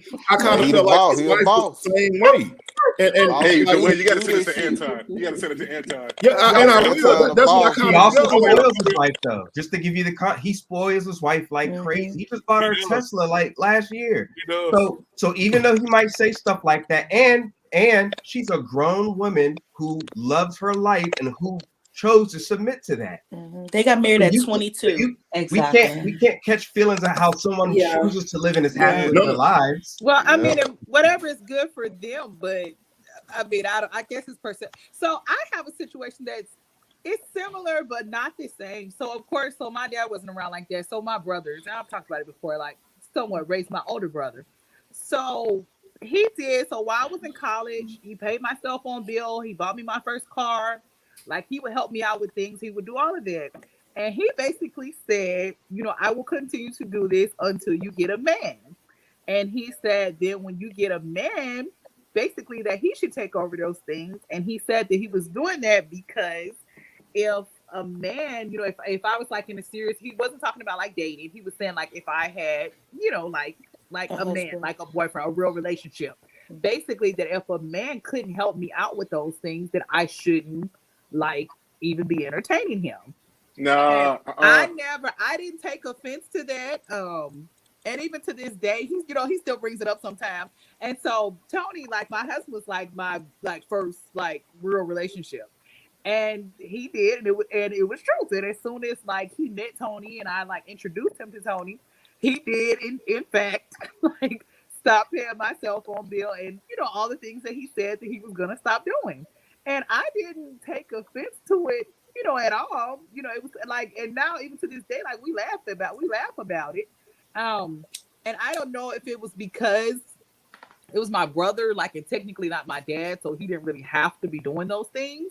And I took it like from a caring place, and I guess because he like explained, I just feel like if you're gonna be with a guy, like, he should, feel that role. He should be providing. Yeah, he should You be able to mean a provide husband or just a boyfriend? She said, was like, I was never offended by it or anything like that. And granted, his tone was nothing like, how the video was. But yeah, so in some ways that's similar. I mean, it's not as much of a hold, but like I said, I was never like offensive or anything by it. So I think a lot of it might be like the aggression and the way that it's come off. The aggression and ego. But you know it's hard. My question is it this, comes though. up different. My question is this: what happens if the roles were reversed and Anton didn't say anything at all, right? And he said, "I'm just going to give you my money. I'm going to pay for your tuition, your college, your books, everything. You can go do whatever you want." It has to be a balance. That has a consequence too. Dwayne, I that's think a he has fantastic strategy. Yeah. What happens? And then what happens? What happens if she go get knocked up and get pregnant by this old She trash? can still do that now. True. Yeah. She can still go and get knocked up. But the So I don't understand why it has to be. Hold on. But Why is it happening she's to thinking to extremes? herself, if I let this man get me pregnant, I'm broke. My daddy's not gonna give me nothing. Or she could be Well, I standing mean, up, or she could prime be standing up example. at the church at 45, 50 years old being talked about by a whole bunch of dudes who talking about her not being pregnant or married. I mean, it could all go either way. Yeah. It doesn't make her any less or more of a person. It doesn't Yeah, make this him is any this less. is cap. I mean, it But doesn't. the This is real. likelihood, Where my blue y'all, cap but the at? likelihood Man. of her being destitute because she didn't listen to her daddy is gonna be a lot slimmer. I just believe, like, I have a Yep. bonus daughter. She Talk just that turned talk. 8. We already vetting suitors for her. What are Facts. you saying? She already being vetted. She's I already understand. I respect the strategy behind Yeah, what it's talk a that strategy. talk. He's very intentional about, from what I can hear. I don't like the delivery of it, which is my opinion, which I don't care about that. But I think if he's being intentional and he's having strategy behind how he's maneuvering her, he's supposed to do that. He is supposed to guide her. She still needs to have autonomy to be able to make decisions. I do believe in autonomy, but I And see, and understand. that's, but see, that was my issue because I feel like she's not going to have any autonomy to make any decisions. I feel So- like if, like he said, if I tell you to jump, you just start jumping. You don't even ask how high. So that's what I'm saying. The whole delivery from the whole message, yes, he's definitely intentional, but that can go one or two ways. It can go the way that he wanted to go, or it can go completely the opposite. Yeah, I love Can the I say fact this? that he Can I loves say his this? daughter, but like, what cut off from what? What does she cut off from? her when he was finances. Yeah, the finance, him financing her life. Well, he just said cut off, so we can assume, we can say it was No, financial. I'm just saying. If you go watch his videos, that's what he's talking about. Yeah. Okay. Oh, okay. But He yeah, can I breaks say that something? down. I mean, Can I say doesn't it really depend on the varying degree of what he's done, what she's done that he thinks is so horrible? Because I mean, if she fails classes, he's probably gonna cut her money off. No. What if he found out she got gangbanged, got her train ran on her? No, I he mean, was that would specific. be If that she would be chooses kind of to leave No, his because covering, facts. Why you if getting she a train chooses ran to on? leave his I'm covering, cutting that's what he you said. He was off. specific. So guys, I found. So listen, guys, I'm gonna remove myself again. I found the clip that when IQ said the same thing, but she was responding back to him that she said the same thing happened to her on the islands with her dad. So Oh, did he drop off? And I think he's setting it He's up. gonna get the He's video gonna together. play the video. Yeah,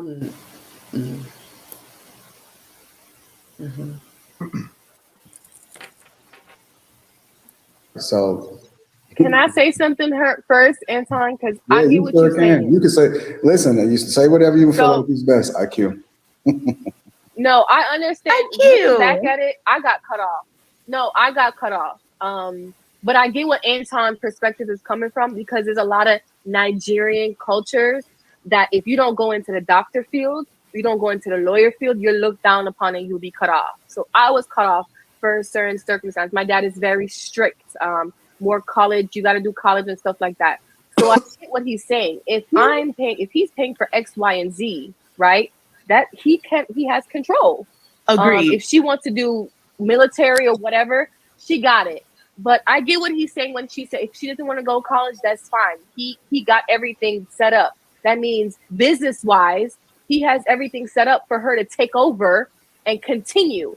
Because honestly, my degree is a fucking waste. I don't even use that damn degree. I didn't even need that degree to do what the fuck I'm doing now, right? But in other degrees, doctor and lawyer, you need a degree. If she's wanting to take over his business, she doesn't need a degree. She got her damn daddy. Teach her everything, okay? So I get what he's saying. I mean, he has the right to cut her off. Like, Thank he's you. paying for Hey, everything. Q. So he does have Hold on, because y'all ask a lot of questions. Let me just say this, because I don't give the women on the panel enough credit. Q, thank you for paying attention and listening to what I was saying. Thank you for being able to see through and be able to truly grasp how it is that I described and painted this picture for it to be. It was very clear to me. I wasn't sure if I was communicating it properly, but you just saying what you said very clearly illustrated that it wasn't just me and that you did understand exactly what I was saying. So I appreciate you. Thank you for paying attention. Sometimes I don't even have to say nothing and it comes out on its own. So Look at you appreciating and acknowledging the intelligence of someone whose degree you don't respect.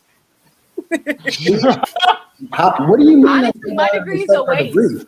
Hold on. I'm just saying. I'm just saying. Let me say this. How do you is amazing. She's straws out of the air that nobody said anything about that? Nobody said that. Nobody said that at all, Kay. Where do you get this type of stuff from? I'm curious. If you don't think that was funny, you don't have a sense of humor at all. So, it was just a thing because Anton, you just talked about how certain degree your daughter could never do.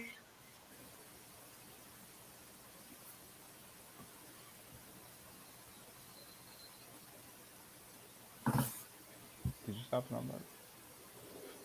I think he's coming back.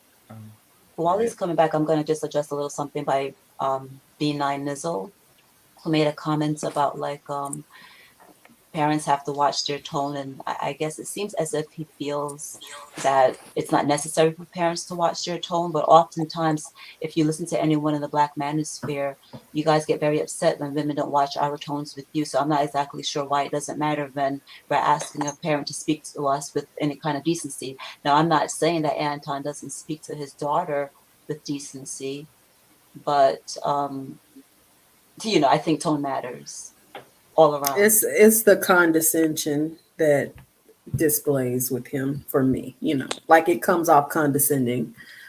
But anywho.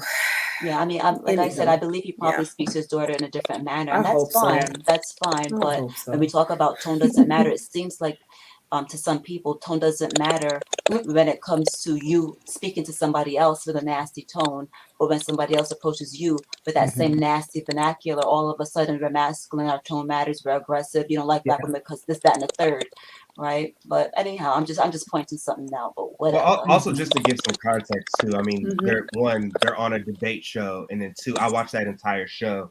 That was like the 5th time they asked him, so it was a little contentious by then. So, but I'm not disagreeing with you. I'm just giving you some context. Yeah. Yeah, I was just making a little point out about someone talking about tone, because it's brought up oftentimes when they're talking about Black women and how we're aggressive and how we're masculine, all kinds of different things that I hear in the Black manosphere. But when Kevin Samuels speaks to women nasty, and I'm not really, I do enjoy Kevin, and there's some things that I don't want to make this about him, but when we talk about tone, it seems like it's not the same standard that's given when it's directed one way or the other. Well, I will say, just to kind of bring it back to the topic, I mean, I actually agree with Anton in the sense of college degrees. There's certain college degrees that I'm not going to pay for, and I've talked about it with my wife, and we already decided that, you know, if they want to go to school to get a liberal arts degree, you know, then they can figure out how to pay for it. And I think financially, just in terms of college, I wouldn't pay for it either, because it's not a good return on your investment. And your degree is absolutely important. I mean, even if you look at the statistics, I think it's like over 80% of millionaires all have college degrees versus like 30% of the population, something like that. And you can be successful without certain degrees. You can absolutely do that. I'm not negating that at all, but I think to give yourself a better chance at life, in order to have that financial success, certain degrees do matter. However, you know, I still admire people who are able to overcome, but let's not put our kids in a position to where they have to overcome and they have to do extra. And I think that's the reason behind I'm not funding things that, even though you have the possibility to be successful, I'm only going to fund the best investment that's going to put you on the best positive trajectory for life. So that's just my opinion. And my thing is, you can't coddle everybody. Sometimes you need that stern person in your life to say, listen, get your shit together. And I think some parents, if you didn't have money, and like you said, a liberal art degree, or like even Kayla, she said that, what if your daughter wanted to go to ballet school? And he said, I'm not paying for that. You know, he said, I'm not going to pay for something that my daughter is not going to excel in. He said, I want her to be successful. And he said, he said, doctor, lawyer. I mean, he went down a whole list of things. And it's a lot of people in those fields that are very unhappy. If you hear about them talk about their parents pushing them. So I hope for, you know, their sake that they love these sets of degrees that they have aligned with them, because, you know, as an adult, when you get to a certain age, money does not matter as much. What fields are people unhappy in? What degrees? There are like engineers, doctors, those higher level degrees. Not everyone. Hopefully they're passionate about what they are doing in those certain fields. That's all I'm saying. Right. Like, and you know something? I definitely have to agree with what Sean is saying. I used to work in the medical field, and some of those doctors were some of the most miserable people. Like, they really hated it. They liked the money, but they didn't like the fact that they had to work the long hours. They didn't like the fact that they was dealing with all these different personalities. Some of them are not even people persons. So it's like, why did you become a doctor if you don't like people? So Nurses like, are people. I'm a registered nurse here on deck, and I can tell you that a lot of doctors have a horrible bedside manner, and they expect nurses to take care of the personality while they take care of the medicine. I'm just a registered nurse, so I'm just putting that out there that doctors have horrible personalities. Not all of them, but many of them. That's all I'm saying. If they are Right, passionate like, about, you know, what See, they y'all are keep doing talking or about what passion.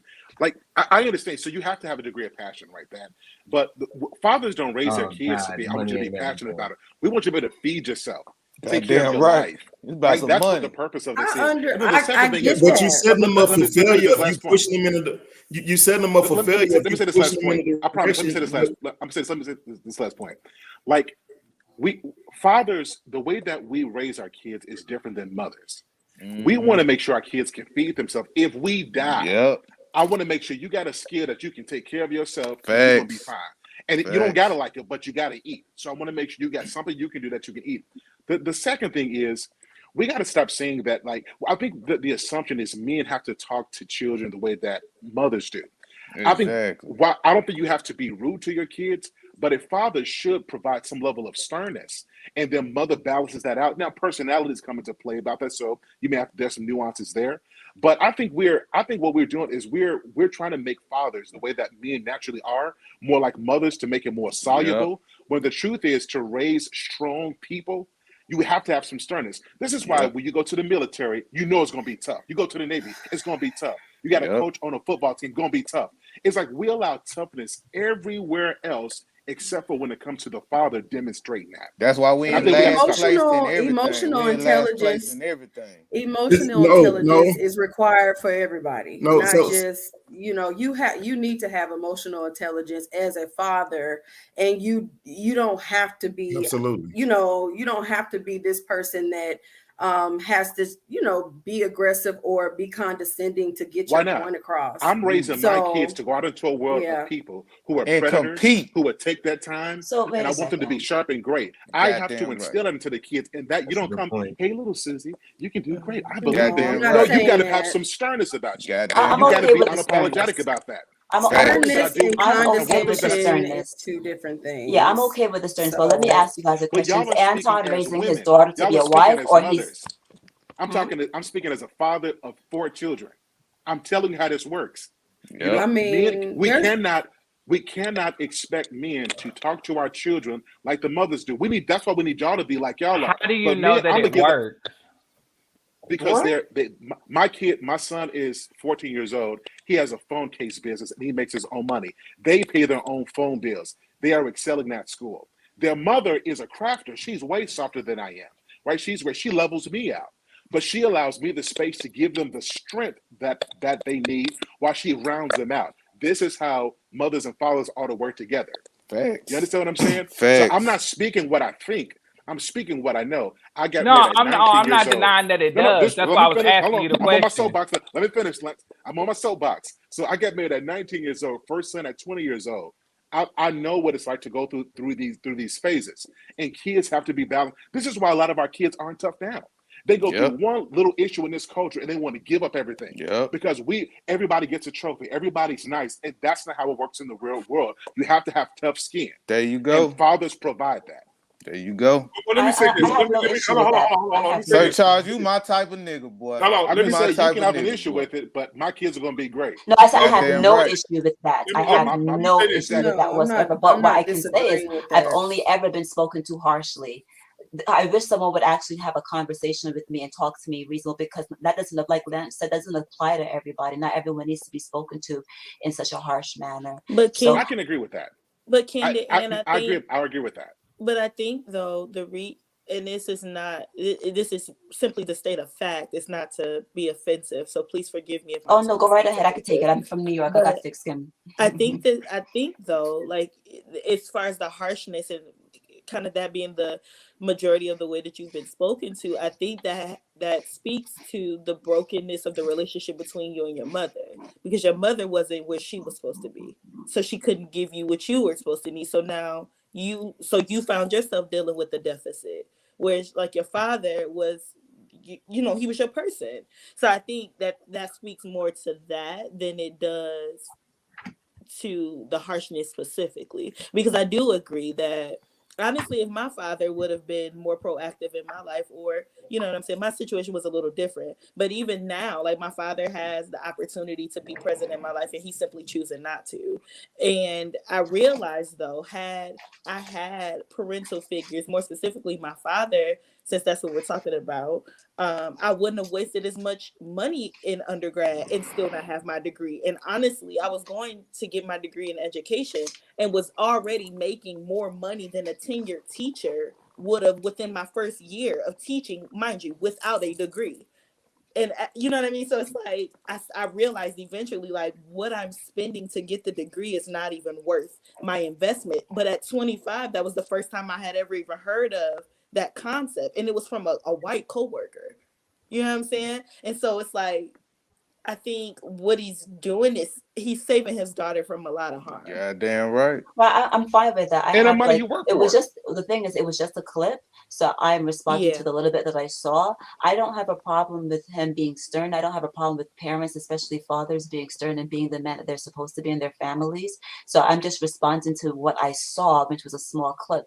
So it might have been taken out of turn. The other thing that I was responding to was this holding the money over her head and the cutting off. But those are just little pieces that I saw. I don't know the entire thing. So when I heard what you call it, she's cut off, I'm thinking he's holding money over her head to try to control her. When I hear that she's going to do what the fuck I say, I'm thinking, oh my God, he's speaking to her like that.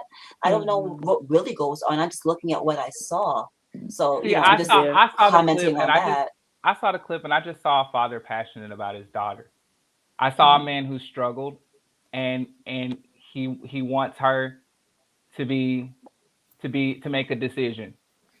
Now, had I not gone through in my life what I've been through, I probably would have been a little bit more sensitive and been like, damn, do he be talking to her like that? But I mean, if you just step back for like a second and look at it logically, he wasn't talking to her. She was not present. Right, you're absolutely right. And I'm sure that if this man has been able to create this, beginning of an empire or a dynasty, I'm sure he's had enough foresight to be aggressive, but also talk through why it means so much to him. I think that's the thing about and traditional guys, if families. you look in the private That's a chat, good point, Lance. if you look in the private chat, I've uploaded all of the videos, the entirety of the videos for you to Is watch. that what you're doing? Yes, that's in the private chat. So that's all three of the videos in their entirety. Also, Sir Hill, you brought up something that's so gut wrenching for me as well. It's one thing that I cannot stand in this world today is participation trophies. And listen to me. I think you're not teaching your kids to take an L. And one of the things that I love the most is what's the guy's name? The big guy from the Steelers, the black guy, bald head, defensive back. Can't remember his name. I don't watch sports. Anyway, James Harris. He did the same thing with his sons. His sons played football. Both of them played linebacker, just like their daddy. And they got out on the field and they lost the championship game. After the game, they gave him a participation trophy.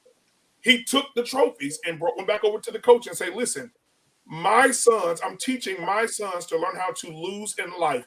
I cannot teach them how to lose in life if everybody keeps telling them they're doing good when they're doing bad. Exactly. But you see something, and I agree 100%. But the thing about it is, I know, Sir Hill, you spoke about the military. I just want to say, I appreciate two of y'all for getting my name right the first time. I just want to thank you. Y'all don't understand what this means to me. It's because she ain't in here. Get you in here on that last minute so we can go a couple halls. So you spoke about the military. I'm an Army veteran. And right as I was getting out, now in the military, well, what they were going to, I don't know if they actually implemented it or not, but they were giving out stress cards. So at any point, if you felt like you were stressed, you hold up your card, and at that point, if the drill sergeant was getting on you or whatever, he has to completely stop, and they have to send you away to go seek some type of counseling or something. Oh wow! Shit, I wish I could do that during COVID. So keep that in mind. So with that being said, the way that this world is coming, like my kids right now, my 5-year-old, he lose, he cries, he get mad, and you can ask my wife. I tell him, listen. One thing about it, when you're playing a sport or game or whatever, you're gonna win or you're gonna lose. I said, get used to it. It's okay to lose.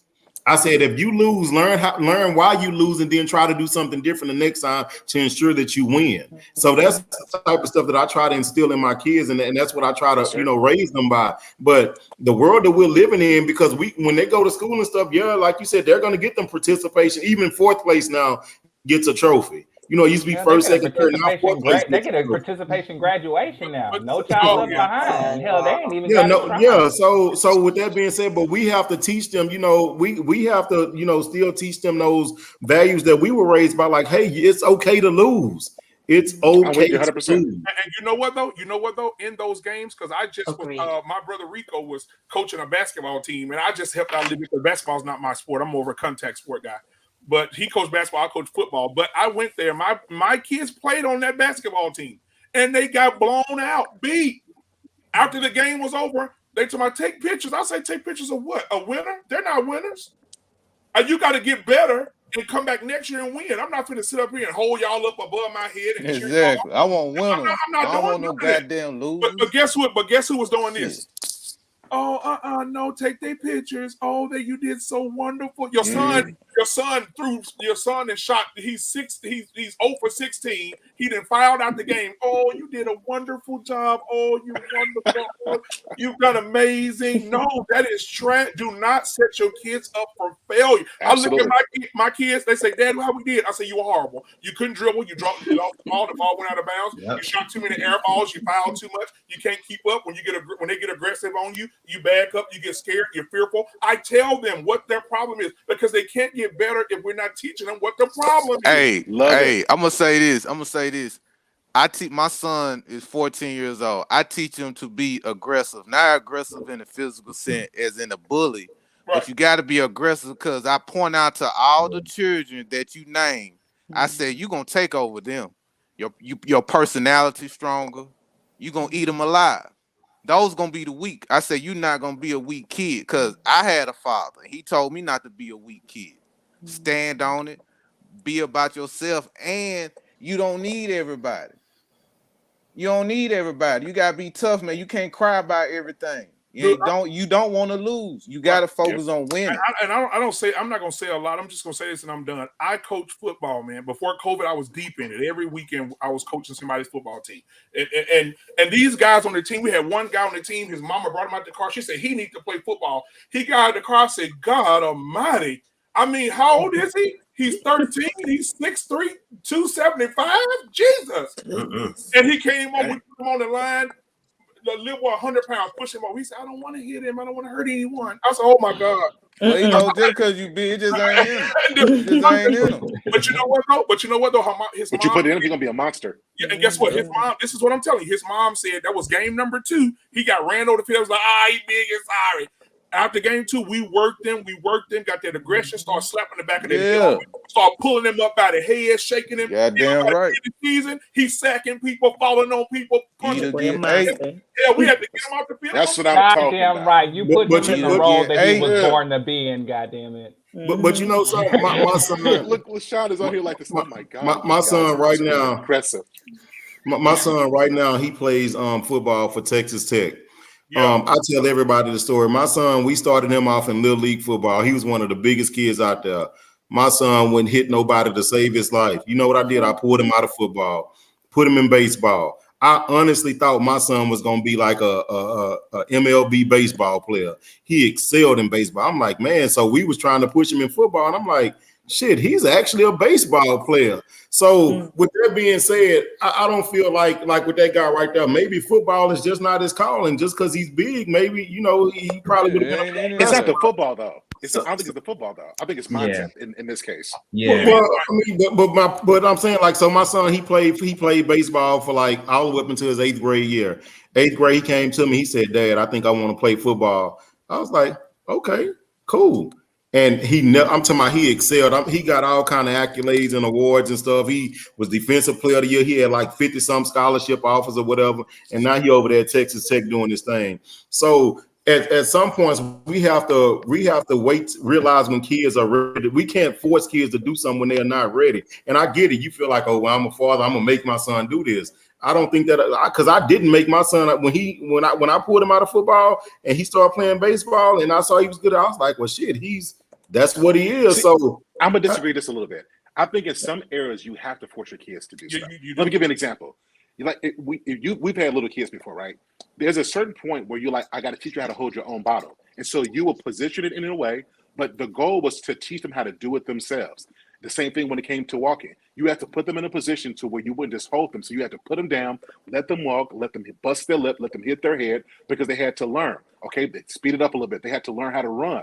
So you allowed them to run, scrape their knee up a little bit. Let's move it on. They get a little bit older. Now they got to learn how to get up for school and wash they stinky behinds, because now you're not cleaning their poop anymore. Now they got to brush their own teeth and feed themselves. The point that I'm making is, in life there are certain fundamental things that you have to force them to do because it's good for them.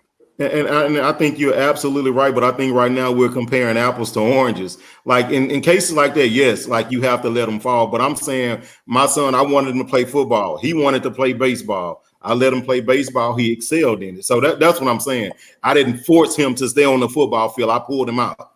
So that's what I'm saying in that case. But yeah, in situations like that, yeah, we have to. Oh yeah, that's my son right there. Right there. Oh, that's dope. Yeah, we went to go see him Saturday. Texas Tech played Baylor. That was You look just like you, bro. Yep. Yeah. They're like twins. Dang, I just think that, Yeah, guns, right? I had an interview and the lady asked me, she said, Sean, so, if you're in this leadership role, do you play to people's strengths or do you play to their weaknesses?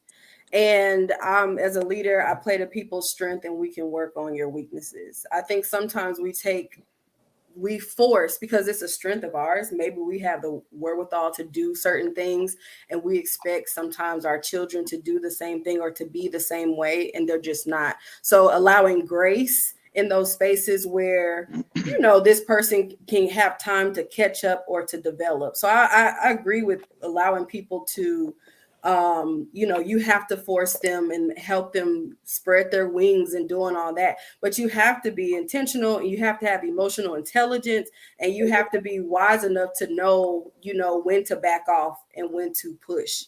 So sometimes, from what he was saying, or in some avenues, or saying, oh, the mother needs to be, that's what the mother is for. And I just disagree. I think that a man should still have emotional intelligence, still needs to be a nurturer as well. Because what if something happens to that mother?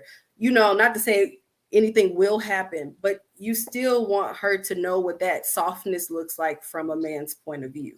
And that's all I'm saying. I'm not saying he has to, a woman shouldn't have to carry that whole load of being emotionally intelligent for the family sake. A man should be doing that as well. But I think the mothers are, I'm not saying this to be mean, but I think the mothers are part of the problem. And let me tell you why. Because even coaching football, and this is from experience, coaching football, the fathers and I think I've said this before, the fathers and the mothers are sitting in the stands. And it's good to see Black couples sitting together, supporting their children. But then the emasculation starts immediately, because the son will go out there and he'll get hit. Pop! The son will get up, he'll look around, and the first person he look at is not daddy, he look at mama. Mm-hmm. And when he see mama, the dad's like, get up, boy! Get up, Straight up. Get up. Straight up. I'm gonna say, Now this is what the kind of women they're dealing with. Hell no. Hell no. Take them pants off of him right now. Y'all don't care about my son's well-being. And the daddy's sitting right there not saying a word. I'm looking at him like, dude, you're not gonna check your wife? You're not gonna. I'm just saying from a general standpoint. I just need the general standpoint to have emotional intelligence. You need to be able to have. But we're softness suggesting that as a man. sternness That's means all. you lack that. Sternness doesn't No, mean you lack I'm emotional saying, intelligence. well, it came off as if, more from my own point of view, was that softness needed to come from a woman. Now, if that's not your perception, then great. But my thing is, if you are saying that that's what a woman is for, because I've heard that before, that's a woman. Of course, we provide balance, but we are two whole people. There's still duality within us as human beings. as a man or as a woman. You still, I But there have are to primary be. responsibilities, though. Everything about a woman is soft. That's if you. Everything about a woman is soft. Everything about a woman is comforting. It is nurturing. It just is what it is. Not her right? pain. I mean, I won't take this deep like I could, but there's a reason we are how we are. I think we've gotten so far to balance that it's hard for us to reconcile this. But if we go back to just the way that we naturally are, it's just the way that it is. But it's not to say that men can't also show, their nurturing side. They can be compassionate. I'm just saying that compassion and nurturing looks different from a man than it does a woman. That's all I'm saying. Right, and being able to recognize those two. So I think with women are not just soft. I don't think women are just needing to be in feminine. There's time where my masculinity has to come out in certain not because I'm in a survivor type of mindset or anything like that. It's just that type of energy does need to come if I'm negotiating, if I'm doing this, if I'm doing like certain things that are deemed like, male based. I think a woman should have some of those attributes, and she gets it from seeing both sides, a woman and a man. Can I balance that out for a second? You sure can. What if, and I'm just gonna say this, Lance, don't laugh too hard. What if some men, heterosexual men, said, you know what? I'm going into this space with a lot of women. I need this opportunity. When I go in, I'm gonna snap my fingers and throw my hair, and I need to feel like a woman in this space in order to get this job. What? Let me tell you I was something. just That snap was fantastic. No, I'm not understanding. No. Listen, hear me out. She just said if a man, sometimes her masculinity has to come out to check the situation, right? But what if some men did the same? What if y'all would look at me and like, nigga, what? If a man needs to comfort his daughter, that's there. Every now and then, be soft. Okay, Sean. if your daughter Sean, listen to me, Sean. Sean, every now and again, I need to be Sean. Listen to me, Sean. Listen to me. That's what Dwayne is saying. It don't even sound right. Sometimes I may need to be soft. You know what? You'll be like, no. I'm saying if your daughter needed a hug or some like that's all I'm not saying to the degree of, hey, no, none of that. I'm saying that even because you can be a gay man and as masculine as you want to be. So my thing that has nothing to do, your outwardness has nothing to do with masculine and feminine energy. It has nothing to do with that. I'm just saying there are certain.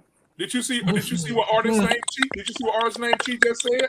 She said look at the differences between Kevin Durant and LeBron James that were raised by their mother, and then look at Kobe and Mike who were raised by their fathers. Shit.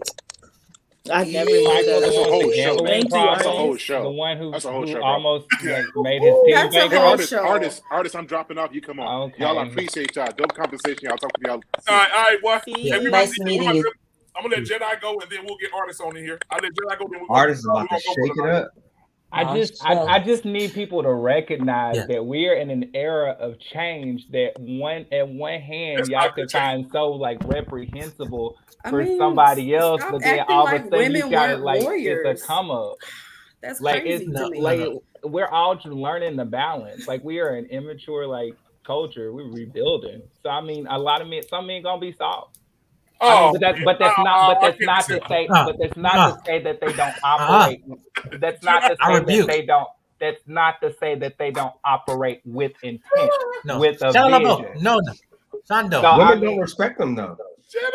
No, exactly. Yeah, no. Thank the you. only people I've ever seen not get respect are people who don't respect themselves. Are we talking about women? Are we talking about children? Are we talking about women? Or are we I have talking something to about our say. children? Go ahead, Jedi. Yeah, that's another thing. I gotta say I disagree with Tony and Sean on this because listen, I was hearing what you were saying, Tony, talking about we're not being pushed to it. But listen, like I said, there was a difference. I think with Sean, I think if I pronounced your name right, difference between sons and daughters, right? Because you say, can I hug my daughter? Yes, I'm gonna hug my daughter. But in certain situations, in terms of my son, I now realize why my father, even though he did obviously, gave me a hug, in the last like 23 years of my life, but I know in certain situations why he didn't hug me. And when I was younger, I was like, Daddy, why you not hug me? Now I realize that he forged me as a man that I am today, be more tougher. Now, and also there's certain things that he pushed me when I was a child, my mom would have retreated. But with that, my mom, and I guess you can say, what do you say, masculine or femininity, in her femininity, but also in her role as a mother, she released control and gave it to my father, saying, you know what? Raise him. Raise this boy to be a man, whatever. As much as she might disagree and argue with him a couple of times, and I don't say a couple, many times, but with the situation, what I'm saying is that a lot of times with fathers, you know, we have to push our sons to some things like, okay, well, I don't like this because this is uncomfortable. But like I said, men were forced to process, and that starts with the boy being put in situations like, you know what, I'm gonna put you through Boy Scouts, I'm gonna put you through boot camp, but all this stuff, karate, where I'm gonna have to press, if you want to do a full split, I'm gonna press, you need, and like, remember the video with I want y'all to look back before the whole Will and Jada fiasco when they were filming Karate Kid with Jaden Smith. There was a feature, a behind the scenes feature when he was trying to get a split, right? And Jackie Chan was training him, and and Jaden was crying, right? And Jaden was like, I'm shutting this shit down. Will was like, no. And then Jaden's like, no, mommy, let's do it again. He's like, are you sure? Like, no, mom, let's do it. Right, and then she pressed and he able to do a full split and everything and all that stuff. That was saying that's the point we're talking about, that we're pushing boys to be more stronger. She still checked in on him, and had he said no, they probably wouldn't have. No different. Okay, let's talk about when he was 15, 16. Sorry. Let's talk about when Willow didn't want to do singing anymore. What did she go and do? She cut off her hair as a form of what's the word I'm looking? Rebellion. Thank you. Rebellion. Of rebellion, because she didn't want to do this any longer. She wanted to do something different, and he put on her like he was like, we have all of this stuff that we need to do. So he had to accept her rebellion. Not to say he wasn't going to push her and all that stuff. I'm just so saying glad you brought that up, there's still there's still a way to do things. But my point is, look at their kids now. I was literally just thinking that. Look at them now. Look in the comments. Oh, thank you. Read my mind. Look at them now. You mean the cross-dresser and the daughter who can't be away from her mom at the table with her own grandma? Oof. All them sitting up there talking about their traumas like we're doing. I mean, there's the red table. That's where they're at. See, and that's the thing. That's the thing when it comes to people. I can't judge you on what you do or what you did. Anything could have went wrong or right. We are all I'm the so same glad you, people. I mean, well, Beyonce's life, but I mean, like, whatever. So, I mean, you can look at Beyonce and how her father, that dynamic of, having the set. No, and I do agree with Sarah. He's down in the comments and saying, yes, that's what I'm saying. Like, allow both groups to be intentional about how they work as parents, and they are both needed. I had this woman, Miss Stovall, say to this woman, she said, don't be afraid of finding out how amazing your child would be. Don't be afraid. King Richard, that's another one. That's a great But song. you need to know, but you know how he pushed Serena. Oh, come on, you gotta see the movie. But he put that. But was he rude? Was he like, he was rude to other people? Yeah, he had. But hold on, let me just respond to what Jedi said. Right. Go ahead. We'll talk. Yeah, because so the thing about it was, Jada, like I said, my son didn't want to play football. He wanted to play baseball. I was perfectly okay with supporting my son with baseball. Like I said, I didn't force him because football is my sport. That's I've always been a fan of football since I first started playing. That was the first sport I ever played, so that was for me. So I put my son in football because I like to play football. But when my son got in football and he told me that he didn't like it, I didn't force him to stay in football. I let him go and do what he liked to do, which was play baseball. And my son excelled in baseball. Well, can I ask you a question? Just a hypothetical.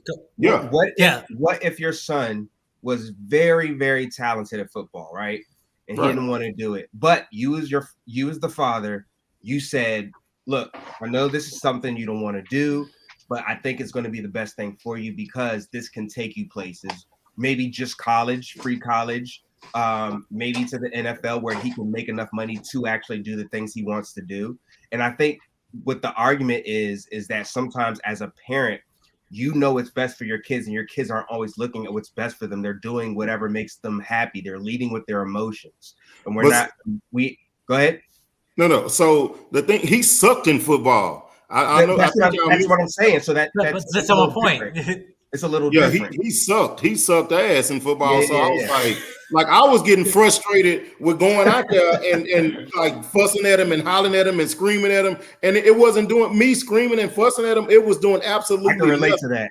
I can relate to But that. listen, I mean, there's just more than one way to be excellent. And I feel like we should give space because their brains aren't even developed yet. You're asking them to make really big decisions at a young age. And of course, we're supposed to be there to guide them. Yeah. I disagree. So I just, Well, the know. point is they shouldn't be making decisions.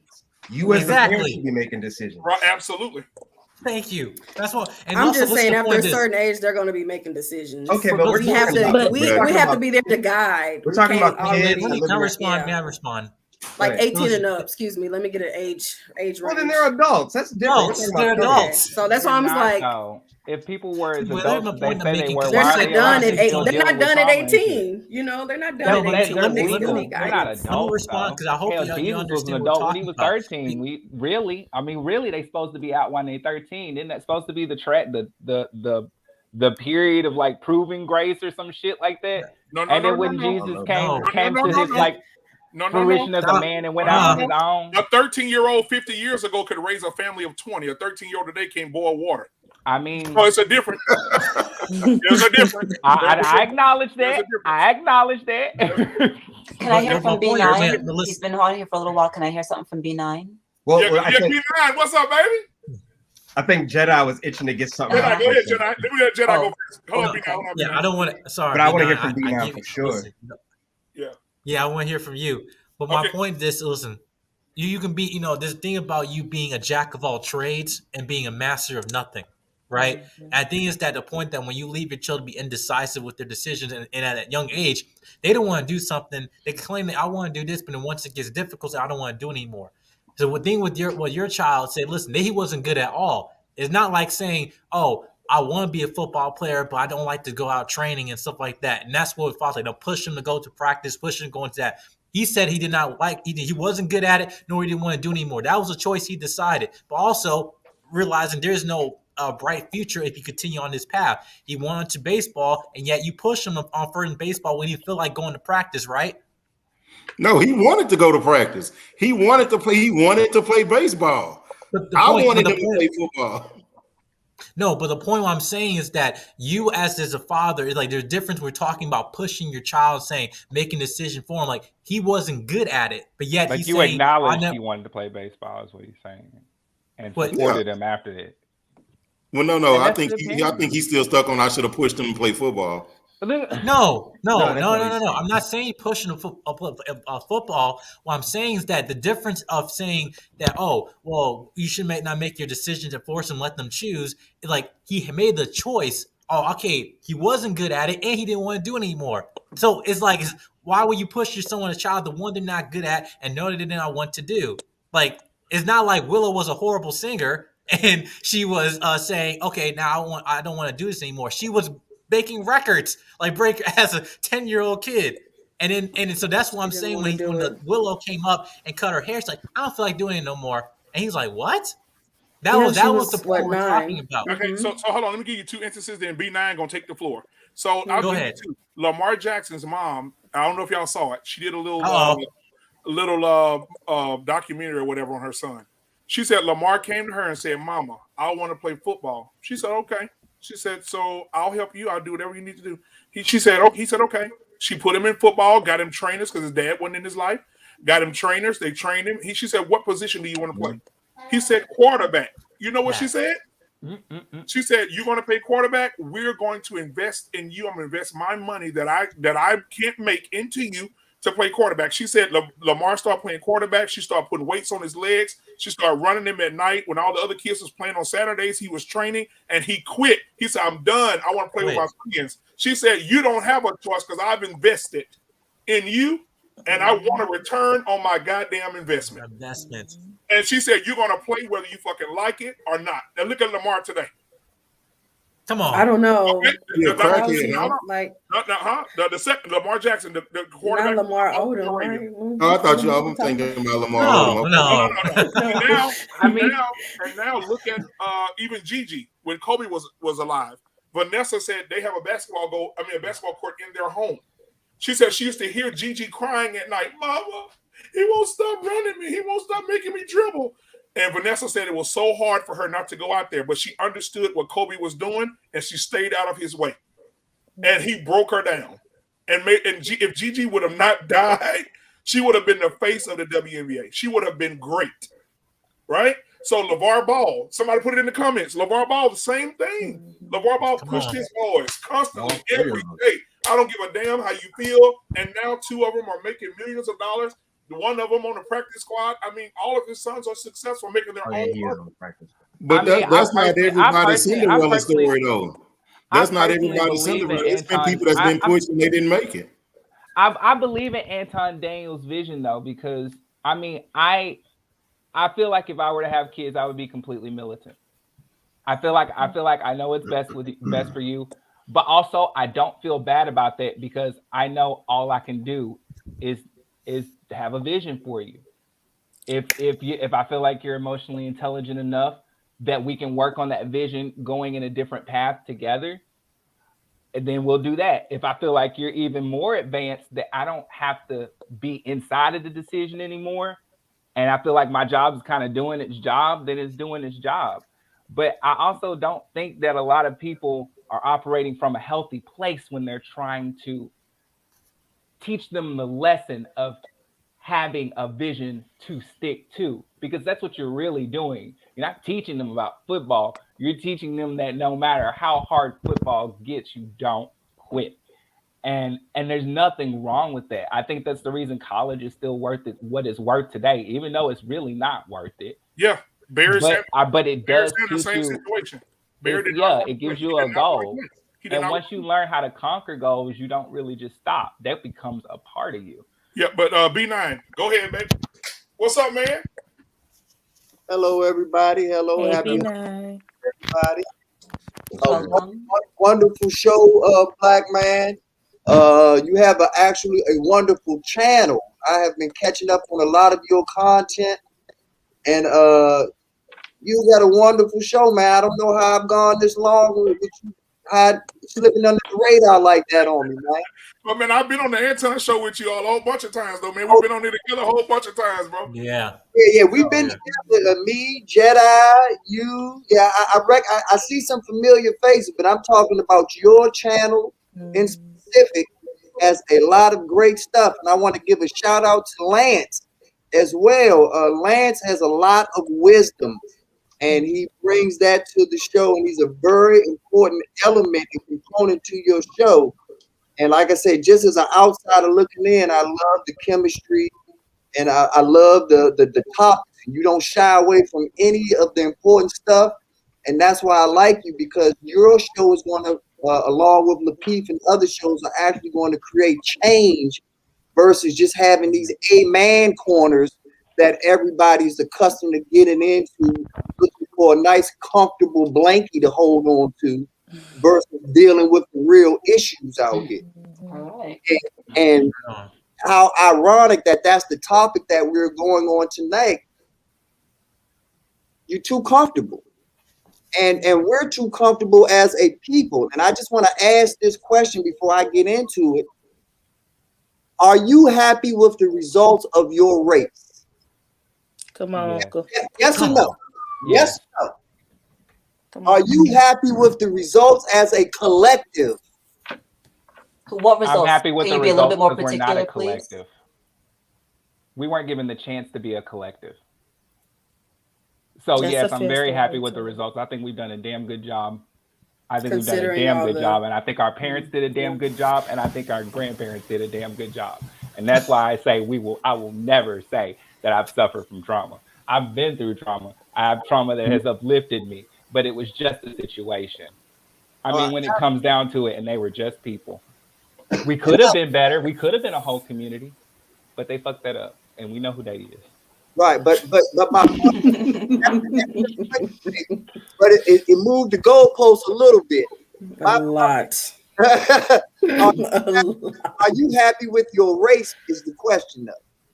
with my race. So like I'm from the Caribbean, right? So I can honestly tell you that I haven't always felt, and you guys can be mad or glad or whatever you want to be. I have not always felt like a Black American. I am a Black American. I was born in the Bronx, but when I stepped foot into that household, my mother, my father, my grandmother, my uncle, that was Barbados. And you're gonna abide, like Anton said, you're gonna do what the fuck I said to do. Is how my mom raised me, and so she didn't care when I would talk about, oh, but you can't hit me. The teacher says you can't hit me. My mom was like, I don't give a shit.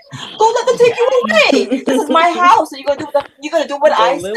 What a asshole you think going on in here? So that was how my mom raised me. We don't play that. So I don't necessarily slap your identify teacher as an too. American Black, but I do identify as a Caribbean Black. But when I think about Black people in general, I think we've survived a lot, and we got to give some grace to our race as it pertains to how far we've come. No, we are not perfect, but we are the only race in the United States that has gone through our specific history. A lot of people like to compare us to, oh, other people come from China, people come from Barbados, people come from Jamaica, and they're able to make it. But the thing about that is that I can tell you, even today, Barbados got our independence, right? We come here with a purpose. We come here seeing, we're not like, when my hair is natural in Barbados, everybody looks like me. When I go to Barbados, everybody looks like me. Right now, I'm living in a neighborhood that's 95 or 97% white. When I go to my hospital to work, white men are like, can I touch your hair? Nasty as they are in here, touching their nuts and stuff like that. Can I touch your hair? Because they're infatuated with me. Right. So I'm just saying all of that to say that while I think we definitely have some space to grow, we definitely have some things to work on. I'm so proud of us as Black people. I'm so proud of us as Black men, Black women, that we're even here vocalizing ourselves, making millions of money. Like I grew up in the Bronx, and to think that hip hop became what it is, a global thing, when before it was just my friends doing beatbox on the table at the lunchroom cafeteria. Like we've done so much. So while I agree with you that we've got some broken homes, I agree with you that, you know, I wish to see that more Black women were married, and I'm saddened to see that we're so overweight. Well, you can't agree with me because I didn't say any of that stuff. Whoa, I just simply asked the question: are you happy with your race? It's kind of a closed-ended question. But B9, I actually I'm kind of struggling with this question. Okay. Straightforward. A lot of people. Well, I understand that the question is straightforward, but I don't think that the community in which that we speak into is straightforward. Right. So I'm struggling with that. Okay. Well, let me clear it up for you real quick. But you wouldn't be able to, because I know that you're speaking of children descendants of chattel slavery. But what I'm saying is no one identifies. The first thing that came out of Candid Ann's mouth was, I'm from Barbados. So she's not Black. I am Black. I'm very Black. I'm Black. Dark Americans are nappy hair, Forsey, and all. Because I'm Black, yo. Love your hair, by the way. I love your hair also. Would you say Candid? Blackity black? Yeah, I'm totally Black. I'm not mixed with anything. I'm totally Black. Forsey hair. No, I'm so Black that other Black people look at my hair and they're like, can't you put some gel in that? But Candid, you're not Black. No, baby, you from Barbados and we're not Black. That's what I'm saying. That's the point I'm trying to make. Hey, ladies. I'm just being silly. Black people are the only man-made race in the world. Man-made race. The Black race is the only man-made race on the entire globe. Well, racist. Well, that's due to systematic slavery. Yeah, it's a social construct. Yeah. So race is a social construct. So where are you going with this? Y'all gassing B9 up right now. That's what y'all doing. Are you serious? Talk to me. Tell me, explain yourself. Talk to me. I mean, we're here to talk, right? Talk to me. Okay, well, like you said, you're from Barbados. I'm an American, but I was born. My family's from Barbados. Yes, sir. So you know your lineage. You know where to trace yourself back to. Yes, sir. there are millions of Black people that do not know where to trace their lineage back to. Absolutely. So that is the Black race. That is the man-made race. God made every other race because there is land attached to you. We There- were born here. B9, what are you saying? Oh my What are God. you saying? You are not. I don't know how far back I can go. I'm Hold just on, but I'm he's talking talking about about my lineage. immediate family right now. We're not about to do that. There talking about lineage. there are people of Asian descent that are born here in America. They are American, but they still know their lineage. That's all that I'm saying, is that you and most of us come from a race where we run into a brick wall. Yeah, that Other paperwork is people- up in somebody's attic. That Other- paperwork. I do want to say though, in a study like 5 years ago, that in China there was a bunch of Chinese people that didn't know what the Nazi symbol looked like. So I mean, people are constantly working to destroy history in every country. But I mean, I just want to throw that out there. It's becoming a common thing, and it's just started being in America. Well, it didn't just start, but Yeah, I'm it's starting confused. to be popular and shit now. I'm confused about what B9 is saying. I'd like you to continue, B9. I'm so sorry that I would like you to continue so I can just get a better grasp on what you're talking about, please. You ain't ready for it. I'm ready. I'm born ready. What I'm saying is that chattel slavery under the American system under Willie Lynch was a type of slavery that had never existed until that point. And it wasn't just about controlling the body, it was about controlling the mind and soul. And Yes. the soul. Yes. Agreed. Yes. So Go ahead. when you understand historically where we're coming from here, you are not Black. What am I? You, like you said, you are descended from Barbados. You are American. You are whatever, but you know too much to be where I am. And that's a good thing. It's nothing that you want to be a part of. That's an excuse. But it is what it, no, it's not an excuse. It's called a fact. See, an excuse would be for me to say that you are limited because of these facts. But I'm You not. have to first and foremost understand the truth. See, we have been so miseducated that when we hear the truth, we would, instead of dealing with the truth, we want to spend the next few hours, days, weeks, months in combating the truth. But B9, I agree with you. I just disagree with what you're saying right this moment. I agree that what you're saying, they're all facts. But what I am saying is I'm not about to sit up here and say that I am being disenfranchised because I'm Black. I am not a Black woman. Who said that? Who said that? But that's what you're essentially. But that's what you're saying about the community. That is what you just said about the community. You just said. I used the word disenfranchised. Okay, but what you explained or what you were defining is disenfranchisement. That is what that is. So what I am saying is, just because we all look like we come from the same shade of brown or we come from the same color palette of brown does not mean we're going to say, okay, I'm simply being disenfranchised because of XYZ, or every time I try to go over my lineage, I hit a brick wall. That's not the case for everybody. Because let me tell you something. The moment I started to do my genealogy, I realized not a descendant of chattel slavery. None of my family come from Africa. And I believe that to be the case for a lot of Black Americans, quote unquote. The majority? I didn't say a majority, I said a lot. Then why are we having this conversation? But we're not going to speak for the grand majority because we're not going to make definitive statements that aren't true. That's all we can speak of is the majority. That's how can we make generalized? But how can we make generalized statements like that?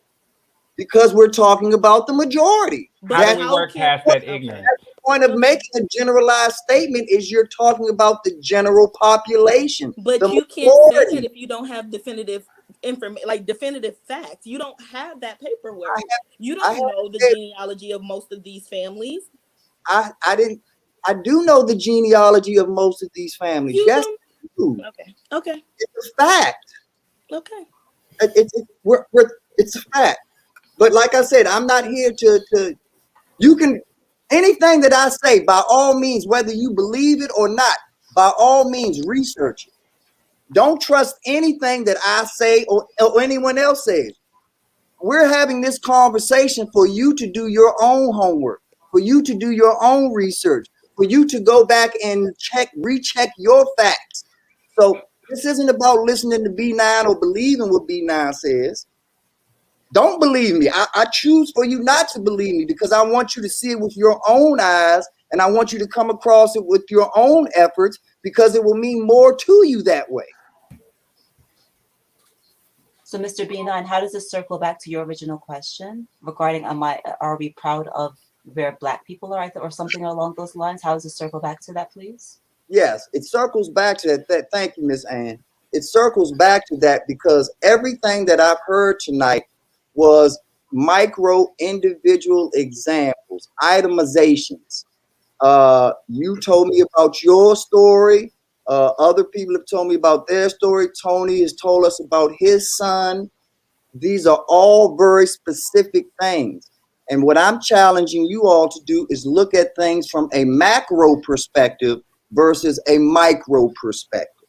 And that's why I started out asking about your race. There's no question in my mind that every individual on this panel loves themselves, loves their family, loves their immediate people that are in their lives. But do you love us collectively? Do you love people in St. Louis that you never met before? Do you love people that are going out doing these Black Lives Matter rallies, but you really have no skin in the game? Or if somebody, you're upset that somebody gets punched in the face, but it's not a particular family member of yours. So at the end of the night, you still go to sleep. I'm asking you, do you care about your race in the same breath that you care about your family? No. And that is the problem with us as a people, because we have to understand that there are two things that we have to do. We are doing half of it, loving ourselves, loving our families, loving what we're supposed to love, but we're not doing what we're supposed to do for our race. Every time we turn on the news and we see that police are beating up another Black young man or Black woman, or senseless murder, or they claim that they were in a shootout and then the body footage shows that the kid was running and had his back turned, getting shot because the cops are coward. We have all of these different situations that go on all the time, and we're not doing anything about it for our race. And all that, and back to y'all's point of this, all Anton is doing is being proactive with what he is actually seeing on the news, what is actually being portrayed about us as our race, whether we like it or not. I'm not saying anybody on this panel is, but we are the generation of far as women goes, thoughts have never existed until this generation. That's not true. And Thoughts? And I guess I'm trying to see. We call it thoughts now, but like I can tell you that my grandmother had 11 children. She was never married. I can go on to tell you more stories as I get more familiar with this panel. I can tell you that my grandmother had many, many children. My father spoke to me about how he was a child and he remembers men walking in and out of my grandmother's bedroom, sweaty and shit. So, like, I mean, there's another, so. And I guess for me, my follow up to that is, in what other country do you see a race of people protesting or a race of people fighting for social injustice? France has a protest about every week. But there's more than one way to protest. There's more than one way to protest. Everything. Saudi Arabia, nationality of people. Peru. I said a race. Peruvian. Because race does not. The French. Is that better? Okay, but there's more than one way to protest. Just because I'm not out in the streets raising a picket sign doesn't mean that, like, I'm a nurse. So when I go into the hospital, I represent black ass nurses. All right. So there's more than one way. Was it TLA? He's a lawyer. He represents black male nurses. There's more than one way to protest. So please just expound a little bit on your thoughts regarding, like, I love my family, but like people are shit sometimes. So when you ask me questions about do I love my race, it's a kind of loose question. I don't love anybody. I think people are, I want to, listen, I've saved people's, I walk into the hospital and I wipe strangers' asses. All right. But meanwhile, I know that people are shit. So like, just explain to me exactly what you're talking about. Candy, I think that's because you were raised to identify yourself with your nationality.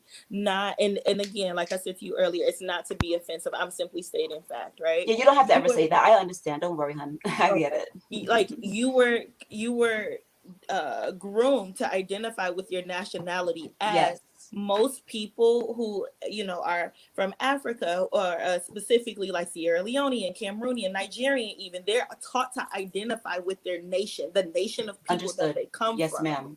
And so Understood. in America, for us to say, oh, the black community, well, the black community, whether you agree or not, is shot full of people from all different types of all different types of different tribes, nations, nationalities in general. So for you to say, do you love or do you agree with the direction that our community is going in? Well, I have to pose the question, what tribe, what nation, what people? Because we're not all from the same place. And most people, inclusive of white people, inclusive of Russians, Asians, Africans even, they all identify with their nation. They all identify with their specific group of people.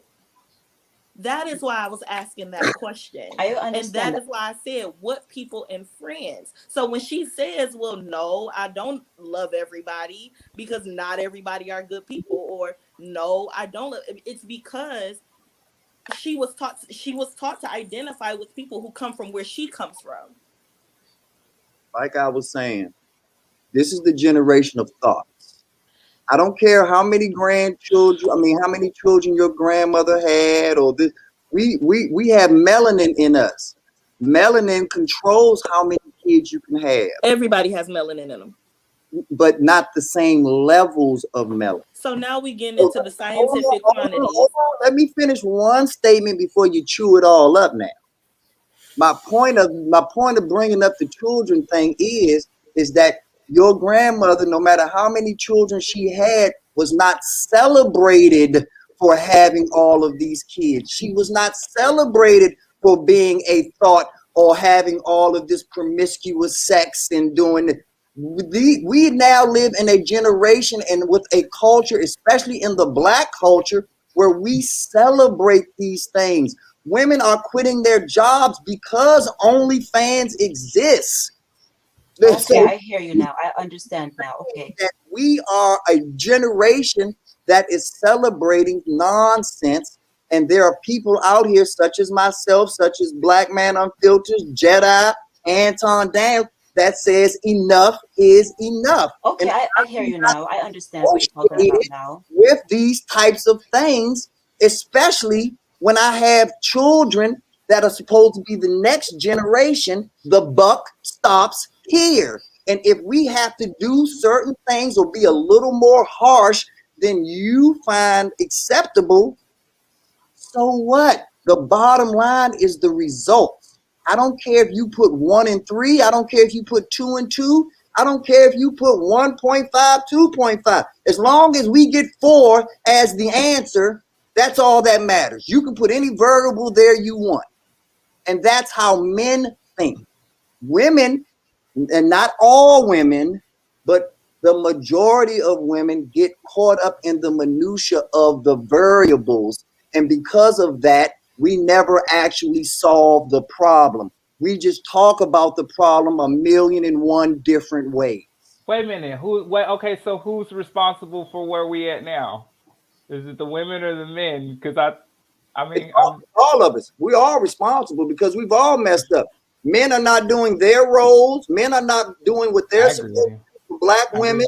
and Black women are not giving the support and the infrastructure necessary for men to do what they're supposed to do. So we're screwed on both ends. And when we try to actually get to the solution, then, like I say, we want to exacerbate the problem more. We want to get caught up in who has 51% versus 49% versus realizing, like you just said, who is responsible for the problem. The answer is both of us, not who's 51% responsible, who's 49% responsible. We're all responsible. We all have to do our job and be a part of the solution, but we have to be accepted, both of us, for who we are. I constantly hear women asking men to accept them for who they are and accept their flaws and this and that.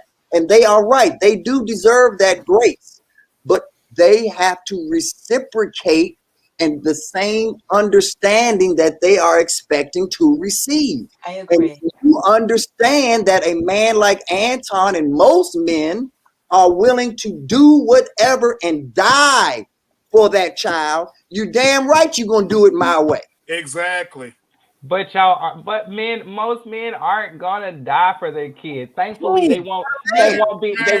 No, they're not a man. Just like I'm saying, just because we have kids, listen, just because we have kids, look, y'all are getting triggered. Just because we have kids die, it does not mean that most men are going to die having to be in the extreme situation where they protect their kids or their family. If not, we wouldn't be in the situation we are right now, right? With so many single moms out here, Let me right? say this. My daughter was 17, working for McDonald's. Everybody know this. You probably didn't see the viral video. I hope you didn't.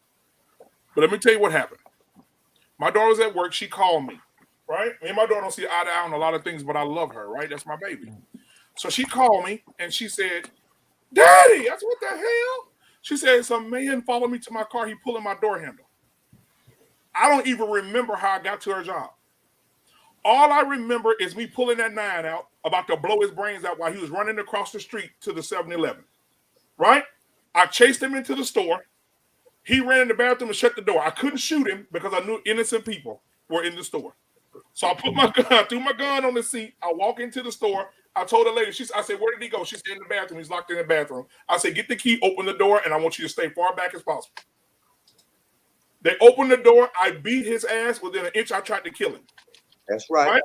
Because that's what I'm supposed to do as protecting my daughter. So the same man that protects her from harm is the same man that wants to be stern in her life for her to go in the right direction. You invest a lot of time. If you just look at it, you invest a lot of time in your children. Why do you want your investment to come back void by them doing something crazy? How many kids have gone to college and not doing shit they went to college for? Don't nobody want to waste 18 years. 4-year degrees ain't doing nothing. Ain't nobody trying to waste 18 whole years. See, this is. I don't know. I feel like we getting this distorted view of what's being stern is and how we're gonna basically keep our kids on the right path. It doesn't matter what you do, how much money you invest or whatever. If a child is gonna make a mistake, the mistake is gonna be made. There's no father out there that can just sit up there and say, or that can actually believe. If you really believe that something is mentally wrong with you, that if I tell my daughter to do A, B, C, and D, she's gonna do A, B, and C, and D. Oh no, she's not. But that's what I'm saying. So what? Does that mean you don't try? So what? Your daughter's not you can try. You can try, but see, y'all making it seem like this is gonna be guaranteed. That's what's kind of throwing me off a little bit. No, I'm not saying it's guaranteed. Because we're giving Anton a lot of props and a lot of credit for the whole message and this whole for everything or whatever. And I'll give him credit also. I mean, if it works, I mean, job well done. But my thing about it is you can't just sit up there and put that much emphasis in it and say that, oh yeah, his daughter's gonna be successful. She's gonna do this. Because we don't know. He don't even know. He hoping she does. You're right. Only God knows. You're right about that. Exactly. But the point of it is what Black Man Unfiltered just said. He gave you an extreme example of what he had to go through to show protection. Anton is being proactive with the protection. He is doing the exact same thing that Black Man Unfiltered is doing.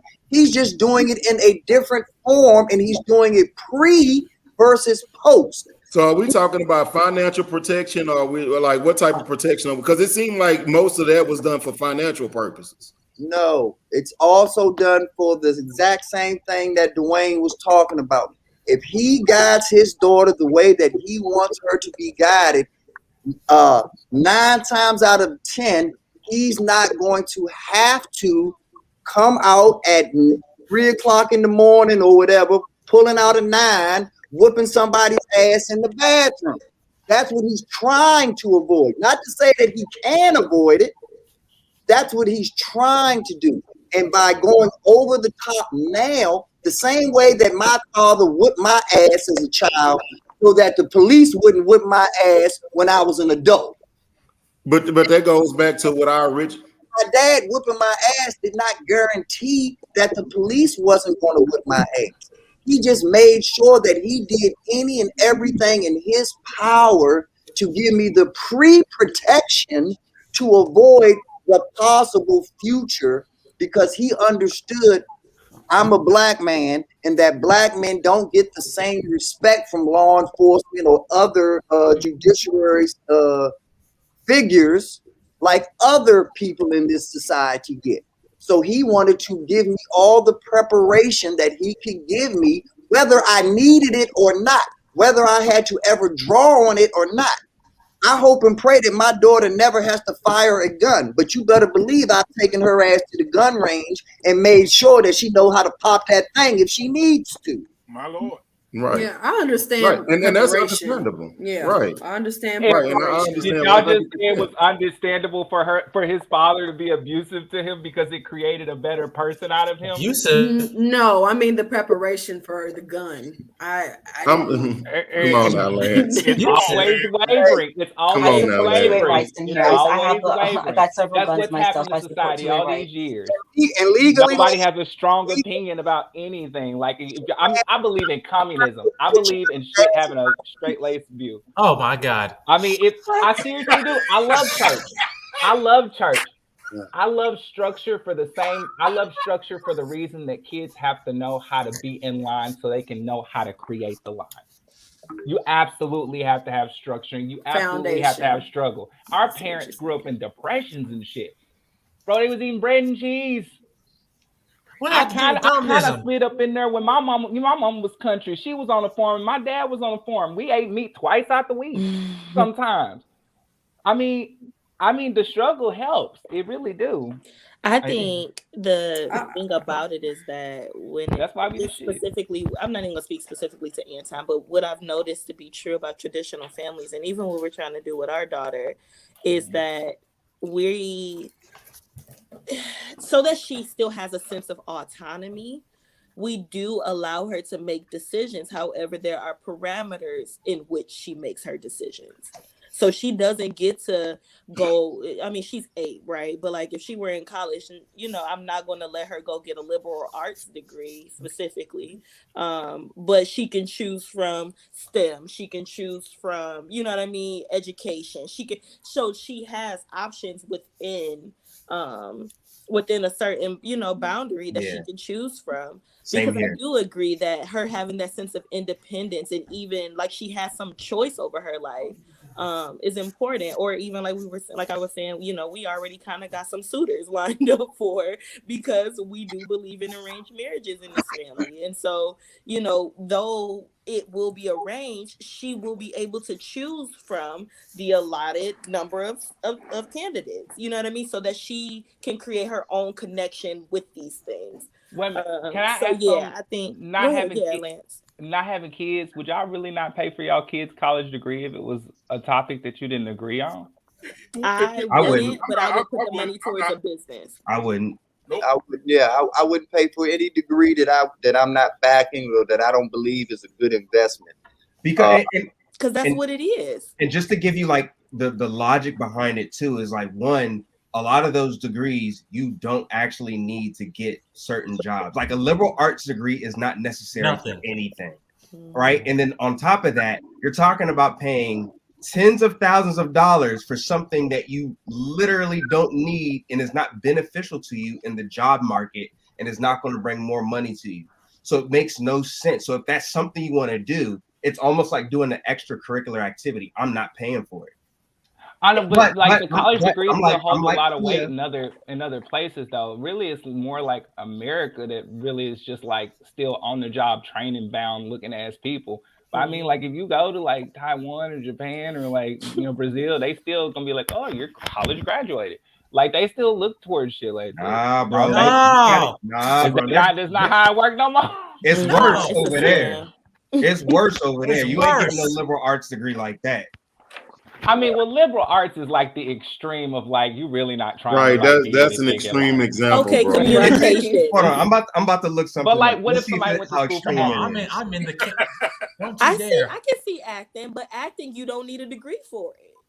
I mean, but it teaches you so many fundamentals. depends. No, You do y'all need listen. There's a lot of you can actors that be people don't know. They went. Man, y'all, how am I do my I mean, teeth? you can Tupac be went to professionally Juilliard. trained. My thing is, I'm a fan of the arts, so I do find value in the arts. I think it's really missing in our education. They don't put enough into it because there can be successes. I think it's watered down because of what our arts in America looks like, but there's a lot of history behind it that's important, and we should, keep doing those things. I don't know, like yeah. some like Let me ask 70% a of question. Let me kids ask a like they question, Lance. change majors anyway, don't they? Let me ask you a What you question. say, Lance?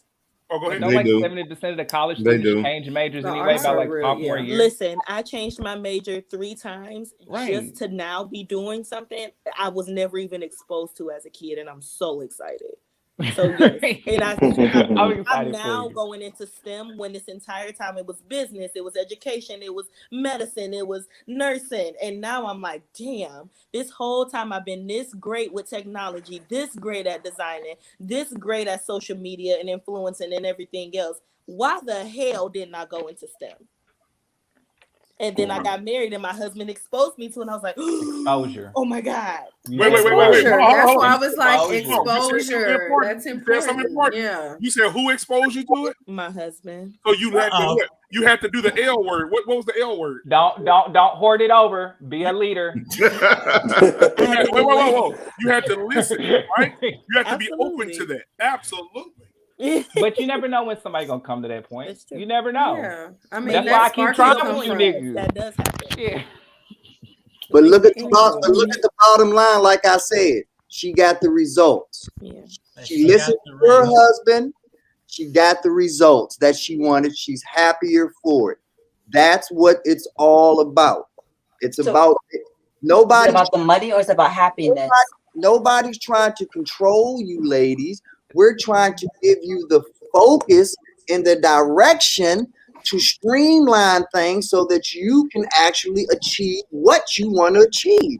He's not going to tell his daughter what to do per se. He's very clear on telling her what to He's do. gonna tell her what to do. He gonna tell her what to He's do. very He clear on he that. actually said the same thing Kia said. Like all the degrees that Kia named that she has for her daughter to get, Anton named those same degrees. He said STEM. She can go into the medical field. She can be a lawyer, but he's not paying. But for what those. if she don't want to do any of that? Then she can still do it. He's just not paying for it.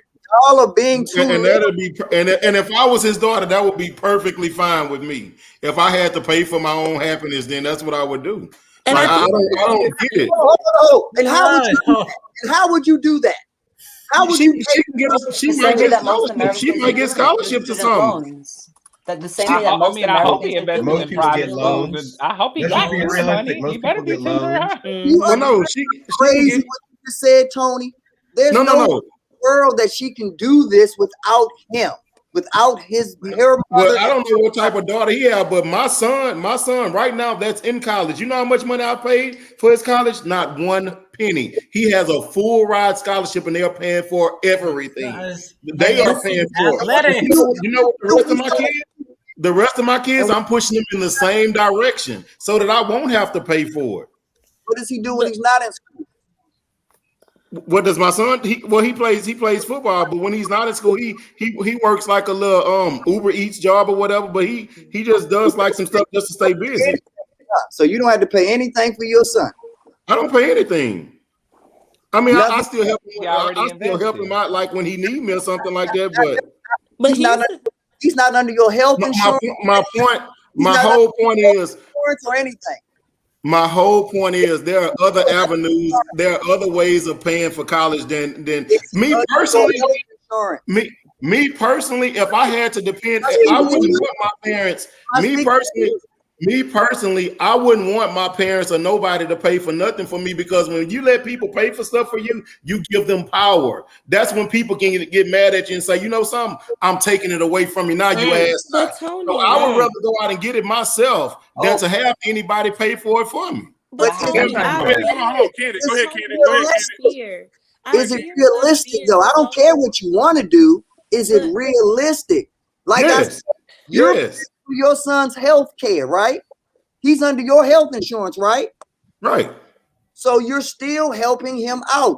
Well, no, I'm still helping him, but I'm saying as far as school goes. But Tony, here's my thing. I fear us causing, like, creating more of a disconnect amongst ourselves out of fear of somebody having some power over us. If we're really trying to reestablish trust in our community and communication and love, and even just within the family structure, right? Like, if we're trying to heal some stuff, then why not create an environment for us to actually do that? I'm not saying, like, you know what I'm saying? I'm not saying it's gonna be perfect, and I'm not saying that fear won't be there. Because think about what we say to women. We say we need to submit. Y'all just said it was good that I listened to my husband and XYZ, but I had to be put in an environment for that to be cultivated. Right? Like, it's the same thing with our families. In order for us to continue to establish things and heal things, we have to create an environment for them to be healed. And so for us to say, well, I wouldn't want my parents to pay for it because they're going to try to hold it over my head. No, that's with anybody. Well, that's with anybody. I agree. You're right. I'm sorry. I misspoke. So yes, with anyone, I guess for me, like I said, on the back end, it's like, okay, but if I'm trying to build trust, if I'm trying to, you know what I'm saying? And I don't disagree with you. I'm just saying, thinking about it objectively and emotions aside, what is that? How's that benefiting us in the long run?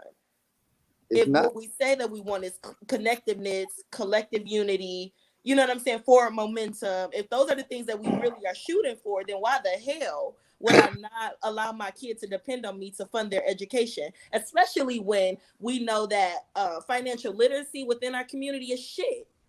We don't know shit about saving no money. We don't know shit about investing. We don't know shit about generational income. Generational wealth. So why the hell am I gonna go invest in a degree for my child? Which, mind you, it is more about it being an investment more than it is about fucking education. So why would I invest in something that I know is gonna shoot you in the foot in the long run? But I'm trying to see where was the disconnect. By no means necessary. Am I saying if you're going to pay for your child's education, I'm not saying go out there and pay for them some type of agricultural degree or something or something that you feel like is going to be usage. That's not what I'm saying at all.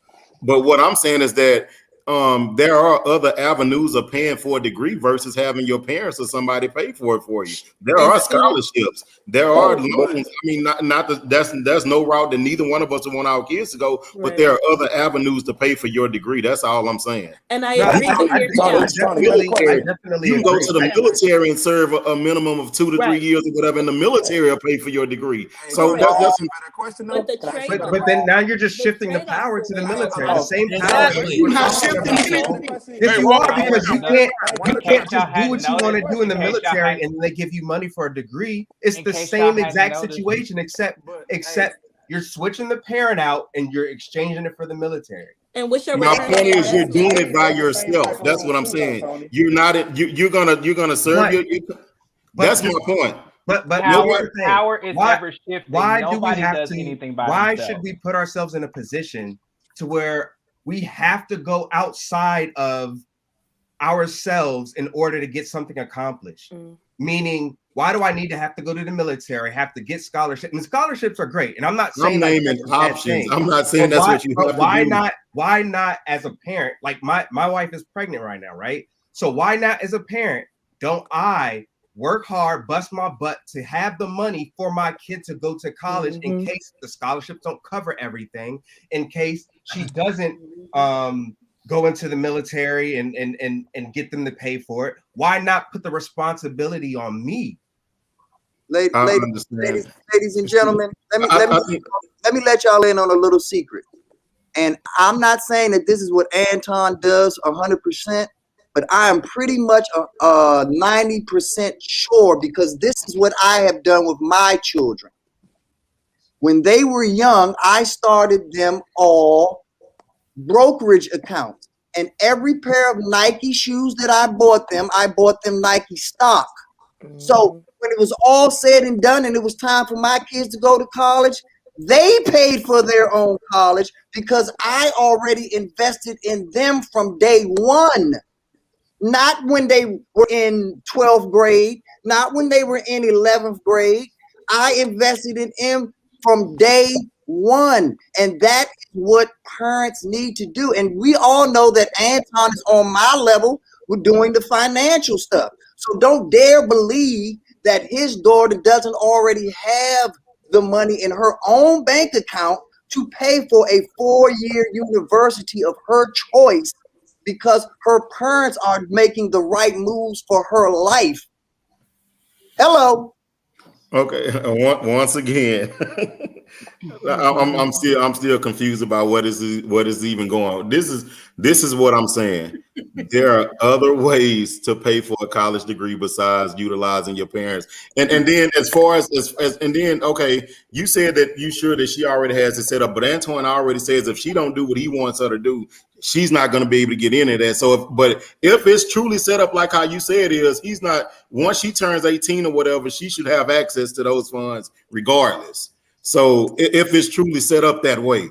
So the point of it is the education and the information and the way that he is raising her he's playing the long game.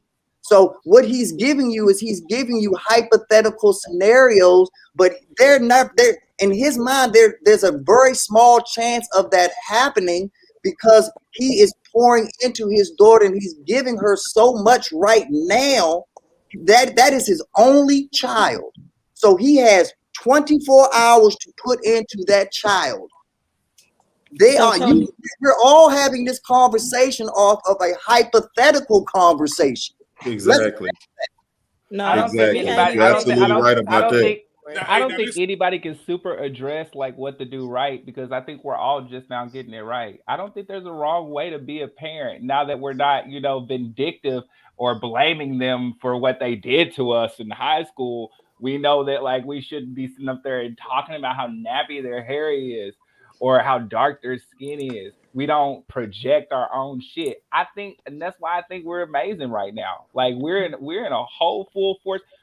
2020, the whole world stopped. Mind you, it was because they had the time, but they stopped for police reform, where they would have just said like nothing even mattered. And I would go further to say that the millennials care way less about race and gender and whatever else we think they should care about. Honestly, I really don't think they don't. It's kind of, but it's kind of cool because it's like they're in a new world now. They're the Plymouth Rock. That's what, Lance. That's why I said earlier that I think it's all anecdotal. Like everything, it's all theory. Everything that we discuss, right? It's all theory because it's going to change. The next generation is going to do it differently, just like we're doing it differently than our parents and differently than our grandparents. And so the reality of it is we're not going to see the reward and or consequence from the things that we put into place until it's in our children's hands to do it. Or out of Congress. All we can do is pray that it all, pray that it all comes together. Right. Because the fact that cops can still get away with killing, they can put this No Child Left Behind and charge teachers for kids being raised up in dumb environments. I think that's fucking ridiculous. I think that's something we really. I don't want to take it to the extreme. But I know of a lady. I'm gonna see if she can come on next week if she's not, her feelings are not too hurt. But I know what you do. What did you do? I know of a lady that she was in church and don't you? No, not that one. No, not that. So okay. And she had a daughter, and her daughter was graduating. I went to school with her daughter, and she got up in the church and she said, "My daughter graduated." Everybody knew she was smarter than everybody. I mean, she was just all the way through school, straight A's. So my daughter, she's gonna be successful. She's going to college, and she never mentioned what she was majoring in or anything. And they had this big thing at the church. The church gave her a big old check, and oh, it was wonderful, right? So fast forward 4 years. She's graduated. She's, everybody thinks she's doing well. Her mom was the manager at City Trends. If you guys know what that story is. Yeah. So 4 years later, she comes home, and City Trends, she majored in liberal arts. I had my phone right here to text my sister to make sure I was right. She majored in liberal arts. She has a liberal arts degree, and she went to school for 4 years, and she's working at City Trends with her mom. And she was a straight A student for her whole life. And all that potential went to waste. She's actually stocking shelves and putting up Boss jeans and fake Gucci shirts right now. But maybe that's where she finds her happiness though. Like we still down in this lady because she works at City Trends. Like, I'm not understanding. No. I'm not. What I'm saying I would be ready to fight. I didn't give context. I'm sorry. When Please give context. In church, she said when she announced it, she said, "I don't want my daughter to be like me. She ain't gonna be working in no City Trends, baby. I work at City Trends to pay her way through college and all this other stuff." And she's like, so she's not gonna be like me, right? Oh, really? The most embarrassing thing is the mama right now can't even really look at her. You know what I'm saying? Mama really can't. Her feelings hurt. Her feelings are hurt. Well, you gotta blame that on the mama, don't we? Nah. Like, how about talking about? We're talking about kids going to college. Do we not see if our kids are even ready for college? Like, that's really the better question. Are they ready? Artists. Are they ready for middle school? Are they ready for elementary? Are they ready for high school? To his point, some people are better off with the trade. I realized it was no sense in me going to college. Like, why do we don't ask our kids, "Hey, are you ready for college?" Our kids probably don't even know what they want to do. They don't even know how to pay insurance. But there's strategy in going to college, and I don't think everybody gets strategy when they're going to college. We sit here and say we give kids autonomy of their decisions, right? We give kids autonomy. Do we ever stop and ask our kids at 14, 15, "Hey, what do you want to go to college for? What do you want to do with your life?" We expect them to get there to figure it out. Only it sounds like in the story you told, Dwayne, really she just was trying to be the good kid. Sounded like she was just trying to be the good kid. Then when she got to college, she didn't know what she probably didn't know herself. Kids don't even know themselves personally. You know what? You brought up a good point, Shy. One of my biggest things I often say is that kids really, I feel like children shouldn't have to go to college until like 21. Because I did not know what I wanted. I went to college at 17. Didn't know what I wanted to do. I had just moved, and I said it earlier, I had just moved out on my own at 16. So to go to college at 17, and now I'm supposed to figure out, and y'all can't see my air quotes, but figure out what I want to do for the rest of my life is asinine. I ain't even. That's what I said. You're asking kids to make big financial decisions, and I understand what you're saying, like having the man or the parent come in and make the decision for them. I'm just saying that not knowing what you want to do, sometimes you're gonna have to give a little grace. My thing is, if they are passionate and they can be successful as being a ballerina and they're that good, you know what I'm saying? Let them be a ballerina. Can we ask a better question? Why does the church like you can't even name many successful ballerinas. I'm not right. Not one. Name I mean, you got to think but we're not interested. If you paid attention to that, then you would know them. That's like asking a person who don't watch football to name five football stars. They're not gonna know them. I got a better question. But then somebody talk about Jackson 5 and Joe Jackson forced his kids to be successful. You don't know that there's not that many Jackson 5 either. So what? Go ahead. Oh, say it again. Yeah, somebody was talking about like the fact that Joe Jackson forced his kids to have that discipline in order to be the Jackson 5. Well, I mean, I agree with you that we don't know that many ballerinas, but hey, we don't know that many Jackson 5s either, do we? Yes. Yeah, LeVar Ball. But how many Jackson 5 families do you know? Joe Jackson, I mean, Debbie Allen is doing the thing. But once again, we're talking about a handful of people. Exactly. Do you know? We're still talking about a handful of people. Yes, Joe Jackson got the Jackson 5, and they became very A handful of ballerinas is the point. At least I can tell you a handful of Joe Jacksons. A handful. Okay, well, yeah, we don't know any ballerinas. Okay. It's an example, guys. Not Yeah, it's don't just be an so example of the literal. fact that It's not even the fact that we don't I watch didn't it. say If you, I'm talking about Jackson 5s. You know a lot of Joe Jacksons because apparently a lot of you black men like to get in our asses. I'm not talking about that. I'm talking about the fact that we don't know a lot of Jackson 5s. But that's my Are we talking point. about as a It's music a group or lot just of a father fathers that out got there their kids to greatness? It's a lot of fathers out there that want to be the next Joe Jackson. They pushing their kids to be singles and they just fail. There's a lot of people out there want to be like There's Serena so Williams. many And they're trying to different put ways your to do tennis great. players That's and all they I'm fail. saying. Everybody's not gonna make it. That's what I'm Everybody's saying. not gonna make it. Ooh, Papa. I agree with that, Tony. Don't eat majority too of much people of that, don't make okay? it in Don't the eat too fields much you of that. guys are That's not I good agree for with you. that, Tony. Everybody not gonna make it. Everybody not gonna make it. Everybody not gonna make it. But I'm saying some people in their mind feel like, oh no, my child is gonna make it, and you're gonna be disappointed. Yeah, well, that's but just you know like what? the You gotta person know in the your- but you comments. have She to know said, your children. You the have person to in know the your comments children. said, right, many professional ballerinas, they usually become high-paid dancers. No, they don't usually become high-paid dancers. Most of them don't.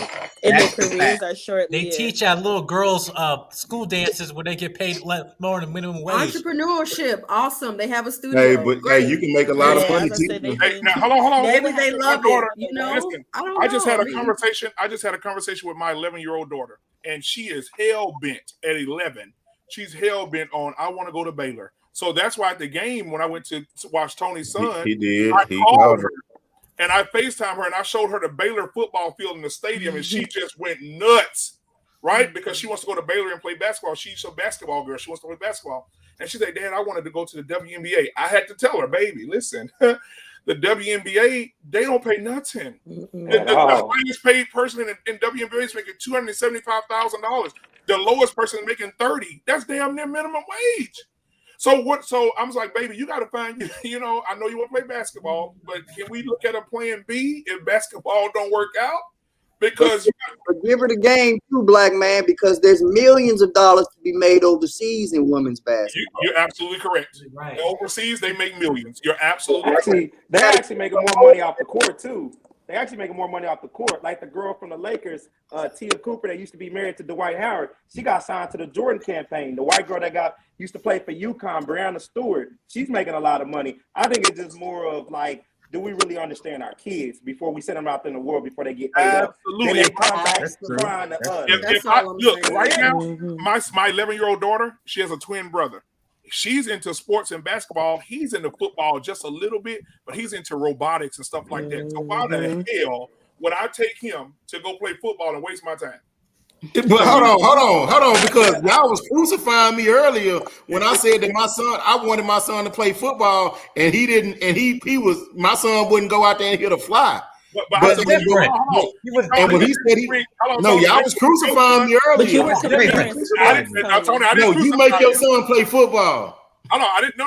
Nobody said that. I didn't say that. That's my goddamn sport. I was in the comments. I said shit. If he trash, I'm gonna say this: if my son can't play football, right, and he goes out to play football or whatever, you got to know your damn children. And I'm gonna go out there and see him all flopping all across the field and rolling across the. I'm not going to do that. And I didn't crucify you earlier. I didn't say nothing about that situation. I'm saying this period. If my son can't play and I know he's good at something else, then he'll be good at something else. But I don't want him to go in. The point is, I don't want him to go into a field that's not going to feed him. If you give him a man a fish, he can eat for a day. But if you teach him how to fish, he can eat for a lifetime. So I don't want. Yes. I don't Amen. disagree with that. I'm just saying don't crucify your child if they decide to go off of the path because you think they won't be successful. Because you've already invested all of these things. But you know the excuse? But you know the excuse the parents make, even in football, you know the excuse the parents make when the fathers are out there saying, get your black ass up and get up and don't give a damn how you feel. You know, even I've done it with my son, my 14-year-old. He fell, got a big bruise on his side. And I was like, man, that ain't nothing. Put some dirt on this shit. My pops did that. Come on. You know? And that's play ball. So, but the mothers are saying, you hear them in the stands. I'm just tired of coming out here. I'm just going to take my Saturday to myself because these men are trying to live through their sons. That's what you hear them say. Oh, they living through their kids. They didn't make it in football, so now they pushing their sons to play. I mean, both sides have done that, you know, pushing or imparting that on their kids of trying to live vicariously through them. I mean, that does happen. That's like a trauma thing. But I'm just saying, like, there's nothing wrong with a plan. I think it's great to have a plan. I'm just saying, don't feel so disappointed if they decide to go, or you just like, I'm cutting them off, like, you know, financially or whatever. You know, I feel like there should still be some point of support. Of course, you're going to do what you want to do. I'm just saying, be open to them switching gears or knowing how to pivot in case they decide to do something else that is unconventional. That's all. I'm not saying. I agree with you. My main thing is that they have a plan. Like, if my kids came to me and my kids were like, I have this plan, I think I want to do this and this, and I thought it was a good idea and a good investment, I have no issue with them starting a business, a legit business, not I'm going to sell t-shirts that I made on the internet, but like a legit business or something like that. Shop. I would have no problem doing that. But my thing is, if you are going to college in that road, if you choose, I'm going to college, there are certain things I just won't pay for because I know they're not good investments. And if they want to do it, I'll still love them. I'll still support them in other ways. I'm not going to completely cut them off financially. That's the one thing I wouldn't do. I think Anton said he would. I would still pay for health insurance. I would still make sure they had food. I'm just not paying for the actual degree. So by a show of hands, Tony, everybody's on here right now. By a show of hands, your child goes and says, I'm going to go get this degree. And you say, you know what? I'm going to help you. I'm going to financially help you. I know you didn't get a scholarship because you weren't athletic enough, or I know that you didn't get an academic scholarship because you weren't academic enough to get one, right? So I'm going to financially help you with your scholarship. And you see your child going to school, and you see them getting a degree that you know you didn't Google it yourself and say, "Oh, damn, they don't make nothing." At what point would you say, sit down with your child and say, "Listen, this is a bad investment"? Look, I was sitting at that point, but once again, we're putting too much emphasis on the degree. We're putting too much emphasis on it. There are lots of companies out there that just as long as you have a degree, it doesn't matter what it is, and y'all keep shaking your head and stuff. You don't necessarily have to go and work at. I'll just say Nike. You don't need what is there a Nike degree? Is there what kind of degree do you need to work at Nike? You don't need. There's no specific degree to work at Nike, and that's one of the largest companies in the U.S. or whatever. So my point is, you can still tap off into other companies, and make damn good money. Because they don't really put a lot of emphasis on what particular type of degree you have, long as you have one. Because just remember, there's a lot of people that don't have degrees. So just by you getting one, that has already put you ahead of most of America. That's the whole point. I'm looking at the data I'm looking at the data and the statistics.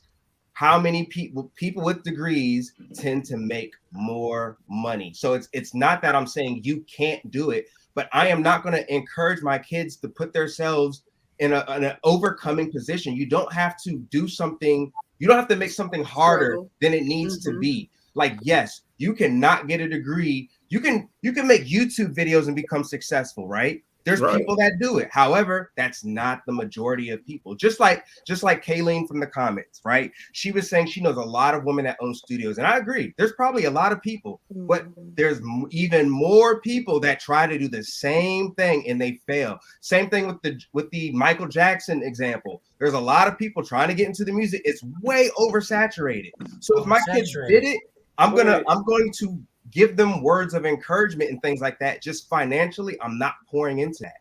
You know what? So hold on 1 second. So one question then. One question. Drive. Go ahead. No college teaches you drive, and that is one of the key components that you need to make it in regardless of what you're doing. If you want to be a success, you have to have drive. It also teaches society, classism. Because you at some point when you're in college, you're gonna be like, I can't fail. I can't be like, oh, Susie so and so, because I gotta. My mama's spending this money, and I think that's college is one of the most real life things that you can do. But Trey Hello. Stone and Matt Parker did create South Park and just went to college, learned the essential shit they needed, and got the fuck out. I mean, Cane's is a place devoted to chicken strips. Chicken strips. Who would have known? Multi-million-dollar business. Chicken strips. I mean, if you good at one thing, all you got to do is be 110% good at one thing. Yo-Yo Ma fucking love the cello. That man is 85 years old, still is the only person that's relevant in any kind of classical music. I mean, you ain't got to graduate, but it helps. I just think exposure is important. So how many rappers out here, how many talented people out here are unknown? How many people in your neighborhood do you see that has extreme talent and has a gift, but they only let the people in their neighborhood know about that talent? They are not putting themselves out on Front Street. They are not willing to travel. They are not willing to do the things necessary that comes along with success. Ergo, they don't get success. They get college debt and they get college loans that they get to pay off for the next 25, 30 years because they never had the drive in the first place, ladies and gentlemen. Elon Musk, the Zuckerberg, people like that, they dropped out of college and still became billionaires because they had the drive. They could have had the access to information. That could have been legendary success on their own. Yeah, you already have. None of them are truly self-made. So it goes back to answer most millionaires if their mom and dad helped them out. Yeah, that's what I was just saying there. Hold on, y'all. So let me ask. That's a big deal. You're supposed to make your children so that they're not self-made. You're supposed to be the type of parent where when your children get out there, you give them the same opportunities that you speak of. Don't make it seem like you're lamenting them because their parents gave them opportunity. That's what you're supposed to do. There's nothing, and I'm not saying that. There's nothing wrong with that. There's nothing wrong with that. I think it's great that they had that. I'm just saying they're not self-made. Let's not just act like they got it from the mud. That's all. That's all. But like I said, I don't want my kid to get my stuff from the mud. I'm just saying that if there's a way for them to find things that bring them joy, because it's not on this, I don't want my child to feel condemned because they didn't go exactly how I planned. That's all.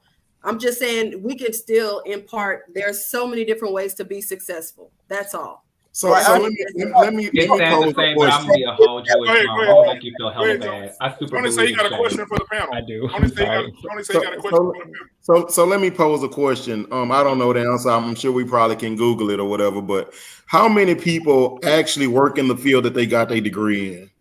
What's the stats? What's the stats? 2%?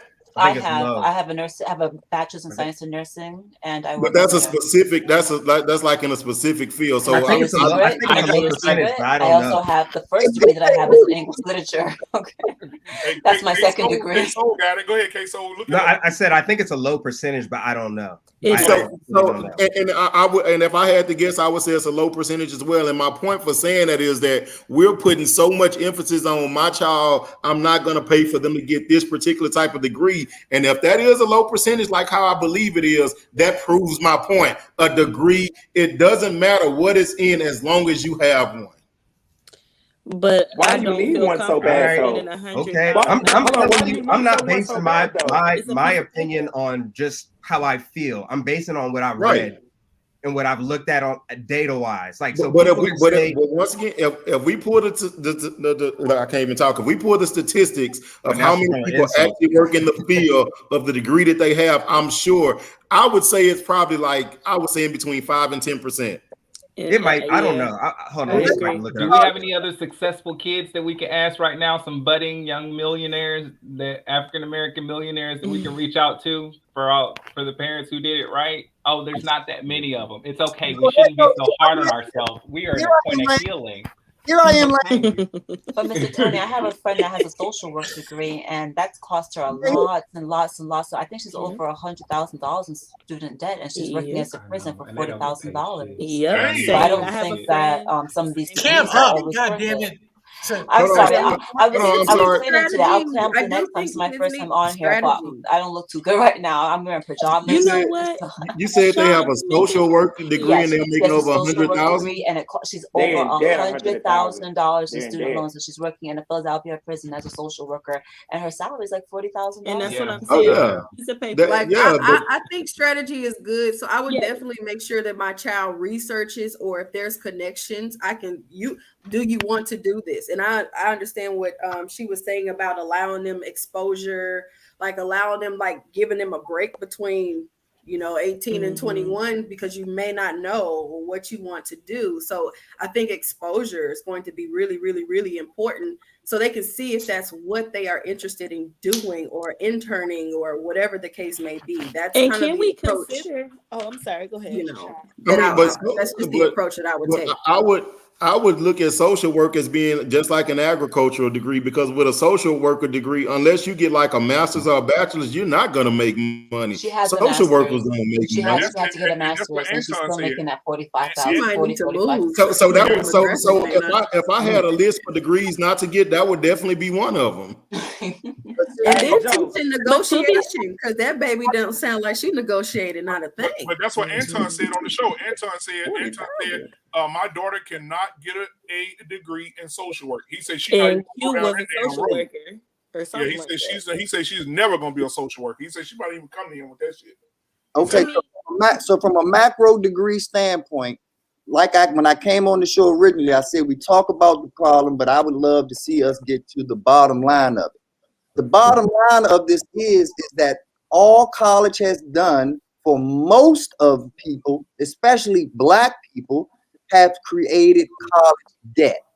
We cannot Brianna. not look at most people that have college degrees and say, oh, they are successful. They put their family in a situation that actually bettered things off. No, it is a continual cycle of debt. It is a continual cycle that just gets you owing someone else or your government or your military. Like you said, when someone gives you something, they're not giving it to you for free. Whether you pay it on the front end or the back end, payment will be made. So that's the whole point of what Anton is saying, is that he's going to give his child a free ride if she's willing to comply to the rules that are attached to the money. No different than any other scholarship or grant or that we're speaking of out here. The only problem is It's that coming from her father. that a lot of women get charged up about his tone and about all these other things, because they want to not only have a man, they want to dictate how that man does things. And you can't have it both ways. The same way we can't have a woman and dictate everything to you all, you cannot dictate everything to us. And to make a big deal out of tone when every word out of that man's mouth was 100% positive, and every woman on this planet would pray for a man to want to pour into their child the way he pours into his child. So to make a petty issue out of tone is just making a mountain out of a molehill. Okay, so B9, let me talk about that right quick. B9, let me address that right quick, because I think I don't want to belabor this point, Mr. B9, and I respect a lot. Once you made your point clear, and I actually agreed with you, but I think I've stated emphatically, and I've stated more than one time, that I was just looking at the clip, and after we had that conversation, Mr. Duvane dropped the entire link for me to see later on. So I'm not really certain why we're going over the same point again when I've already said multiple times that I was just looking at a clip and I was responding to a clip. So why are you belaboring that point? I'm not sure, sir. When I started talking, the first words out of my mouth was a macro perspective. If I wanted to talk to you, it would have definitely been from a micro perspective. You specifically said every lady on this panel. You specifically said every lady on this panel. So that's what I'm responding to. And I respect a lot of what you have to say. I agree with a lot of what you have to say. I look at things from a big picture scenario, and I'm looking at this from, although the people on the panel are what I'm using as an example, I'm speaking to the masses. I'm expecting Dwayne Black Man Unfiltered to get thousands upon thousands of views on this video. So I'm not just talking to you, Miss Ann. I'm not talking. I understand that, but when you said every woman on this panel, I took what you said as facts. Right, and every woman on this panel, not every panel, not the million of views. You didn't say the million of views. You said every woman on this panel. Did and you I say respect you. Keep in mind, I respect you, and I agree with a lot of what you have to say. But I feel like we're belaboring a point that we've already gone through. We've already worked over that point. We've already gotten through that point, and we've already progressed beyond that point. So why are we going back to that point and belaboring it? Well, I apologize that it's being brought up again, but the way that education works is a lot of times you have to hammer the point home. When you want something to become a habit, you usually have to do it 13 to 15 times, 30 minutes per day, so it can become a part of your DNA. We're not here just to have the conversation.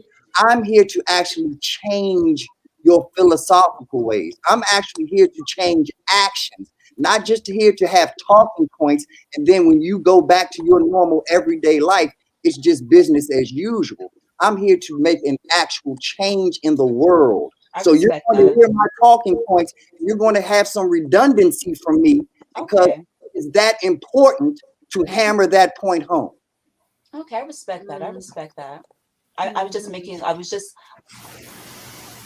that point because I felt like we already worked through that and I wanted to move forward, but I respect what you have to say. Well, like I said, and no disrespect to you, but like I said, this is to everybody that's in the world. The conversation that you and I are having right now and that you're taking it personal just goes and proves that this is a conversation that we're going to have at not personally being you, but men and women in general.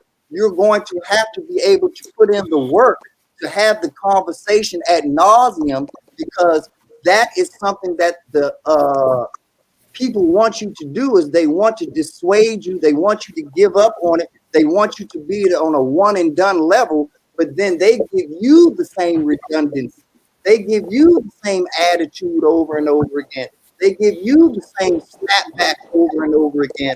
And I'm only allowed to say things one time. Things have to be a little more balanced than that if we're actually going to see some change. Okay. Well, I mean, I guess you know everybody has their different viewpoints on how you're wrong. I'll just play out. I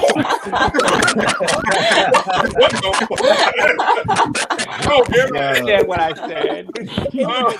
Cut off for stupid, bro. But no, everybody got their viewpoint on how they want to raise their kids. I feel like to each his own. I think it's been a lot of success stories behind parents that drill their children, and it's been a lot of success stories. I mean, a few success stories about parents that let their kids make their own choices. Dwayne, could I ask a question to the panel really quick? Yeah, you should. It doesn't have to be a long one. I'm curious because I actually think Kaylin brought it up earlier.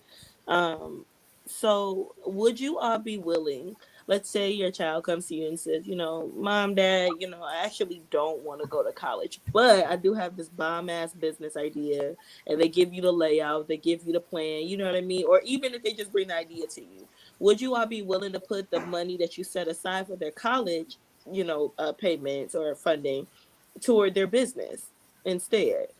I would. If you thought it was lucrative. Oh, absolutely. Yeah, that's what I was saying earlier. Like, I would definitely do that. I mean, even if they wanted to go to a trade school, it doesn't have to be traditional college. My thing is just having an actual plan, and not just doing something willy-nilly, because I think a lot of people do that. And so that's why when you're talking about college specifically, I get really passionate about it because I've read a lot on it. I've researched a lot about it. But if my kids wanted to start, if they had a legit business plan, like I said, not just like I want to do hair, but if they wanted to actually start a salon and they had a business plan and they wrote it up and things like that, I would definitely support that financially. Well, here's the thing, and you know what? I think somebody in the comments just said, and I just wanted to address it. He said, well, how many of our children are actually doing that? And to be honest, I think that's, you're right to your point. I think he's trying to say like, yeah, let's talk beats. He was saying that, how many of our kids are actually doing that. And I get it. And I think the point he's trying to prove is that, okay, there aren't a lot of our children that are actually doing that. That's true. Hence why we need to sit down and help them with a business plan then. Like, they cannot have the prior knowledge as to how to do it. But if they have us, that's why I said, or if they just bring the idea to us and say, hey, I want to, I don't know, start a mobile mechanic business. I don't know. But I would also, that could be hella lucrative. It really could. You get your marketing up under you, some Google ads, like you can make bank. I would also like to paint the picture for them too, because I think we romanticize business so much. Yeah.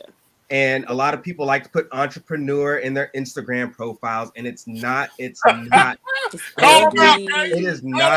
sexy road at all. It's a tough road. That's why most businesses fail. That's why we need to start more businesses. Right? Most businesses fail. They do not succeed. So I would also paint that picture and make them understand, if my child was the outlier in that situation, they were the anomaly, and they had the business plan, and they were ready to do things, and they were very intentional about it. I want them to understand what they're getting themselves into. We got to stop telling our kids, do what makes you feel good, and we have to be more intentional in how we're bringing up our kids, and even intentional how they're thinking. You know what I'm saying? So that's just my opinion. Yeah, that was good. I do want to say though, I don't think a lot of Black people know how many white and Mexican people actually start a lot of businesses and fail at them. Like 3, 4, I agree, 5, Lance. Yes. I agree, Lance. And that's one of the things I love about college and church. You're put in a situation where you have to. You just have to. And the military too. I mean, they just that's all another thing. Anyway, if you want to start a business and all you say is, I want to be the boss, already that business is going to fail, ladies and gentlemen. Depends on who your mentor is. That's the problem most people don't have. They don't have a mentor. They got plenty of people that love and support them, but they don't really have anybody that's been in this guiding them. You're making my point, Lance. I agree with you 100%. If they had true mentorship, they wouldn't use words like boss.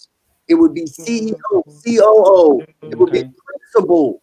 It would be, these are the types of, because you want to not just start a business, you want to be able to converse and network with other business owners. And you have to understand the lingo. You have to understand what goes on behind the velvet rope. When you talk about a business plan, you have to, first place you should go is to the Small Business Association and have a counselor go over that business plan with you to make sure it is sound, to make sure that it is in depth, make sure it has all of the required things that a financer, because you're only doing this business plan to take it to a bank and get money. So you want to understand what is even the point of a business plan. What is its purpose? So because you're not going to college does not mean there's still not a lot of education involved and not a lot of learning and studying and time necessary to do these things. Yeah. Now you know what to even strategy.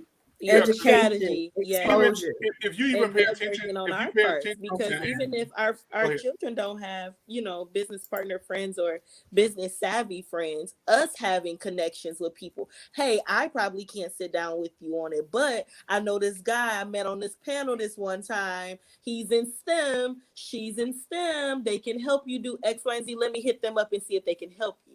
It's about our bandwidth just as much as it is about creating one for them. Amen. I agree with that. Yeah. And I can tell the way you lean back, Miss Sean, you must have already said what I said in your own different way. So I apologize for stealing your thunder on that one and not being connected with you originally. But if that's what you said, then you were absolutely 100%. That's all. That's all. That's the point of the saying, there's more than one way to skin a cat. Absolutely. Yeah. That's all. I'm just saying that. But either it way, may a cat's not, got to be you know. sacrificed. Okay, somebody cat about I'm to get saying.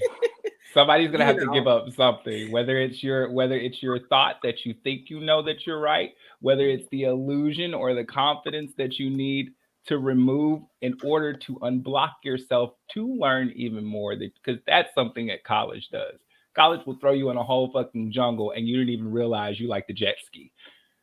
And then you end up being a whole marine biologist in 3 years. Like, I mean, you never know. I mean, I don't think I would ever let my kids take 3 years off though. Y'all, when y'all said that earlier, I was like, no, hell no. Yeah, that's too long. Oh, they got If you want to go somewhere and see something, I will let you go to not college just your sitting first at year in home. Germany or some shit. You can Because go my to thing Venice, is this, like, it go to doesn't have to Madagascar. do Interesting internships. point, y'all. Lance makes another interesting point because our parents and our grandparents did not have cell phones or the internet.